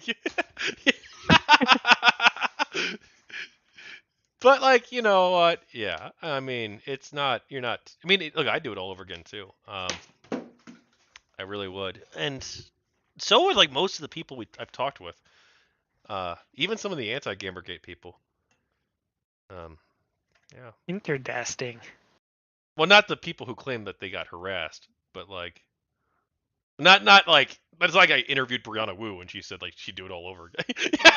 But like if Well, I interviewed her, she might say that. I don't know. I mean, she kind of blew it up into a huge career and was like kind of successful with it. So yeah, it wasn't just some liberal fantasy. It was a greedy money-making fantasy, as she herself said. well, I don't. Did Brianna say that? Yeah, it was in her presentation on her plans for her game studio. Oh, I can't verify that. Look, you want to link it to me because I don't. if it's gonna be in the book, I want to make sure it's factually accurate. Sure, sure. You don't Uh, if you don't have to link it to me live. We can link it to me some other time. But like as long as it's yeah, a I'll link it to you verifiable later. claim. Yeah. I'll probably do it via Twitter DMs because I like hanging out in Discord as little as possible. No, Not understandable. not even your Discord, just Discord in general. You can take it as personally as you want. Oh, I'll take it very personally. I'm a very conceited person. Uh, if what do you think of this interview project? Speaking of me being conceited, by the way. Um, I like I said, the only reason I agreed to do this was because I thought the breadth of people that you were talking to was like actually more appropriate than usual. Like uh I'm somewhat impressed actually that like you're reaching out to all the people that you are, and uh because I always thought that the folks that I thought were important to the hashtag would be completely ignored forever and just kind of yeah. But like tell Sarge I said hi, by the way. Yeah, of course. Hey, show up and chat. Tell him yourself. I'll have to see if I can even swing that. I'm I'm going through weird life things right now, so No, well, I hope it all works out, man. oh, it's gonna work out. It's gonna work out great. Well, it's interesting you say that too because like I guess I kind of feel the same way. Like it is interesting that it almost this project. I'm not gonna say it had to have been done by an insider, because like if like Michael Koretsky like did the work. I mean, like not that he didn't, but like if he decided he wanted to interview GamerGate people now, like somebody like him, and they really tried, they could probably even like end up interviewing many of the same people. I think if they'd really tried, but like most of them didn't. But like being an insider, one, I've got like connections with people, and I have like a reputation, and like that's not always the best reputation, but like it's a reputation of someone who like was legit, um, and Uh, I. I know who the real players were. I know who the real people involved with GamerGate were. Not like not just like some celebrity who flew in and said like two tweets about it, but like the people who actually did the shit. Yeah, and it's you are asking people who I never thought would agree to it too, and they are. So it's a sign that uh, uh like I that's impressive. But on the other hand, it means that no one else is doing the work. Yeah. Like I have it that your roster is impressive, and I don't compliment you ever. Um so take that completely at face value. Your roster is impressive, and but that partially indicates that you're the only one who's tried. Well, that's sad if true, because I done almost all of this so far in just like 3 months or two Yeah. months. So GG, I guess. However, I will say this is partly going against my my concept of like it being better as an oral tradition. I don't know. I'm torn on that. Like everything that if you put it in a book, it's inevitably going to distill it down in some way. But I don't know. Well, it'll be I'm here doing this, so I can't back out now. It's too late. it'll be the full interview. I'm not gonna like cut little clips and stuff of it. Don't worry. It's gonna be the full interview. Um, Oh goodness. yeah. No, I like don't there want to might be know like my word count. slight. Oh my god, dude! Holy fuck! I'm so fucked. I'm so fucked, dude. You have no idea. All but the good news is you are living at the exact time that AI transcription services are actually getting good. So you could perhaps uh, have the machine do some of it for you. Extensive proofreading needed though, especially with how much I'm slurring and muttering. yeah, extensive proofreading for sure. And YouTube actually creates a transcript automatically, so that's good. Yeah, I'm not sure yeah, how but accurate it is. it its transcripts are old school these days. Tech has come a long way from what they're actively deployed in production. It's just too risky right now. Well, hey, I'll ask you this off air because I don't want you to feel pressured to answer it a certain way. So Why it's don't you not. ask me now, and I'll say no comment if I don't. I've asked everybody, and most people have agreed. One person hasn't, and that's fine. Obviously, when you agreed to do this interview with me at QQ, you agreed to do an interview for the book and for the live stream, and for the channel, right? But I was Yeah. hoping, one thing I want to do is when I go through the editing process and start putting it to paper, I want to promote the project and also like use it to grow my channel too. I'm not gonna lie, like that's cool. I think that I could do really important things and really important projects in the future, like maybe the sad puppies thing. I don't know, and maybe I'll interview you about that too, since you have a popular video on it. Um, but can I take segments of this and make smaller videos that are not like 6 hours long or whatever, 5 hours? Do As whatever long you as want with it. as long as I don't like, I won't take you out of context or anything, or I'll try really hard No, not to. you can do that too. If you want to make like a YouTube poop out of it, go right ahead. Oh well, thanks. Yeah, everyone said yes so far except for one person, so I didn't think it was gonna be a big deal. But Yeah, do whatever you want. um, If you're gonna take me out of context, make it funny though. well, shoot, this question doesn't really work for you. I was gonna say it's the question about. Oh, I'll just fucking read it. Some people reading this book might hold a negative view of GamerGate. Do you have anything you want to say to these people? Stop caring about a hashtag from almost a decade ago and move on with your life. Is that the message you have for the pro GamerGate people too? I think they already did that on their own. Bro, man, you'd be surprised. Some of these people are still hung up on this shit. Well, like no, I was saying I no, I'm not trying to make fun of people. I shouldn't have said that. I shouldn't have said it in that flippant of a way.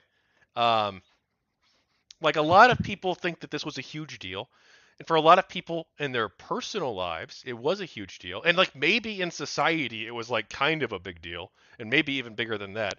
Um, so like I understand, but and I think that caring about the issues is fine, and I think that caring about the way that gamers were demonized is fine, and that the GamerGate community, whatever the fuck, if you think that's a thing, that was demonized, I think that that's fine.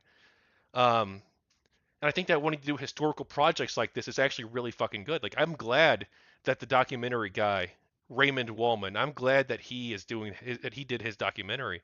I'm glad that I'm doing this project. Um, I'm glad that James Desborough wrote his book. I'm glad that I wrote my first book. I think that it is important that people document this history, that people and that the truth, that's what it's all about, right? Fundamentally, it's all about the truth, and the truth should be preserved and promoted, and that can be oral traditions too. I'm not discounting that. I just think that there should be like other components too, like more solid historical evidence as well, in addition to the oral components. Sure, do whatever you want. All right. I it yeah. I mean, to me it was a hashtag, and the hashtag's well dead. So uh, and to the extent that the issues are unresolved, I'll just have to deal with that in my own way. I don't think tweeting in the hashtag's going to get anything done anymore, right? Oh, hey, 3 people retweeted this, and it's on the hashtag. Retweeted my tweet Oh no. about me interviewing you. It might be more now, even. I haven't checked in a while. No, it was just Okay. the 3 people. Uh, this this may be cursed now. We're in trouble. We're bringing it back. We're bringing it back, It's QQ. hashtag necromancy. Yeah. Well, hey, dude, some people still think Gamergate is still happening. Um, there's an active 8chan. I could sympathize, but it's giving me like 1,000-yard stare feel. Um, yeah, there's not enough issue. Like none of the issues are really resolved, so I can see that it's still happening. But uh, I think that you got to find a new way if you want to change it. You can't keep beating the dead horse. It hasn't moved in years now. It's just lying there. It's started rotting a little bit, and it's attracted some flies. Yeah, I personally view Gamergate as a historical phenomena. But if these people want to keep doing their thread on 8chan or whatever, I think that that's fine. Go live your best life. If you think your best life involves you still talking about Gamergate as it being an ongoing phenomenon, more power to you. Just go live your life, Uh, be happy, and yeah, do if good I had things to in the give world. them advice, I would say uh, Gamergate was the hashtag. You should try a different name. And might I suggest burgers and fries? Oh, dude, that's a great way to end it. Anything else you want to talk about? Uh, no, I think we've covered way more than we originally intended already. Well, hey, what did you think this interview was going to be like going in? Like this. Oh, really? Was that a good like this or a bad like this? Uh, it was a me being whatchamacallit, conceited about my powers of prediction. Huh, okay. Well, hey, I think it was a good interview. I think that you have an interesting perspective that's different from some of the other people, a lot of the other people, most of the other people I've interviewed. And I'm glad that I was able to include that, and I'm glad that you were willing to participate. So thank you. Great. Yeah, best of luck on your transcription project. And I hope that the book is uh, a real doorstopper. All right. We're going to go ahead and raid Tom Foolery on YouTube and say hi to Tom, everybody. Tell him Tachyon Blue sent you, and we'll go off.